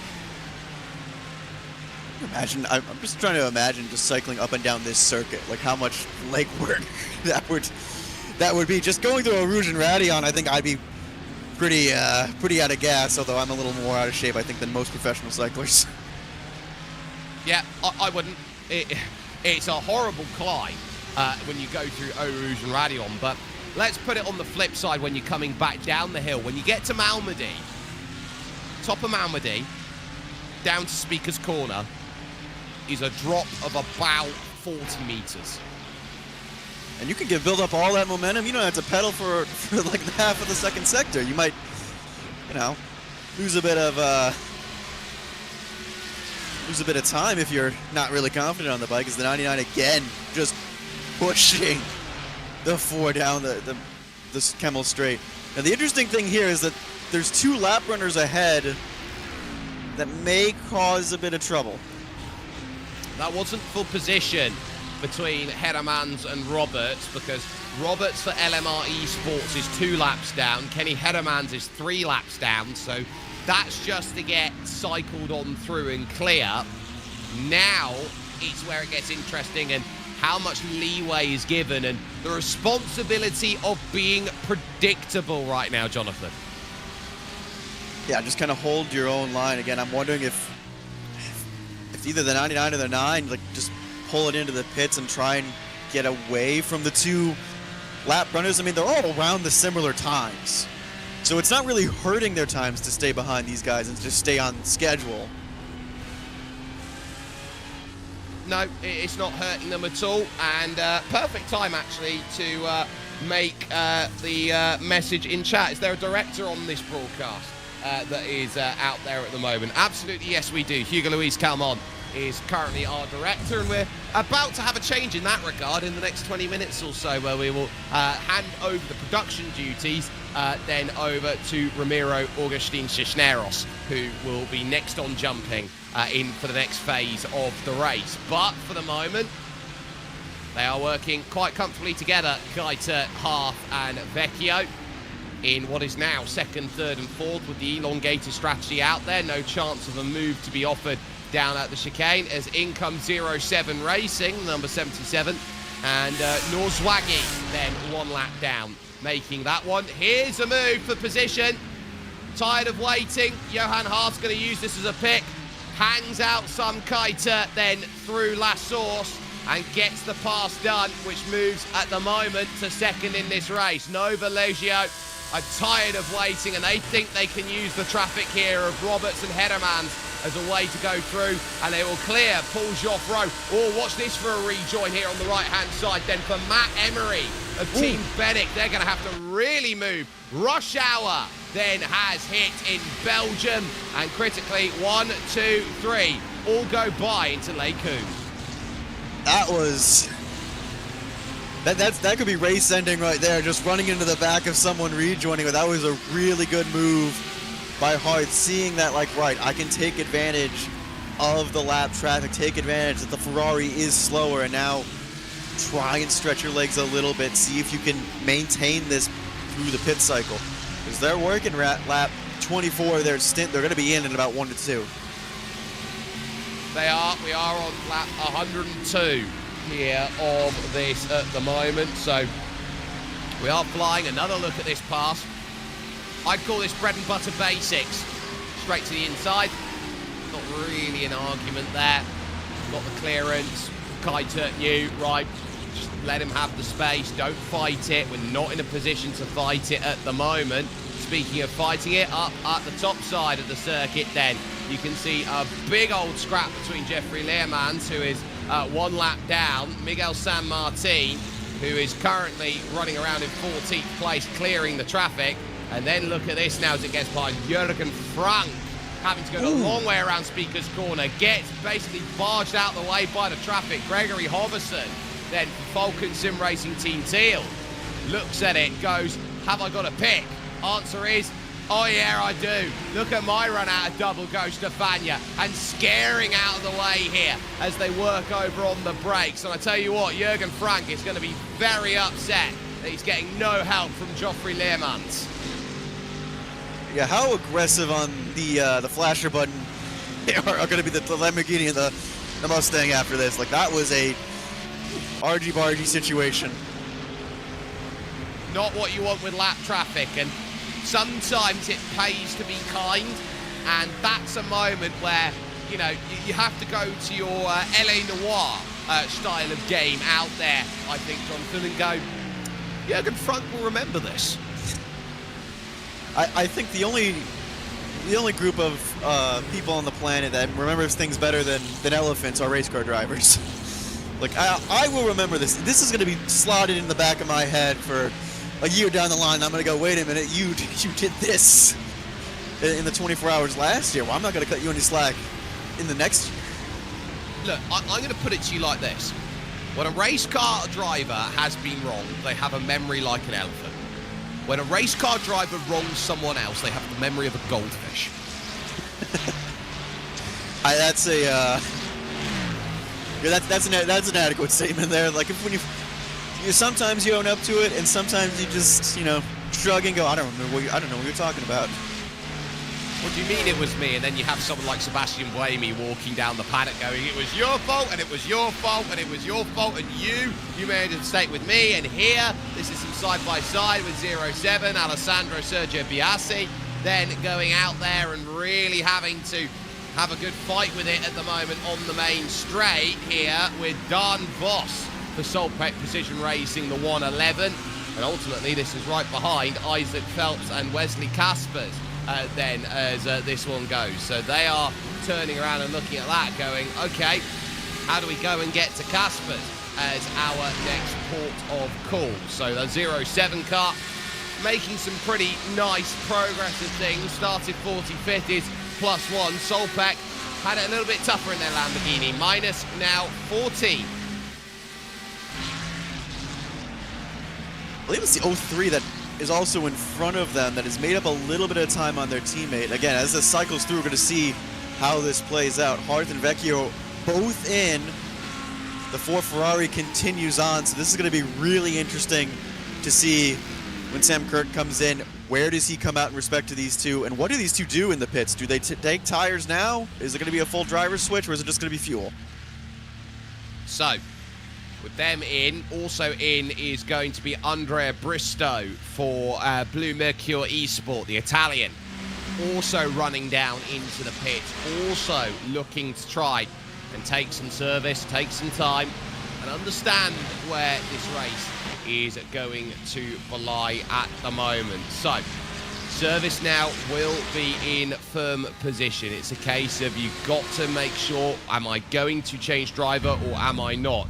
Johan Haaf still in for Nova Legio. In for Fiercely Forward Pink, Klim Galitsky is going to take his place in the car. Behind that, Emanuele Olivieri in for Blue Mercure. So it's about that time here at 4 hours in.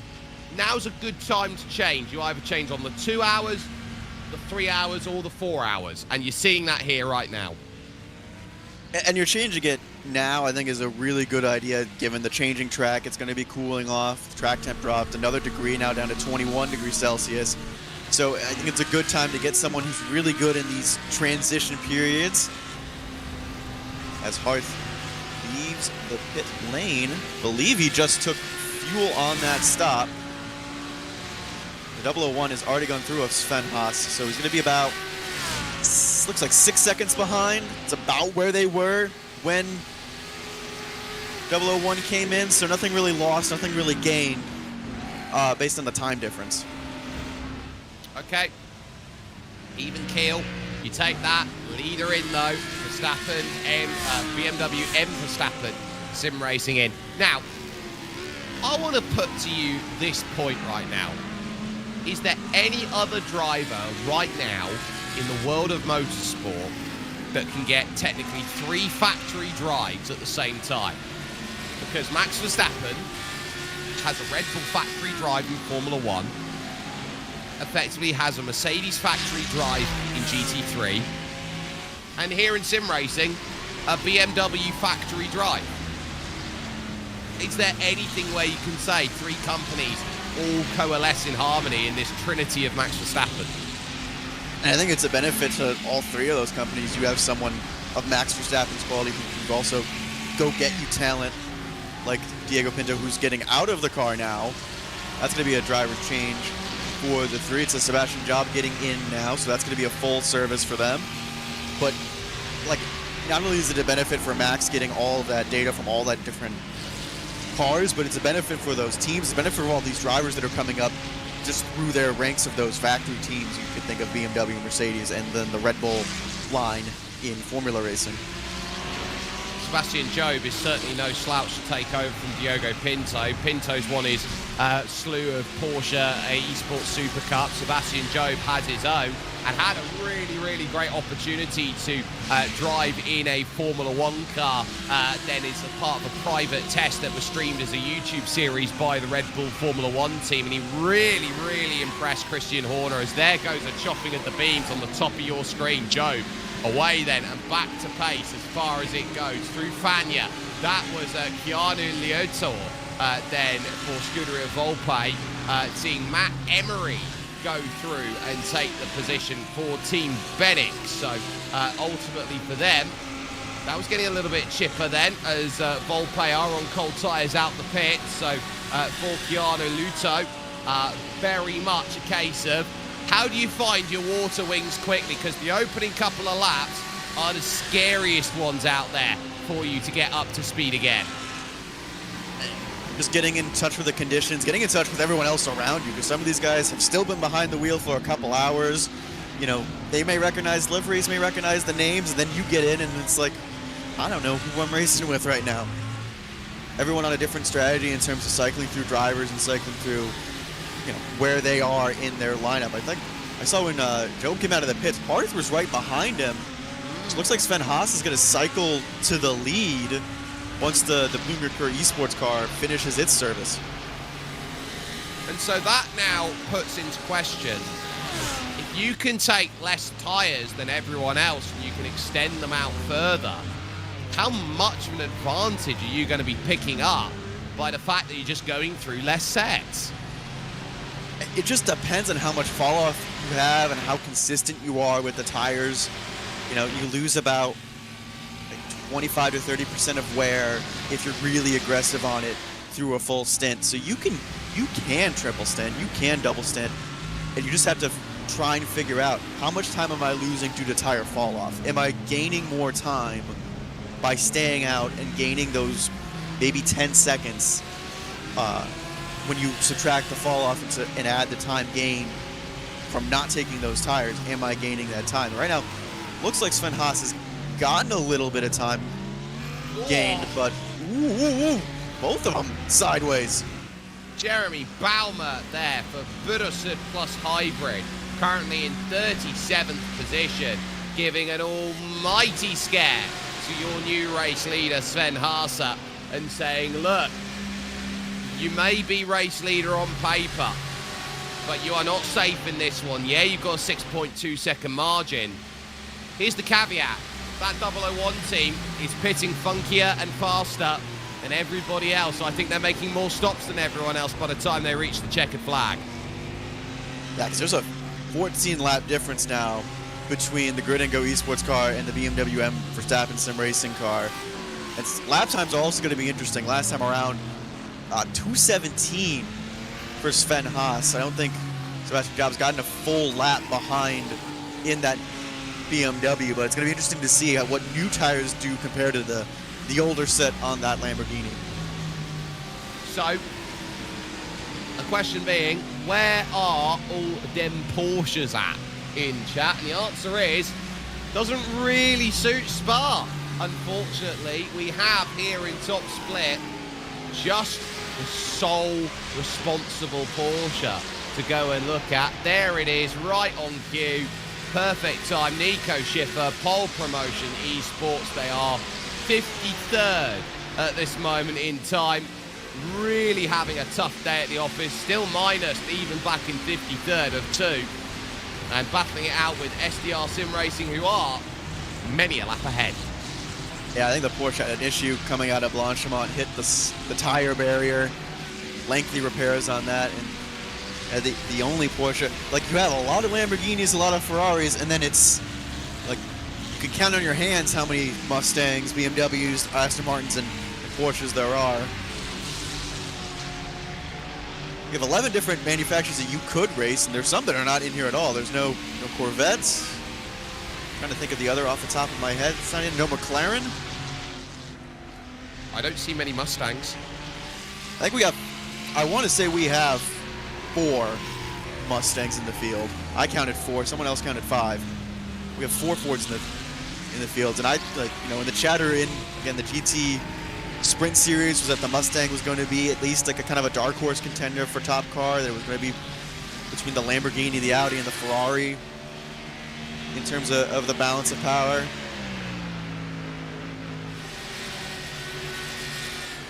All the differences available out there, and whatever make and model that you want, go to it. Now, here is a Prancer, well, I wouldn't say a prancing horse, that is a Ferrari, but for the moment, this is one Bronco ready to run pastures free. That is Jarno Cook, who is there at the moment and saying, look, I am going to want everything I can here for this 002 Grid and Go team to try and push forward and get what I can. And Grid and Go is this team. There's always one of them at every single top-level event that just stacks the field with as many cars of their caliber as they can, and is this big old super team that everyone sort of gets absorbed into. And at the moment, they're turning around with 4 cars that are running in competition right now for them, and you can normally tell where they are because they're the 00 cars out there and nobody fights them for it. And only the 004 has really had a struggle so far today. That puddle in Malmedy has caught them out multiple times, and then the different, also using the different makes too, I think shows just how versatile their drivers are in their different teams. Because obviously, you got the 001 leading in the Lamborghini, and then the 002 running that Mustang. Gonna be interesting to see what that Mustang does when it gets to Hearth ahead. Hearth ran a 217 last time by, and Jarno Cook was in the 215s. They're only 2 seconds apart from one another. They very much are. We're going to take this moment here, ladies and gentlemen, for the first time to listen into the sounds and sights that you've got here with us on iRacing and the iRacing Spa 24. Let's crank up some noise. Let's listen in as we go to fan immersion.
Right, drama then as we come back from fan immersion for autism awareness by Squadra Corsa. Here's the problem.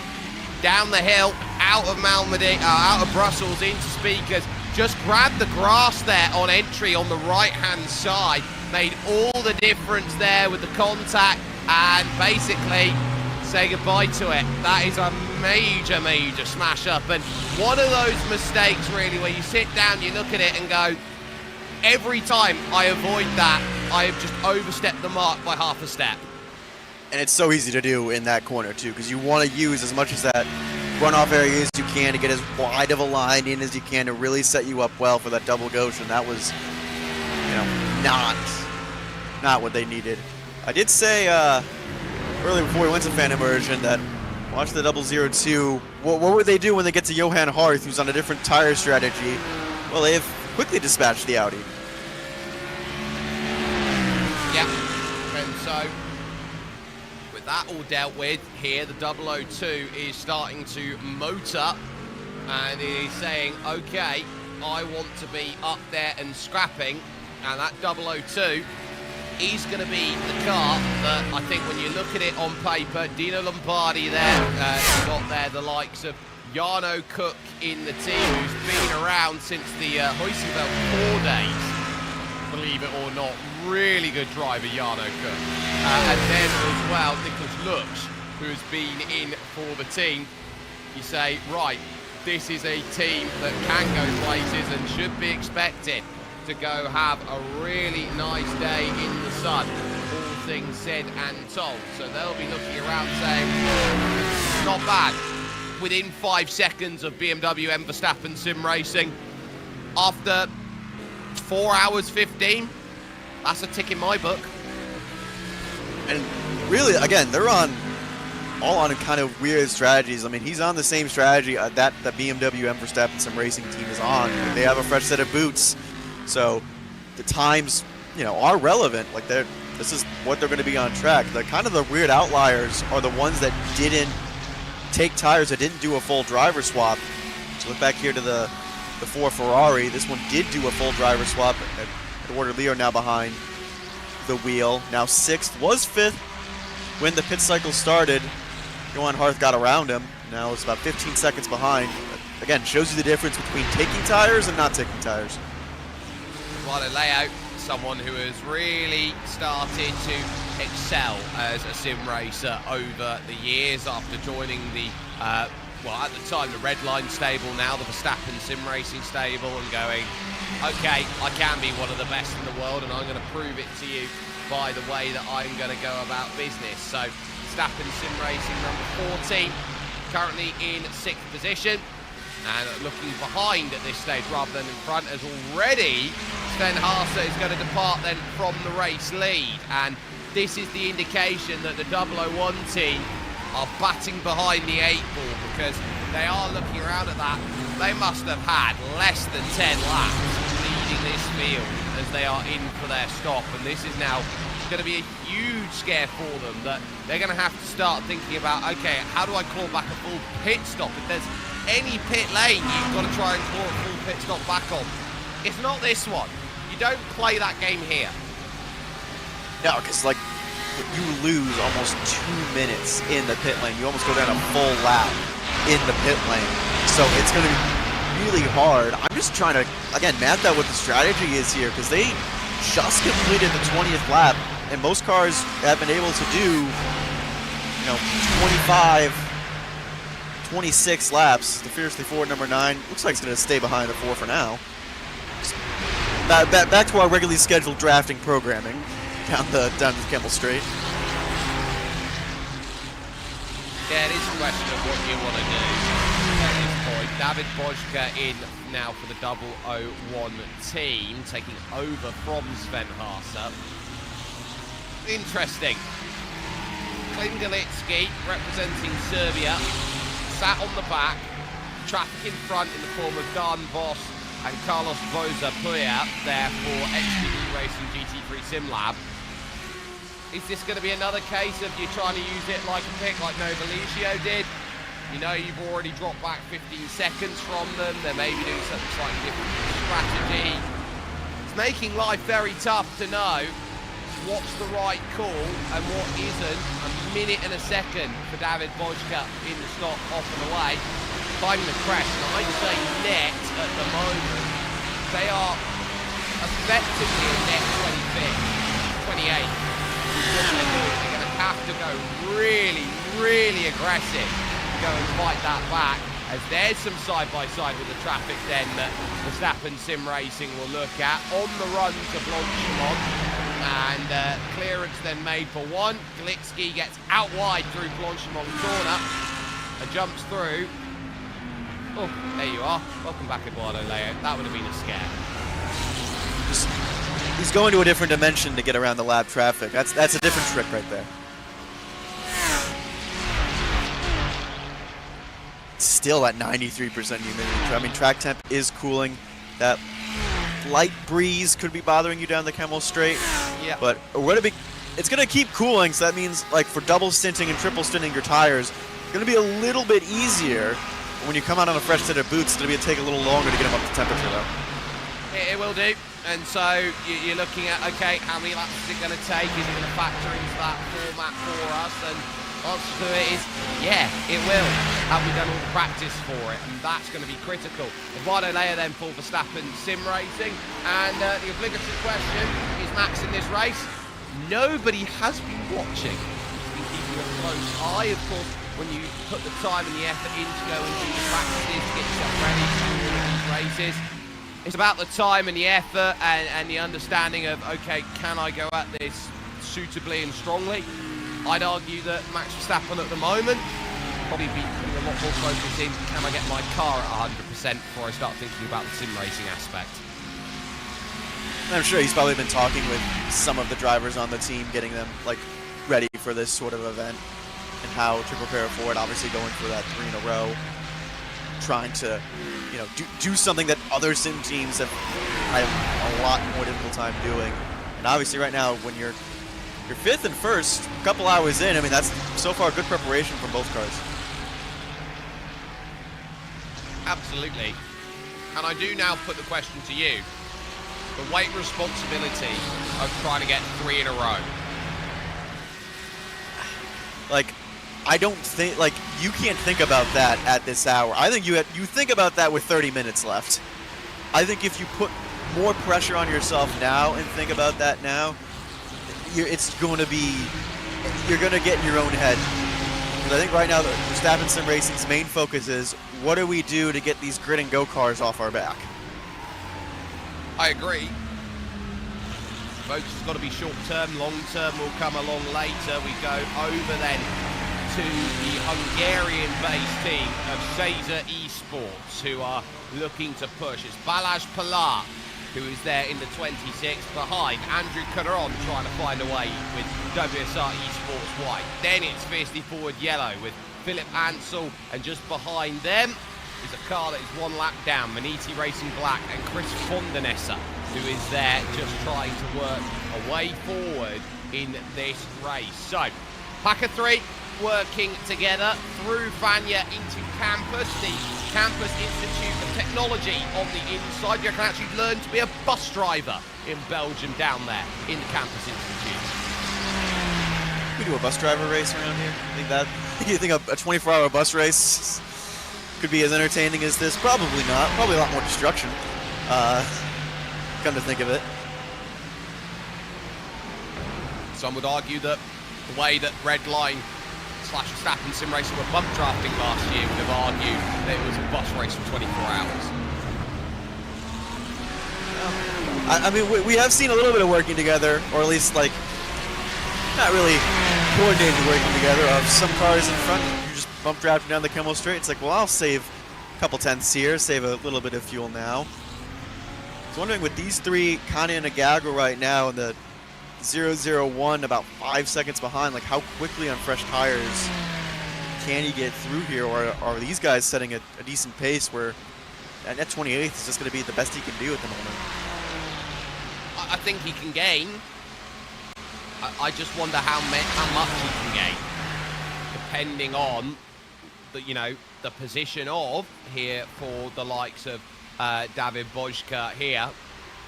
How Yeah, much quicker is he? I just saw him in the background. He's all on his lonesome. He's got no one to draft with down the Camel Straight either. Yeah, and on that last lap, 16.4 for Pilar, 16.5 for Caron, 16.2 for Philip Ansel, David Boschka, 17.1. That's on a new set of tires too. That's a little. That must be the warm-up then coming in. There's only about 5 laps, or 2 laps into the stint.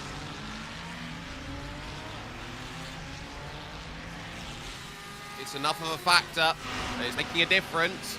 And so you've got to get up to temperature. And there's also the factor as well here, Jonathan, that when we look at drivers and how good a car is, we often think every single driver in that car is exactly the same and they can get everything they can out of it, as here comes the push of Clint Galinsky onto Eduardo Leo. The reality of the fact is, every team sets up their car slightly differently. So every driver will set up their car slightly differently. And at some point you go, yeah, I'm going to make a sacrifice here. I'll be slightly slower so another driver's slightly quicker, say, for example. Yeah, and also like when you are faster as well in this stint, because obviously you have tire wear, you have like fuel load. So if you have someone that's very consistent across the entire 25 laps, you know, you probably want them in the car for a time like now where the track is going to be transitioning, as compared to someone who's going to get a fresh set of boots on and go, right, I'm going to set the fastest lap of the race, I'm going to just go out, go guns a-blazing, or someone who maybe a little bit more conservative, save their tires to the end of the stint, then on the low fuel load, unleash that power. It just depends on the driving style too, and that's, I think, something that's really unique when it comes to like this endurance style racing. Like everyone kind of has their own style or own strategy in the way of going about things. They absolutely do. 3.4 seconds is the margin at the front between BMW and Verstappen Sim Racing 3 and gridandgo.com esports 002 Nova Leggio Racing. Currently that final car on the podium, and we don't often talk about these races being those the big gainers, but inside of the opening third of this race, just before the opening quarter of this race is done, Nova Leggio started 14th, they're up to third, a gain of 11. Grid and Go 003 started 17th, up to 4th, a gain of 13. I'd turn around and look at that. 24 places between those two cars, third and fourth. They're threats. Yeah, and I think all of the Grid and Go cars have showed pace, and that 99 as well, and that Audi has shown a little bit of pace. A little bit of a different strategy for them right now. They're on older tires compared to those around them, and you can see it in the lap times. A 17.2 last time for Johan Harth. So it won't be long until Isaac Phelps is right on his gearbox going down the Camel Straight. But you gotta wonder, like, if they're gonna do a full service next time, and if everyone else is gonna just take fuel, okay, what is it? Like, where is that gonna cycle them out? And on top of that as well, general consensus is, if you want to put a brand new driver in your car, you do not put a brand new driver out on an old set of tires. Yeah, no, because you don't know what those tires have been through. I mean, you can think about, like, oh, yeah, they've done 25 laps, but you're not thinking about lockup, if they're run off the course, or if someone's just putting the power down and overheating those rears. If you do a driver change, you're going to want a new set of boots. So I'm guessing, like, Nova Leggio, when they're going to come in, that's going to be full service, and their 4 closest competitors in the top 5 are all just going to take fuel only. So it's going to be a kind of a weird reset for them. I think so too, and I would be looking at this going, okay, new phase of the race, now what do we want to achieve? It's a chance to basically put it in and say, I'm not really worrying about too much. Tell you what, a team that we haven't talked too much about with over the course of this run is at the moment. I want to go to Oskari Karkkanen right now, the 114, Team PGZ, who are out there. Now, this is a team that often gets its sense of going, okay, we're the meme team out there. We are one of these cars that often it has got the iRating to get up there into these top events. Doesn't always get the best result at the end of the day. But between Karkkanen, Loic Rabier and Sam Ward, I'd be looking at these drivers going, okay, I think we've got something today. Started 7th. Yeah, we're down 4, but we're doing well. Just past Owned Esports with Damien Payet currently behind the wheel there. Jacob Hansen just in front, but they found a lovely little island spot out there. They're 11 seconds behind Blue Mercure and 6 seconds clear of Marley Joffe over at WSR Esports Red. And I think just kind of staying in the mix, staying in the threat. Like, yeah, they've lost a couple positions, but like they're not far off the lead in terms of endurance racing. You're 50 seconds off the lead. You're still a threat. You're still putting in respectable lap times. Almost their best one of the session so far, 15.9 last time around. So just kind of hanging around and showing like, yeah, we can still tussle with the big boys, and we may not have. This may not be our true pace yet. We may still be holding back a little bit. Get a replay right here. Simarcy. Have they just pushed out hard here through Stavala? Oh, that snapped early. That's really early for Leaf Sebastian to see the back snap out there on that Mustang. So very tough to navigate through. A little spin, no harm, no foul. But would have been very, very grateful there for gravel on the outside of the circuit rather than asphalt runoff. Now, I want your opinion on this, because everyone says, oh, we want racetracks that are harder. We want them that are more difficult. Let's bring back gravel, and everyone's bringing back gravel. Am I the only person in the world who hates the fact that they've brought back gravel? I just don't like it when it just takes a car out of the race because of it's spun and it got beached. Like, I like it in the fact that, like, you're constrained within the track, you're forced to stay within the track. You know, a place like Spa has a good mix of both, where you have the gravel and you have some of that runoff area.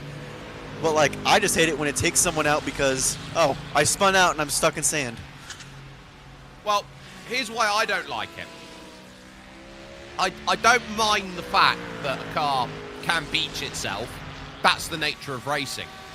What I don't like is, say, the Zhou Guan Yu incident at Silverstone a couple years back, where the car goes into the gravel from being unable to decelerate and then pitches and rolls, very much the same, say, for example, the Simon Pagenaud incident that gave him his concussion down at Mid-Ohio. Very much the same case of, well, what happens when the car pitches and rolls and digs into the surface? That, I think, is a lot more dangerous than just having run off all the way to the other side. It's not as exciting, it's not as much of a challenge. Yeah, I completely agree. But I think it's still a lot safer. I think it just depends on the safety aspect of what you're trying to prevent, because then I argue the same thing at Silverstone when Max hit it at 40 Gs in the wall. There was no, like, sliding into that wall. If you have just runoff area, there's really not much stopping you in that sense.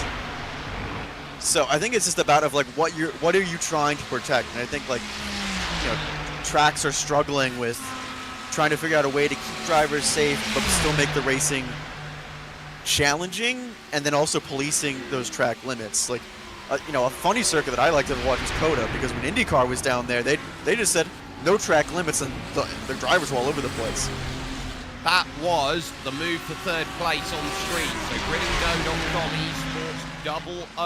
Esports 003 now make sure it's 2 Grid and Go cars then on this podium, with Nova Leggio back down into 4th. So Johan Haaf has seen that one come and go once again.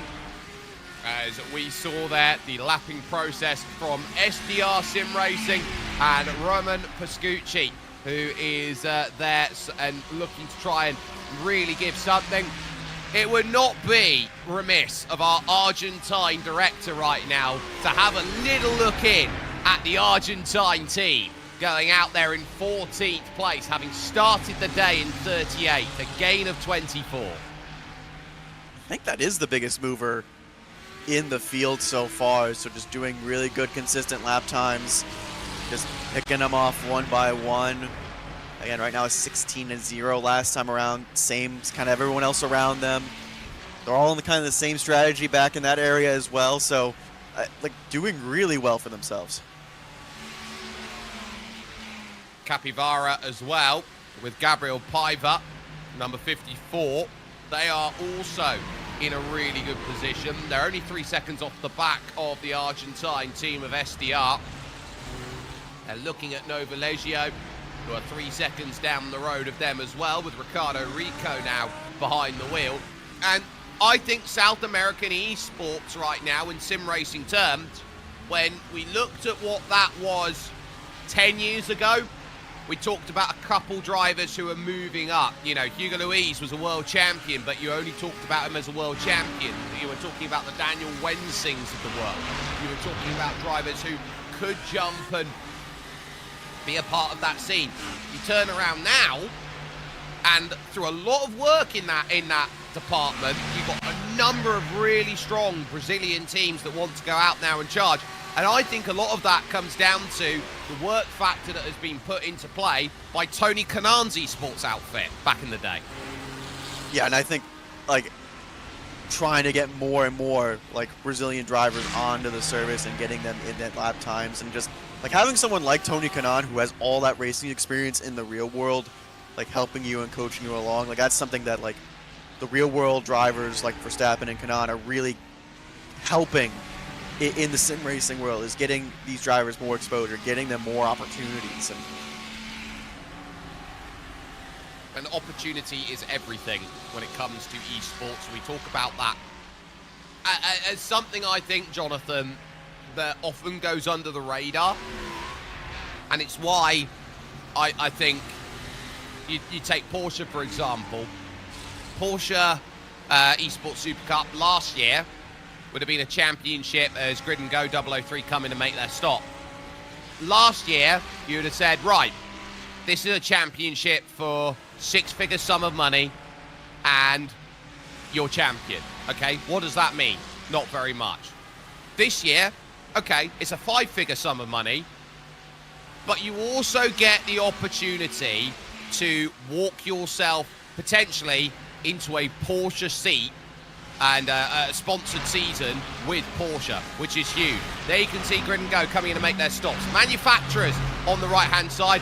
Look at the variety up there right now. It is BMW, Ford Mustang, Audi, Ferraris, Lamborghinis, Aston Martins. You have got the whole works out there. That is 6 manufacturers in your top 10. That is GT racing. And it's like, you know, when I was doing a little bit of research and stuff for this race, I think it's a little bit surprising to see the variety. I think a lot of people thought leading in, and maybe it is the case in other splits, where the Lamborghinis are kind of having their way with it. Right now, like, I think after this 03 comes out of the pits, like the 003 and the 001, like there was only 2 Lamborghinis in that top 10. I think it's nice to see just the variety. Nice to see the Astons as well doing well. I know in the lead up in the official series in the GT Endurance Sprint, a lot of people said the Astons were struggling a little bit for outright pace, but you know, 8th and 9th is a really good result so far. Oh, it absolutely is. I definitely don't think that you can shake a stick at this and say it's a bad day at the office. I would very much like their position and go, right, I want a little bit more, I can get a bit more. I'm quite happy to see what Blue Mercure is doing. I like what Auto Moves is doing. I like what Fiercely Forward are doing out there. Nova Leggio. There's a lot of pliability in this race for them, and they are very much eyeing it up. And you are seeing here Isaac Phelps, his second stint of the run, now looking to try and get that through. And for those asking, why haven't you seen one of these cars? Why haven't you seen one of those cars? Some cars are in, some cars are out. That's the reason why Balance of Performance is a thing. And the best thing about Balance of Performance is you've only got one car company to thank for Balance of Performance out there, Jonathan, and that's Maserati.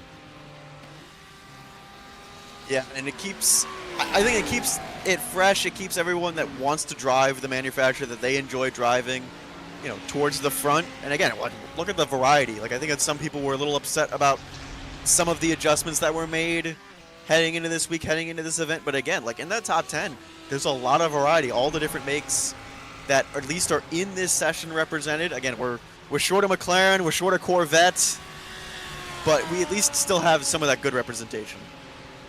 Yeah, and I think that's key here. There are some cars that we have gone to where it is really tough for them, and the top teams aren't looking at them, but There's nothing saying you can't run them in whatever split you find yourself in for the iRacing Spa 24. And there are more splits available that go into Sunday to go and have that run. So there are opportunities, many opportunities to go run and race and rep your favourite car out there. It's iRacing, you've got the opportunity to do so. And that's why we see it. Go with the car that you're most comfortable with first and foremost would be my MO. And then it's the pace secondary. When you get to the top level, they have the ability to say, look, with 9,000 iRating, we've had a little look at everything under the sun. We know how everything drives. We do a lot of work at the beginning of builds to know what it's going to do. I want this car.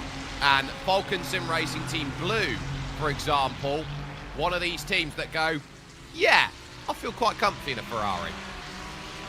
The Ferrari's just been a solid all-around car so far this build. You know, and when you come to a place like Spa where you have, you know, the long straights, some of these long medium corners in the heavy braking zone, you just need a good all-around car. And that's why I think you see a lot of the Ferraris and a lot of these Lamborghinis is that they're good all-around cars. They're easy to drive. They're pretty stable in the corners. That's why you see like less Porsches, for example, like the Porsche. You know, I've seen when I was doing again a little bit of my research, it seems just a little unstable, a little, you know, twitchy. So I think you want something that throughout 24 hours is going to feel nearly the same as when you started at the beginning of the race. Well, if you want Porsches, you go Daytona. We saw a lot of Porsches at Daytona at the start of the year, and they have slowly dialed back. I think it's part of the reason as well why we don't see VRS Coanda or Porsche Coanda Esports out there making a go. Porsche's not the car for here at the moment for a works team. They've got their concentration elsewhere, getting cars into the Esports Super Cup, so they're going to get Spa a miss. It's a shame to see one of the big teams missing out, but it's the reality of the schedule that they walk into. Here's the pushing on the straight. Auto moves directly behind Falken Sim Racing Team Blue. Aaron Vasquez versus Damon Woods. Now, Aaron Vasquez, I think, is a wonderful sim racer. He might be one of the best on the planet. Damon Woods, on his own day, can hang it out with absolutely anybody in the world. He's one of the calmest sim racers I've got to see.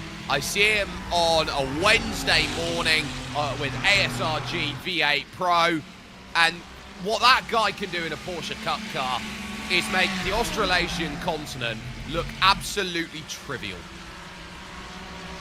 It was interesting to see Vasquez not take the moment to pass there. I think he's been one of the more aggressive drivers in the past hour and a half that we've been on, making those moves, but I think now trying to come down, or maybe just understanding that, right, I'm where I should be, I'm where someone that is running a similar pace than me, just ride behind him for a little bit.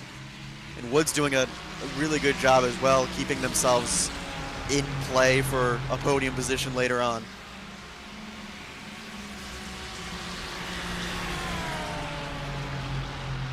Like an interesting thing I've also noticed, I think Hearth has been passed by the 4 Verstappen sim racing machine. Yes. And they were fighting before the pit stops, so I think that net gain of not taking tires is, I think, yeah, that's done and dusted. He said, I've had enough of these tires. Yeah, that was done into Brussels corner. So for Johan Hart, in, pitting, out, done, sorted. For those who are wondering, did teams choose car only to race, or will they use a car for the whole season? It's a little bit of A and it's a little bit of B. So everybody can choose whatever car they want to run for the course of the season. Here's the caveat to that, though. You wouldn't, if you were Porsche's main works brand of esports team, not run a Porsche. Let's put it like that. Would you expect Porsche in the real world, or, you know, a team of that ilk to go, as a works team, let's run something that's not our brand? Wouldn't happen in the real world, doesn't happen in sim racing. It's why we see at least one BMW M Team Verstappen sim racing car. We'll always run the BMW, give it a go if they can. Same as well with Burowsen. They are works deals that these sim racing teams have directly. We will run with this team to build your brand, to build your understanding, and they will try and get the best that they can out of it. 99 with a driver change out there. It will be Benedek Vida who will now get in, the Hungarian, to that team. That's going to be interesting to see where Vita comes out in respect to Leo and Galiski, because, like, again, they were fighting ahead before the pit stop started, and then, again, that difference of tires of just stuck out there on old tires and all of a sudden was reeled back in fairly quickly. This is a big fight right here. Oh, it's huge for Auto Moves right now. Look at this on the main run. Then out of Stavolo and Curva Paul Fret. Manuele Olivieri eyeing up Aaron Vasquez, eyeing up Ate Kalpanen, who's gone through, eyeing up Damon Woods. And now here comes a chance where Blue Mercure look to get aggro as they've got the tyre to go and make the moves. The Aston Martins making passes and gaining places. So Blue Mercure advance, they will go, and they are flying with the way that they've got to get by. Damon Woods now under threat from Kalpanen, who might think about a move into turn one and won't get there. So on Arms et Marseillaise, the French are moving. And they both ran 15.5, 15.6 last time by. They're both quicker than the 44 and the 234. So I think it's maybe an easy move said and done, or will Vasquez go back on the aggression like he was on earlier and try and fight this one back? Well, here comes Kalpanen, right-hand side. Vasquez, I think smarter than that. He's just going to bump. One car through on Damon Woods. Clearing here into Les Combes. Needing another little look over the top of Malmedy. Now, something I'm noticing here, definitely a lot less puddleage up over the top of the crest then at Malmedy corner. It is a huge difference maker to the fact that they are not worrying as much about any standing water that is left reminiscing on the circuit. Yeah, it's just taken a long time for it to go away. Maybe enough people have had enough adventures on that puddle to get through. I'm also noting that Woods only came in for fuel on the last stop. They're fresher tires on these Aston Martins, and that was a neat little move. Yeah, very nice. Don't often get to see him there. And for Damon Woods, Emanuele Olivieri just taking advantage. Second half of the corner then of Double Ghost, just sneaks down the inside, just pinning right foot to floor and saying, I'll have it. Gringo 002 in with Jarno Cook. What a stint by Jarno Cook, by the way, taking a 5-second gap and clawing it back to 1.8 seconds at the time of the stop. This is going to be interesting to see because they're kind of a little bit earlier than BMW and Verstappen Sim Racing. So if they can get out into some clean air, get the tires warmed up what they want, they might be able to undercut that 3 BMW.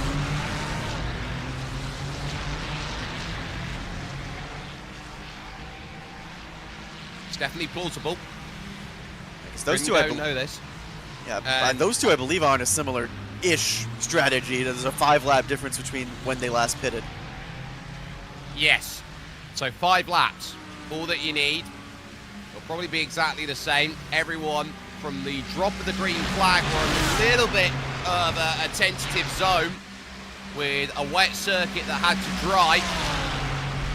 Needed the hour of practice to go and gather it back together again. And really, the understanding of where they look at in these races, critical in terms of their response. Now, Damon Woods losing the place there to Aaron Vasquez, who decides, right, I'm going to jump through as well. And that was a very clean move for Auto Moves, who again jump on and say they have jumped on into play.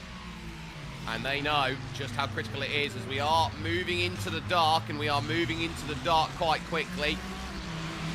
In sim time, it is 9:36, and it will just get darker and darker and darker, and you'll see just the lights come on this 21-degree temperature Celsius track surface out there. And weather conditions, by the way, not a threat of rain for this stage. I think the next threat of rain that was on the schedule is keep an eye out for the wee hours of the morning for a potential shot of rain. I feel like it's almost more dangerous because then if the sun coming up, the track is going to be already changing, and then, I mean, just a sprinkle of rain. I mean, look, that one puddle in Malmedy has claimed handful of cars. Oh, it has done. And look, just because there's a percentage chance of rain as well, doesn't mean that it is. Now, SDR have gone chucking it up the inside. Now, have they had an argument there with one of the grid and go cars moving through? Or is this just a case of I'm going to go get that? Santiago Bastarrica there with Jarno Cook in the 002. This one going on right now up over the top of the hill. And, that's going to be... Go ahead. No, I was going to say, that's going to be frustrating for Cook, because I don't think he's really fighting the 5, 7, 8 for position there, because his focus is going to be on the guys that are still running 1 through 6 at the moment for where they come out in their cycle. Absolutely. Any car you get stuck behind, you've got to find a way to get by, and if you can't get by them, well, you're just going to have to try and hold on to the best of your ability. So, very tough SDR with Santiago Bastarrica, Facundo Rago, and Light, all there. Tom Fondenbell in the pits for the 7-8-14.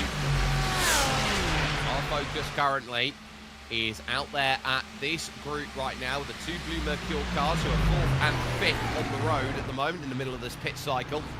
Aaron Vasquez 6th, also moves Falken Sim Racing Team Blue 7th. And they are looking around going 13 seconds to fiercely forward pink. That's a lot of work. So it's a lot of work, especially since I think like Vasquez and Woods, again, took fuel only last time around, so they might take a full service here and be a little even further behind. So again, like the two Blue Mercure esports cars, I think you said it earlier, like, you know, they've been on the up and up this year, and they're just keeping themselves in the fight where, yeah, 12 seconds is not bad, because they were down 11th and 12th earlier on in the race. They're just keeping themselves, you know, right there in the mix.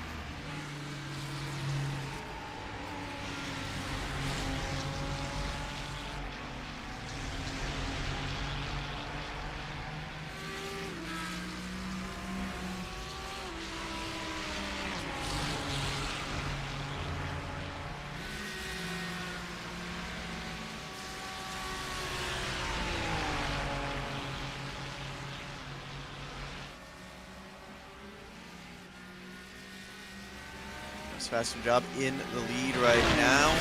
21 laps on his stint. So he's going to be coming in probably 3 to 4 laps.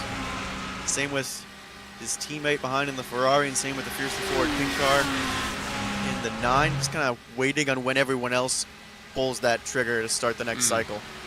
Very much so. Sebastian Job, your race leader at this point in time, having a very nice day at the office here. And we'll just be managing the stint in that BMW, not trying to do too much, not trying to overwork it. Jake Sperry here with Jonathan Burke, giving you all of the action here for at least the next hour and 10 minutes or so before we switch ourselves over to our third commentary team of the afternoon turned into evening, which will be coming up forward without too much worry at all. In position, because we've got a lot of moving parts here as we focus on forward. Next on up then, in terms of the team outside of us, it's a wonderful team out there of Craig King and Alex Goldschmidt. And Alex, a fantastic commentator out there on the European karting scene. Craig, of course, has been wonderful in sim racing terms. You heard him earlier on today in terms of his running while he goes and covers some more action. Jonathan, I believe in terms of your commentary stints for this, you'll also be back for hours 13 to 15, so you get the night stint. Oh yeah, the dark of night, where it's going to be really, really interesting to see like how everyone goes about treading through the night and seeing strategies and all that play out. Like night racing, I feel like in endurance racing is always so much fun, even though you only get to really see the headlights of the cars on the track. But there's just so many different aspects to it of the changing track and the changing conditions out there.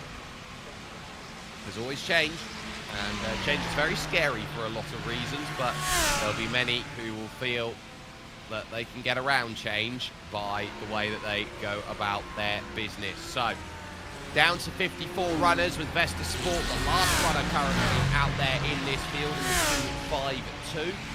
After we saw the dramatic loss of autism awareness by Squadra Corsa then from this race. And The understanding of, okay, we've got to go and gather this back as quickly as we can. Klim Galitsky, then not a million miles off the back of Eduardo Leo here in second and third. And again, this is the story about the drivers who will hold this race honest and go, no, I don't need to show what my hand is at the moment until we reach the end of the tournament, basically.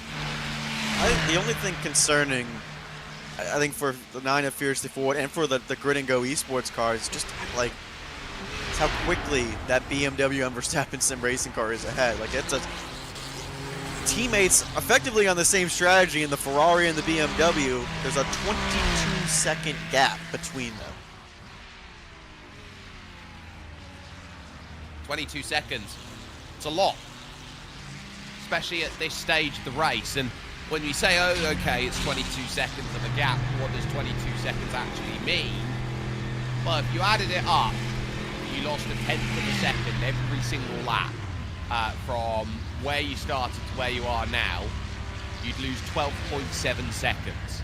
So, effectively, they're losing about 0.17 tenths of a second a lap, which if you go, okay, I'm a tenth and a half slower than the guy in front, you go, yeah, I'm pretty good. When it adds up over a 24-hour race and suddenly you realise, oh, I was a tenth and a half slower than the team in front consistently for 24 hours, and now suddenly I'm a lap down. I mean, Perspective, isn't it? Jokic ran a 15.5 last time around, and this is that's a little bit of a look there from the the other Falken Sim team. Right. Jarno Cook, I feel like this is like a little bit of a hornet's nest for him, because again, they were running up front, and that's who they're strategizing around the Grid and Go cars, but now they're fighting hard in the teens. Yeah, and they're fighting up with the likes of Falken Team Teal, which is the sister car to the Team Blue car that's up there currently in 6th place. So for the moment, it is going to be for Jarno Cook, Jesse Jones, who is giving a lot of nightmares, and Keanu Lioto there, who is for Scuderia Volplays, actually a lap down at this moment. That's what's making this awkward here for Jarno Cook. Fighting with a car that's a lap down and is exercising its right to stay ahead. Yeah, and that's this Lamborghini that we're on board with now is half a second faster on the last lap than the 002. We'll see if there's going to be a dive down into the bus stop. Thinks about it. There we go. Here comes the lunge. It's going to get close, but it's off camber through the final corner, so if you don't get it done, you've got to fight the long way around and pinch, which was not the case there for the likes then of Jesse Jones. Had to open up by being so tight on the inside. That Ferrari ultimately losing out to Jarno Cook. Has the ability to defend that one once again. He's going to get a good run, though, down the Kemmel straight. I mean, the nice thing for Cook is he does have that lap car that's going to give him a bit of a draft. But he's a little bit further back now since they were side by side in the bus stop. Yep, so that little bit further back is going to maybe cost, but in a straight line, Jarno Cook hitting 257 up the Kemmel. It's 262 for Jesse Jones. The overspeed tells. Oh, a double take to get into the corner there for Jarno Cook, and Jesse Jones makes the move. And this, again, could be working out well for his teammate, too. If the 002 is trying to strategize around that upper half of the field, you know, at the end of the day, he could be racing the Team Blue car in the 44, and this could really help both Ferraris in the end. It really could. Jesse Jones, I'll scratch your back right now over to Damon Woods. Damon, later on in the race, you scratch my back. Certainly can be of help, as in comes the 9 over at Fiercely Forward Pink. That's Klim Galitsky then making that call and probably setting the chain in motion for the Verstappen Sim Racing 4. That's going to be interesting to see what they all do in terms of strategy. So the 4 is going to go another lap. That's going to help them a little bit in the fuel. Damon Woods also in. Mercury Esports cars go around, and I'm assuming this is going to be a mad scramble. We have a lot of cars on the 25th, 24th lap of their stint. So I think we're going to have like maybe a dozen or so coming into the pits this time.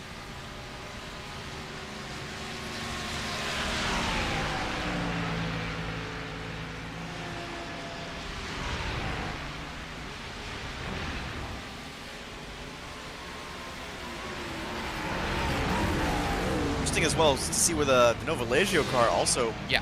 comes out in all this, because they were kind of a little off sequence, that 9-9. Yeah, so they're also going to be interesting here. So there's a lot coming in here. Woods, Galinsky, Marley Joffe is in, Gabriel Piver. We just saw Gabriel Adelyi for WSRE Sports White come in and make stop. Driver change actually for Falken Sim Racing Team Blue. They go from one Woods to another Woods. From Damon Woods to Lewis Woods. No relation. One's Australian, the other one's Scottish. Probably trace something back. There's got to be something in the family tree we can find. They are Woods. So, yeah, definitely a chance for them. As now, there's the other car side by side. Looking to clear some traffic here. Up to Lakecoombe. Very nicely done. Jarno Luto is just going to have to see Scuderia Volplay. See that one go. Jackson Jones now with clearance. Jarno Cook, 68 at the moment. 1.3 seconds slower than Sebastian Job on that last lap. Like, maybe it was just the feed out into the traffic and just the fierce fighting with some of the others, or just we're just trying to manage a little bit more of this stint. Because, you know, it wasn't that long ago when we switched over that it was, you know, Grid and Go Esports was 2, 3, 4.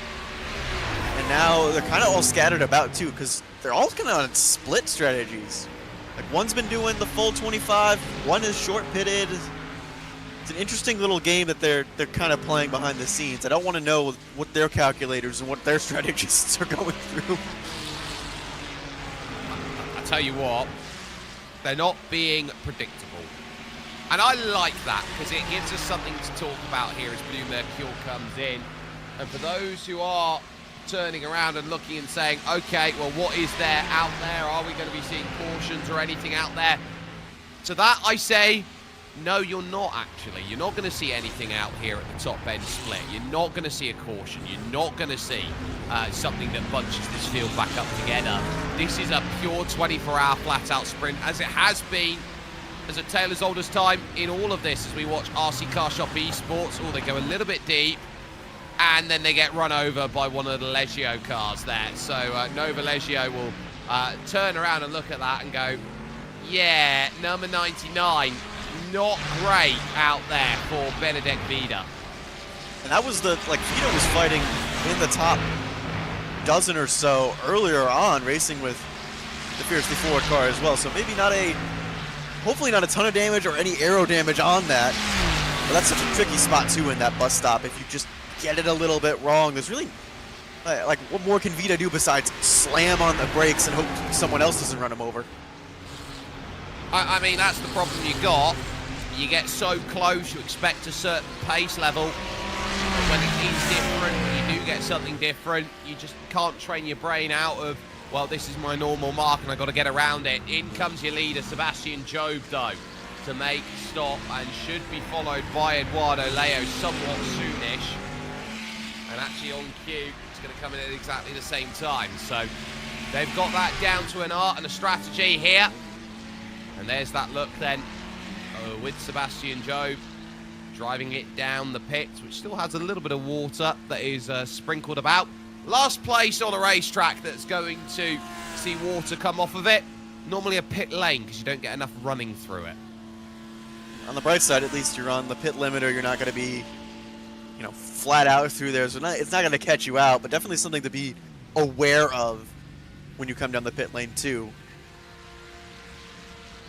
It's going to be interesting to see where they cycle out in terms of the other Grid and Go cars that have been on a different sequence. Jarno Cook was about 50-ish seconds behind. So if this is just going to be a fuel stop for the number 3, they're going to come out near each other. They are. Remember that 001 when it came into the pits had about a 5-second margin at the front. So David Bojka probably is going to be the interesting one, but they've already come in and had another stop, so they're out of sequence here. Jarno Cook then is going to be the one jumping up and trying to get through, and remember that gap was 1.8 seconds and already gone and away. Then is going to be Sebastian Job. So this will be a hold in terms of position here for the number 3. Brit will be looking around then at the car that is trying to hunt down the German in the 002. That's a pretty sizable gap to try and be hunting down. All of a sudden, it's a gap that was 1 second. It's now suddenly ballooned out to 10. Yeah, that back and forth fighting, I think, in that midfield scrap when you're off sequence like that is just, I think, what cost them a lot of time. Because when you're on this big sequence and everyone's coming in, there's a lot more gaps you can find out on the track. But when you're off sequence like that, you're just kind of at the mercy at where all these little pods have formed. And I don't think Jarno Cook was expecting everyone to be as aggressive around him as well. I don't think so either. 18 hours, 56 minutes, 40 seconds here in the middle of a cycle. Blue Mercure there at the moment with Ate Kalpanen leading this field, but they are owing us a pit stop here for Sebastian Job to re-inherit the race lead. Critically, looking at that stop, Eduardo Leo's come out ahead of Klim Galinski. And in comes Ate for Blue Mercure, the number 1 team, to go and make their stop and say, right, on us. And Ate Kalpanen, very talented Finn out there. The Finns always have amazing drivers. Alexander Spets, though, is a star out there. Had been running, of course, with Drago Racing, which was the sim racing team that was financed by another goalkeeper in the world of football, believe it or not, in Bartolomej Dragowski, who came through at Jagiellonia in Poland and then has since moved to a couple of Italian clubs, by what memory serves me. But Ate Kalpanen into the pits. Alexander Spets had some running earlier on this year in a lovely Clio in France, so we'll be looking very, very aggressive to get back in that car as soon as possible, funding allowing, as Kalpanen taking service. It's going to be interesting to see where they come out in terms of their teammate, because they went 2 laps longer than Oliveri in the other Blue Mercure Esports machine. So maybe they come out together and continue being able to work together and get those stint lengths a little bit longer than 25 laps. It looks like they're the last taker as well. So I think that 1 lap extension is doing them a lot in terms of offsetting them just a little bit.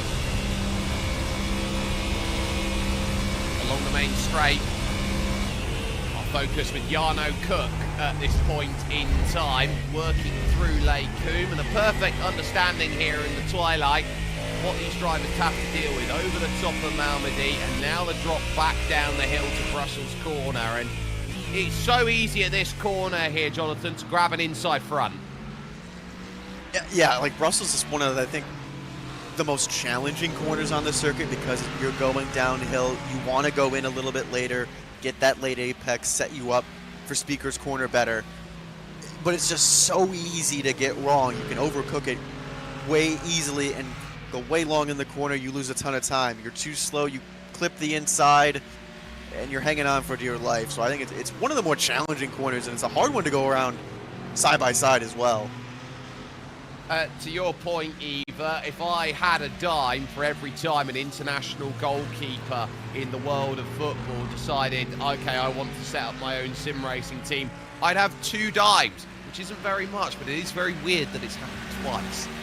But at least right now, you will be starting to see here the differences in gaps that we have got out at the moment, where BMW M Verstappen Sim Racing hold a 9.5 second margin over gridandgo.com Esports 002. Verstappen Sim Racing, number 4, currently in 3rd at 23.5 seconds down, leading a slew of cars then in their wake. In through Blanchimont, a corner that in modern day, I think, doesn't get the respect it deserves. That is still a really fearsome corner. And I think, especially in these cars too, when you think about, when you're in the Formula car, you can go flat out in a lot of them. In these kind of cars, you're kind of hanging on for dear life, making sure you don't, run over the rumble strip, go over, because you really want to set yourself up well for the bus stop. And this is going to be, I think, a fight that goes on for another 18 or so hours. I think the 9 and the 4 just cannot get away from each other. It's the way of the circuit. Circuit de Spa-Francorchamps always has been this wonderful track. And actually, I want to talk a bit of history with you with this circuit, because a lot of romanticists say, well, the old circuit that went through the various towns and villages, not this 7-kilometre circuit we have now, that was the greatest circuit in the world. I think it's like that feeling of like it's another Le Mans. It's something in the style of Le Mans, in that long endurance through the towns. But I think like as a professional, like permanent circuit, like this deserves to be one of the highest regarded, just because again it's so unique in the elevation changes. You get a little bit of everything on it.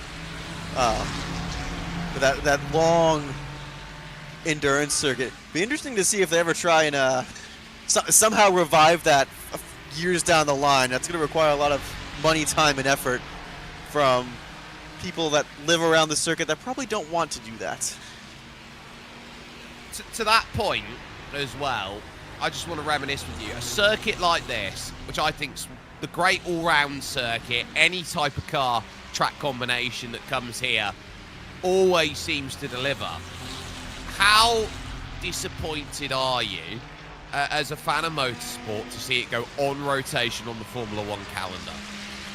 I have had this opinion for the past few years that we needed to do like a European rotation, and I always said, like, we're going to exempt Silverstone, we're going to exempt Spa, and somehow the motorsport gods did not listen to my internal thoughts and said, we're going to rotate Spa, which I think is disappointing for a lot of motorsport fans out there, but you still get the key GT events, you still get the 24 hours, you still get the endurance racing here. I think it's just an unfortunate sacrifice that had to be made, because you're also arguing, you know, in the sim world, you can just load up a sim and go to these tracks whenever you want. In the real world, you're talking about the sponsorship, staffing for these kinds of days, and stuff like that. So I think there's a lot of behind the scenes that maybe just we as a motorsport fans just don't know when it comes to that kind of scheduling.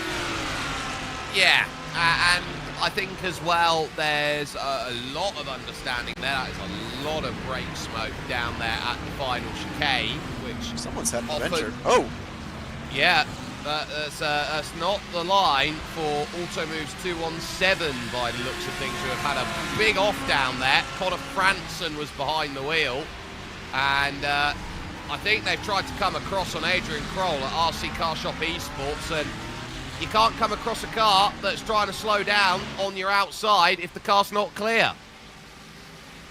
No, I think that was trying to do their best effort to not collide into that corner, because that would have been a scary incident if we can find what happened. I don't see there it is. I was gonna say I thought the 15 was not running, and it's like, oh no, he just blinked out for a second. He's still on his way. Very tough to deal with, but ultimately, what more can you do? That is the team, not the 234 car that we have focused on right now, that is now got Miroslav Krachenko in behind the wheel, but more rather the 217 effort that is down at the moment in 43rd position. Connor Franson, that's run into troubles there, battling hard with the second of the Nova Leggio cars now, Riccardo Rico. So Ricky Rico has got to try and find his way to jump on up, get to that next level, and I'm sure he'll be happy with the way that he's dancing about this circuit. Interesting that the Nova Leggio cars have basically kind of like swapped places. Like the 99 started in 14th, is now in 9th, and the 5 started in 9th and is now 14th. So it shows you like how different strategies can even within the same team can play out into different ways. Well, you win some and you lose some, and I think that's what we're seeing here. We're seeing one of those you win sums, and you ask the other question of, okay, are you going to lose some on the other side of it? And the answer is, yeah, you are. And, you know, you're not going to gain a place without someone else losing a place, and that's motorsport at the end of the day. Chris Fondanessa down into the pits. You can't have a good day unless someone has a bad one. No, I mean, the good thing is, like, again, you're staying in that top 15. You're keeping yourself, you know, on the lead lap. You know, they're about a little over a minute now behind our leader, but you still have a lot of other competitive cars around you, and again, we still got 18 hours. Like, a lot can happen within those 18 hours. There is a lot that can change, that can make a huge difference out there, as very firmly we are into the night now. And the final embers of sun have set, and we are very firmly underneath the night lights here. Charging up the Kemmel Straight, looking over towards Lake Coombe. Now, you are going to see here the different types of lights available here. So you'll have most of them running the white lights. You can go to the yellow lights, and they are, quote-unquote, series-specific, those lights. Yeah, and I think it's just all down to kind of preference on how you want to view the track, of where you get your viewpoints and stuff like that. Just all on driver preference on really what you need. You know, none of these blinding lights that you see sometimes out on the roads, like those big LEDs. But you can see the air temp cooled off a little bit. We're at 19 Celsius, still 21 Celsius. I think we're probably just going to hover around that 21, 20 mark through the night. I only dream for 21 or 20 through the night right now. I am knee-deep into 8 hours, well, 9 hours worth of commentary here on this Saturday with Flu. So this is very much a case here in plus 30-degree heat.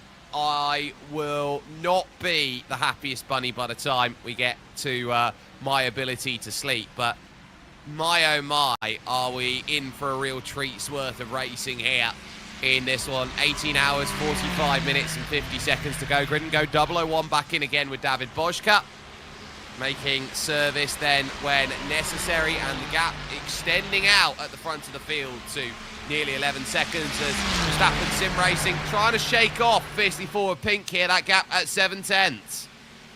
And these two have just been stuck to each other for the past 2 hours. And I've said this, like, I feel like that Lamborghini's just a little bit faster than the Ferrari. They're both Ferraris, excuse me. I feel like the Fiercely Forward car is a little bit faster and has been across the stint, but I think just content to ride behind, content to save a little bit of fuel, just manage it out through this stage. Yeah, I think difference maker is going to be Eduardo Leo here in this one. I think is going to be playing a really strong deputy role. That number 4 is there, that if the number 3, I would say even at this stage right now, if the number 3 gets into trouble, the number 4 is there to capitalize. And I think, like, for Eduardo Leo, like, they're looking at the Grid and Go esports cars and their off strategy, and remember earlier where they were all in the top 5. Like, his role right now is trying to find a way around all of them. And he's got 2 of them right now. Isaac Phelps looks like about 5-ish seconds behind him. The 001 back into the pits, still on that off-cycle strategy.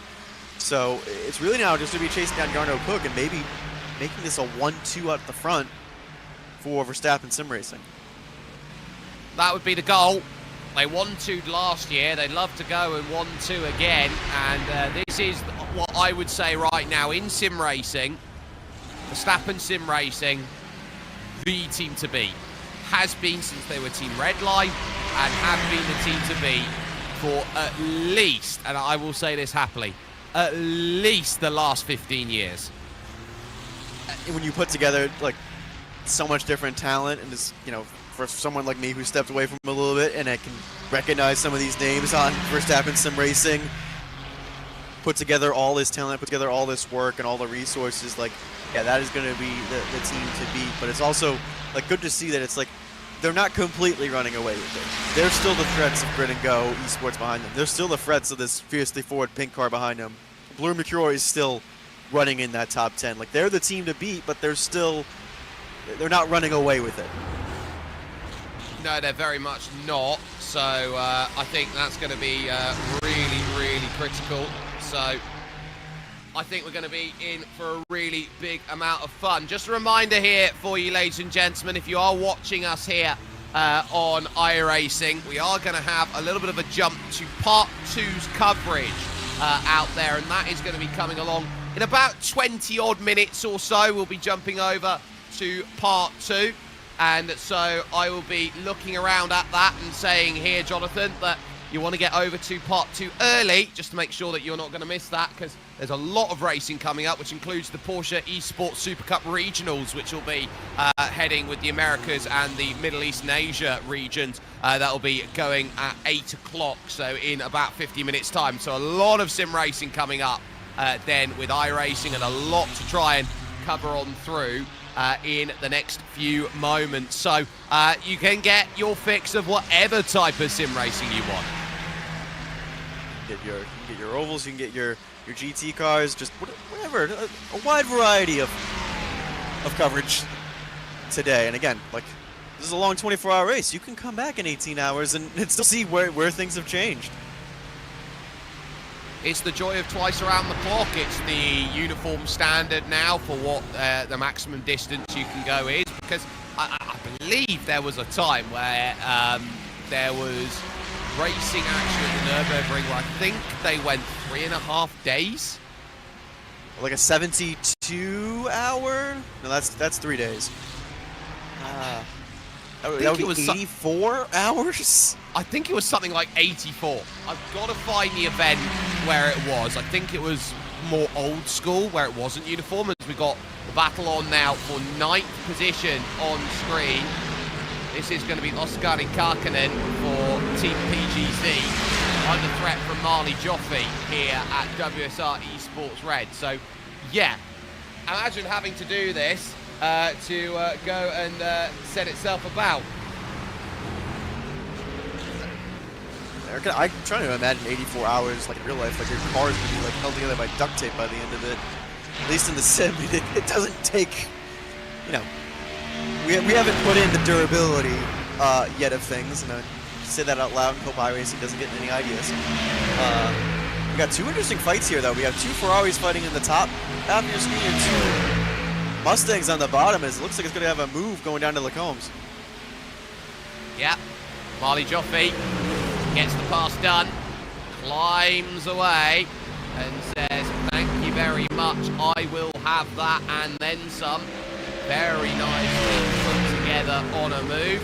And so up to 9th now goes Marley Joffe on the charge forward here in this race. So we'd be very happy. You got the battle for 3rd on the top of your screen right now between Verstappen Sim Racing 4 and Fisley Ford Pink, the number 9. So that's going to be really huge. Jake, did you know that football is a game of 2 halves? I argue at the moment in the World Cup it's a game of 4 quarters. Very much like American football's hydration breaks. You can blame the Americans. As an American, I can say that. No, I can blame the American heat for it. Yeah. Like I said, I lived in Virginia for a bit. It was 90 degrees, and the humidity made it feel like 103 Fahrenheit. So what is that in Celsius? It's like 35, 36? 38. 38? 97's body heat. Okay. Yeah, it's a little bit miserable. Can't imagine being out there in some of those games, because there was a lot of those games where the heat was even worse. I mean, it was 40 in China last week when I was over for Royal Drift Series. So, yeah, we had actually, we had a cameraman pass out from heat stroke. So, they're all well and good, but yeah, heat's no joke out there, ladies and gentlemen. If you're out there and it's hot, get yourself in the shade, get yourself a fan on you, get some air conditioning, whatever you do. Keep yourself cool out there with everything you possibly can. Klim Galitsky holding that ground very nicely, getting to the back and playing the game of I want fuel. Don't argue against it. It's a lovely strategy, I want fuel. It's the one that will win you more races than it will lose you. The only problem I can foresee happening for them at the moment is right now Sebastian Job is, running the low 16s, upper 15s, and they're kind of in the mid 16s. So they are losing a bit of time doing this, but I also don't know if this is Fiercely Forward Pink's full pace, or if this is the Verstappen Sim Racing Ferrari's full pace for that matter. I would say 98% is probably what we're looking at here. It's not 100%. It's not them going full bore, but a 2:16.4 on that last lap from Eduardo Leo will probably tell you a lot about where they are. Compared to fastest lap, which is a 2:15.4, they're about a second down on what their pace is. We go over to Jacob Hansen and Vesta. Oh, tank slapper at Blanchimont. Oh, how many times have we seen Vesta getting caught out in the wars? Lucky it's just them on their own, but dragging it into the gravel. That is a nasty sight for that white Ferrari. And it just happened so quickly. I don't know if there was time to catch it when he realized what happened there. It just snapped on him so quickly. And we saw that earlier, too, when he went into the barriers. Just a quick snap of the steering and really kind of a helpless passenger there. That might be day done and dusted for that team. And let's talk about that. How quickly a GT3 car snaps as we see a replay here of the 579. Oh, catching the limit of grip over the curb. Blaz Diaz just about avoiding barrier. Maybe a light bit of contact for SDR. They're just a little, like, you drive these things on the very edge. You don't have the downforce of your prototype of your open wheel cars, but you got the full power that some of those cars have. So you drive it on the very edge, you push it to the limit, you hear the tires squealing, and it's almost like once you get a little bit loose and then that traction control comes on and you catch it and it's almost a little bit too late. Yeah, and those in-car tools, they are there to help you. Traction control is there as a driver's aid. It is there to help get the tires to grip up as much as possible, and drivers will run the maximum amount of it just to make sure that the car can turn through and the car is helping them through the corners. But traction control... Oi! That's a line. Eduardo Leo going adventurous there through double gauche. Even the best in the world start getting caught out a little bit here as we go into the night. I wonder, like, if maybe, like, we're losing a little bit of grip on the track with it cooling off like it is, and maybe Eduardo Leo is pushing it a little bit, and I think this Fiercely Forward car may want to find a way through. Hanging out behind is not going to be the best strategy for them. Let him have it. That's a lift from Eduardo Leo. Understanding, not wanting risk. They are letting Klim Galitsky go through. And I wonder whether there's something a little bit more to this than what meets the eye for Eduardo Leo. Anyone got eyes over on Redline Street, on Verstappen Sim Racing Street? That might be a good way of understanding. Not coming to the pits. Look, that's just snapped away. And then realising, look, well, if this is snapping away from me, I might just have to let him have it. It's also like you could gain, sometimes, like, I don't know how the time penalties can be. It could have said you gained an advantage, you needed to lift X amount of time. But this could also just be a good time for Leo to settle down, get some fuel save going. Maybe put the 9 under pressure now, because, like, well, the Fiercely Forward pink car was tucked up behind that rear wing for the latter half of almost 2 hours. Mighty number 9. Let's try and get by. And 2 hours behind, it might be a case of I'm not hitting my fuel numbers as effectively. I'm going to drop behind. Got right up underneath the grill. Lifted back along and said, well, I'm not really going to be doing too much more of that as that goes. And they actually do have to be worried here because only a couple seconds down the road, closed at a rate of 4/10 on Klim Galitsky on that last lap, Isaac Phelps. But Phelps is gonna, he's on lap 22 of his stint. By the time he gets there, he's gonna be pulling it in for what would be his 6th stop of our 24 hours. Let's go back to the duel of the Mustangs. Yeah, WSR, PGZ, that is a changeful position here. So Marley Joffe has got through Oskari Karkkonen for position. So PGZ holding on to a top 10, but they are aware that they can find more of it. 0.3 of a second is their difference mark at the moment. But they realise 18 seconds off of Novalegio, and Benedek Vida, and cleared by only 7 over Falken Sim Racing Team Blue. Yeah, they're kind of on their own little island fighting each other, and it's like, well, we can afford to do a little bit of battling. Woods isn't closing up too terribly fast. He was just not even a 10th faster last time around. So they can afford to do a little bit of this back and forth, but probably don't want Benedict Vita in that Audi getting too far out ahead. He just ran a 15.9. It's a big difference maker out there as we sit in sim time at 17 minutes past 10 here in the evening. And really, it's one of these where you go, okay, settle into the night stint. It's going to be light for a little while. Get to 11 o'clock, it's going to start feeling pretty dark. And the summer run is going to really set itself in. Marley Joffe looking at Oskari Karkinen behind and saying, yeah, this has been a good job so far on the stint. WSI Esports Red will be all in right now on the 23.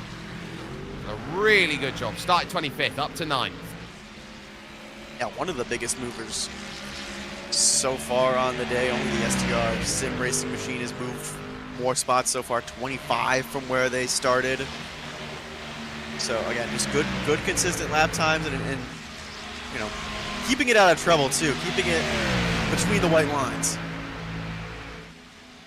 That's the first goal of any race. You paint between the lines, and you argue once you know how to paint between the lines, you then know when to paint outside of them as well. This is LMR Esports, and are they going to have troubles on the curb here? Turning it. Oh, ooh. Yes, on entry, and RC Car Shop nowhere to go, and a massive hit out wide. That's like, you hate to have that moment when you're the 15 because you just have nowhere to go or react, and just like one little moment, especially since it's, you know, it's crowded out here. Yeah, it's 4 miles. This is a good onboard. I can't tell if he lost it to begin with and then got hit, or got a little bit of contact before. It's hard to tell from that angle.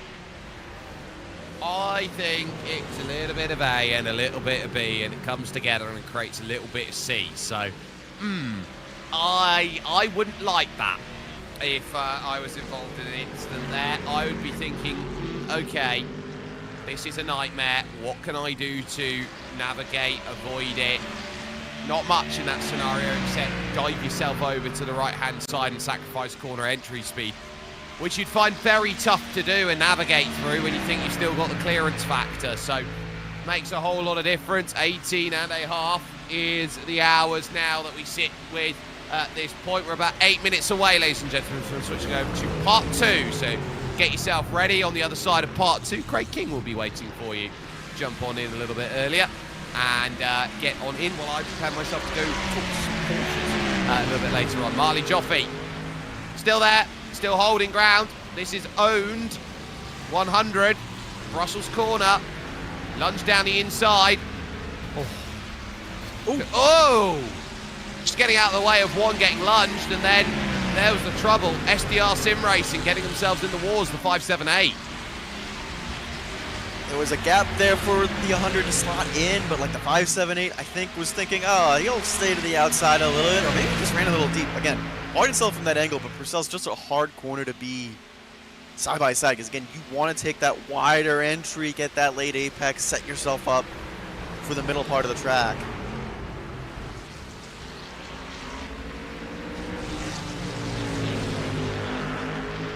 Hope for, and it hasn't necessarily come around the way that it has desired there for owned.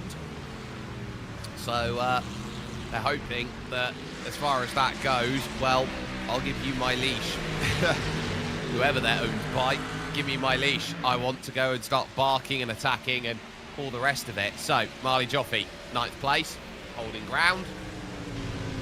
Quite solid here with PGZ there behind. Car in front is Alessandro Sergio Biassi here. It's the lap down 07 racing team. Now they're a team that's starting to climb up the ranks in the terms of the Italian sim racing scene. I would say at the top of the Italian scene is Movano. You've got teams like Absolute Motorsports, Acelith, I believe that they're going to be on the same realm as 07. And they're doing a solid job right now, just hanging around, getting some varieties. We get another replay. Fiercely Forward yellow car. Woo! Oh. He had it saved, and then it wasn't saved, and the lone Porsche in the field appears to be involved. Pole Promotion won't be pleased that they're caught out. That's fiercely forward yellow and Philip Ansell. We're now down to 25th place after that incident. Isaac Phelps, though, 003, making that call, jumping in, taking service, slightly off kilter to everybody else, but at this phase of time, they're doing a good job. They're trying to keep the likes of fiercely forward Pink and Verstappen Sim Racing very honest here, and their strategy is allowing that. Yeah, and they're all, Grid and Go cars, all on a different strategy. You see a driver change, so I'm guessing this is going to be a full service for the 003 now. But the problem is, though, they've kind of like spread out even on those different strategies. Like, again, earlier when we first started, Jake, they were on like 2, 3, 4 within a couple seconds of each other. Now they're all kind of spread out throughout the field.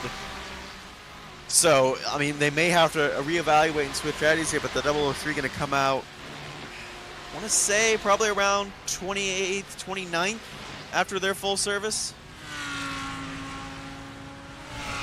Yeah, certainly an option. We'll put them around a lap down after a full lot of service, and these are some of the cars that will be next to go a lap down. BMW M-Team Buddhason Plus Competition, Bradley Leonard there behind the wheel of that. You've got Juan Lemus from 07X Getail Designs. You've got Maniti Racing Red there with Tim Kern, and also Solpek number 7, always a threat, the American-based team, with Milan Radivojevic behind the wheel of the 7. So Radivojevic, who started 46 all the way up with this team to 28th and trying to latch onto the back of 3 more. The news for the 003 is that he got out ahead of this kind of hornet's nest that is formed, trying to keep itself on the lead lap. I think these guys are all kind of content as well, just to kind of get to the end of the stint, ride it out, save a little bit of gas, not really fight each other much for position. A lot to come about then with it, as we say, okay, on the brakes, Brussels corner, give yourself everything. Juan Lemus, Tim Kern, Bradley Leonard's there. Just in front is Philip Ansell trying to get around. Noah Adair full position. So suddenly, count them, 1, 2, 3, 4, 5, 6. Within about 3 seconds, I would say get the cable ties out. They are pretty much bound together by them. And Adair here under pressure, under the cold tyres, as through goes Philip Ansell.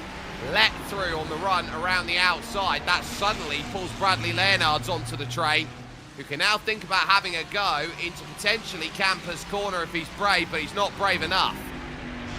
Yeah, now with the cooling track, the sun down, it's going to be a little bit harder to warm up these tires, and especially with the driver change too. Just going to want to get into rhythm, and you're not going to be able to get into rhythm when you got threats of 4 or 5 cars behind you. Exactly, makes a world of difference here. And Bradley Leonards wants this pass and is going to start flying on over. That's why from Adair, who couldn't get enough turn in for the time as needed to. Very cheeky though, fights back on the brakes and defends it there. Some may argue when you're off the circuit like that, you've got to give the place away if it was your intent to abuse the track limits and extend like that. Not so here. If you go over, you go over. It is getting very, very close between everyone now in this train. Jovic can't be far behind. I think he's in that group of 3 behind them, so they're all fighting also to stay on the lead lap. And I think it's really key for this 003 to get up and going and try and make some lap time. Again, like, Grid and Go was in that upper 5. I think fighting back here, middle of their pit cycle with no one else pitting, is really hurting them. I think so too. We are just moments away from stepping over then to part 2.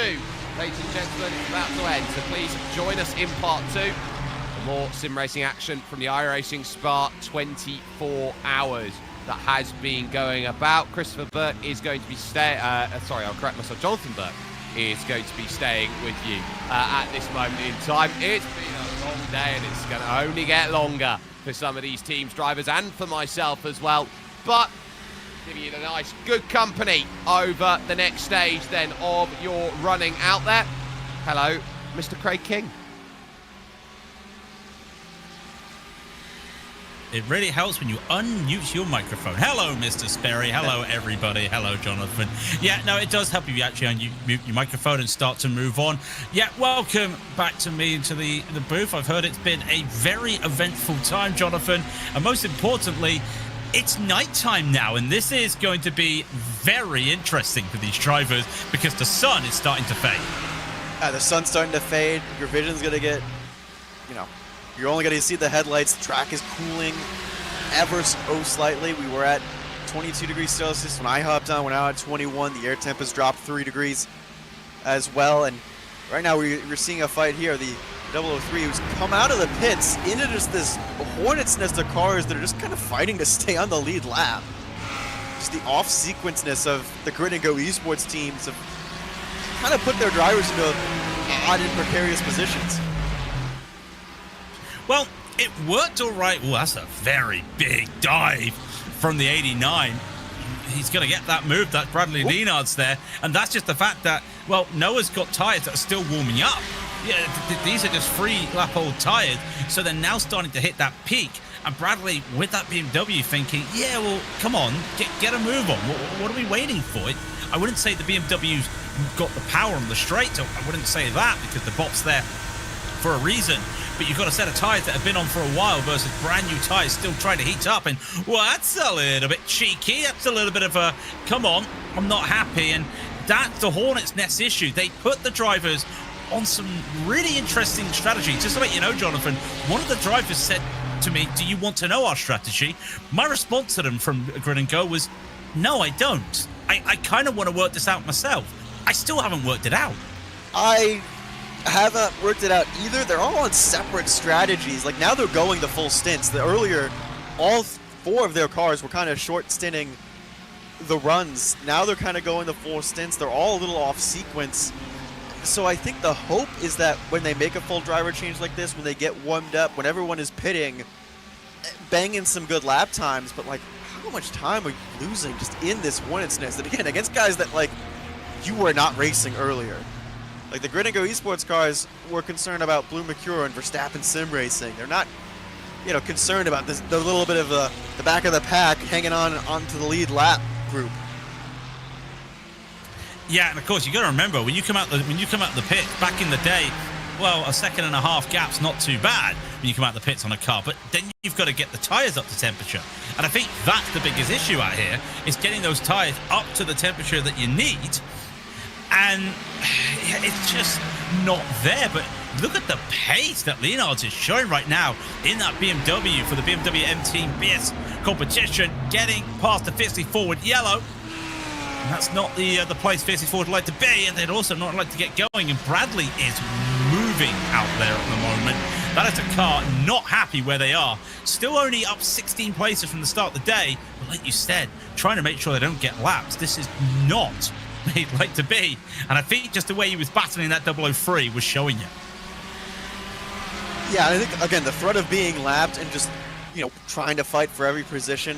We're coming towards the end of the fuel stint as well, so trying to get yourself in good position to really bang in those last few laps there.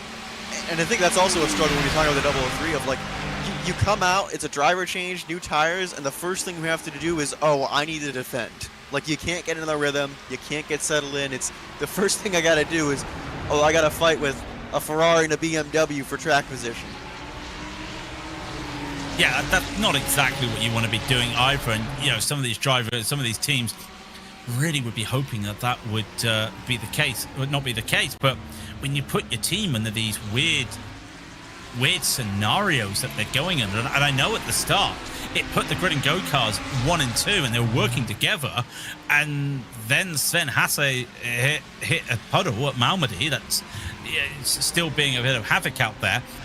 And then they lose a lot of time, and whatever strategy they had's gone out the window. And it feels like, I know they're not driving them, this feels like that they are the Ferrari mechanics, and the old Joker plan A, plan B, plan C really does feel like at the moment they're on to plan S, as in S for the C right now. That's probably the chances thrown into the water.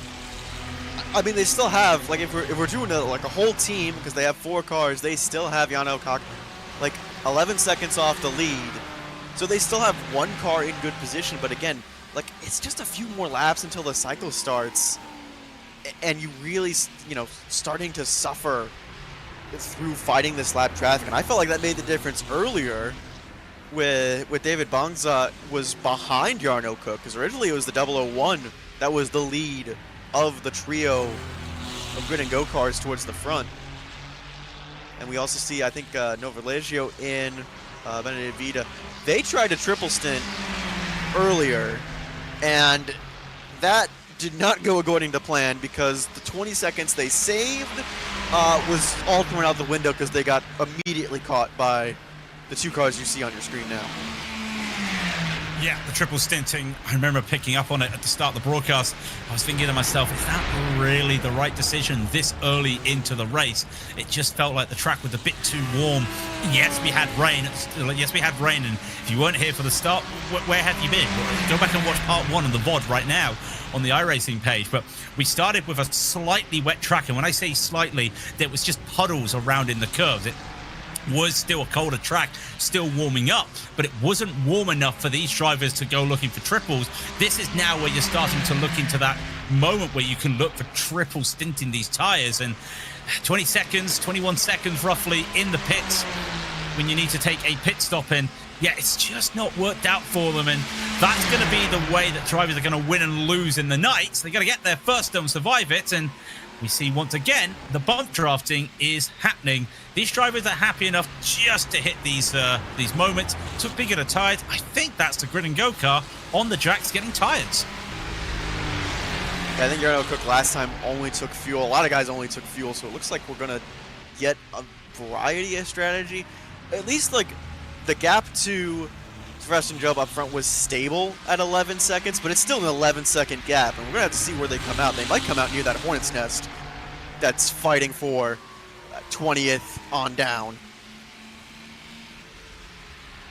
As they continue on, I'm just keeping my eyes on that grid and go kart, making sure they do actually go in. And if you see that time go a little bit longer than now, then it's probably a case that they're taking tires and still in there with a lot of time. And yeah, definitely tires for Jarno Cook in the pits right now. So that's going to put them down. Where will that put them?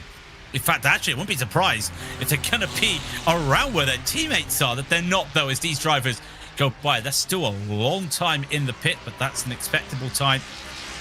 Now is Verstappen. Eduardo Leo in that Ferrari.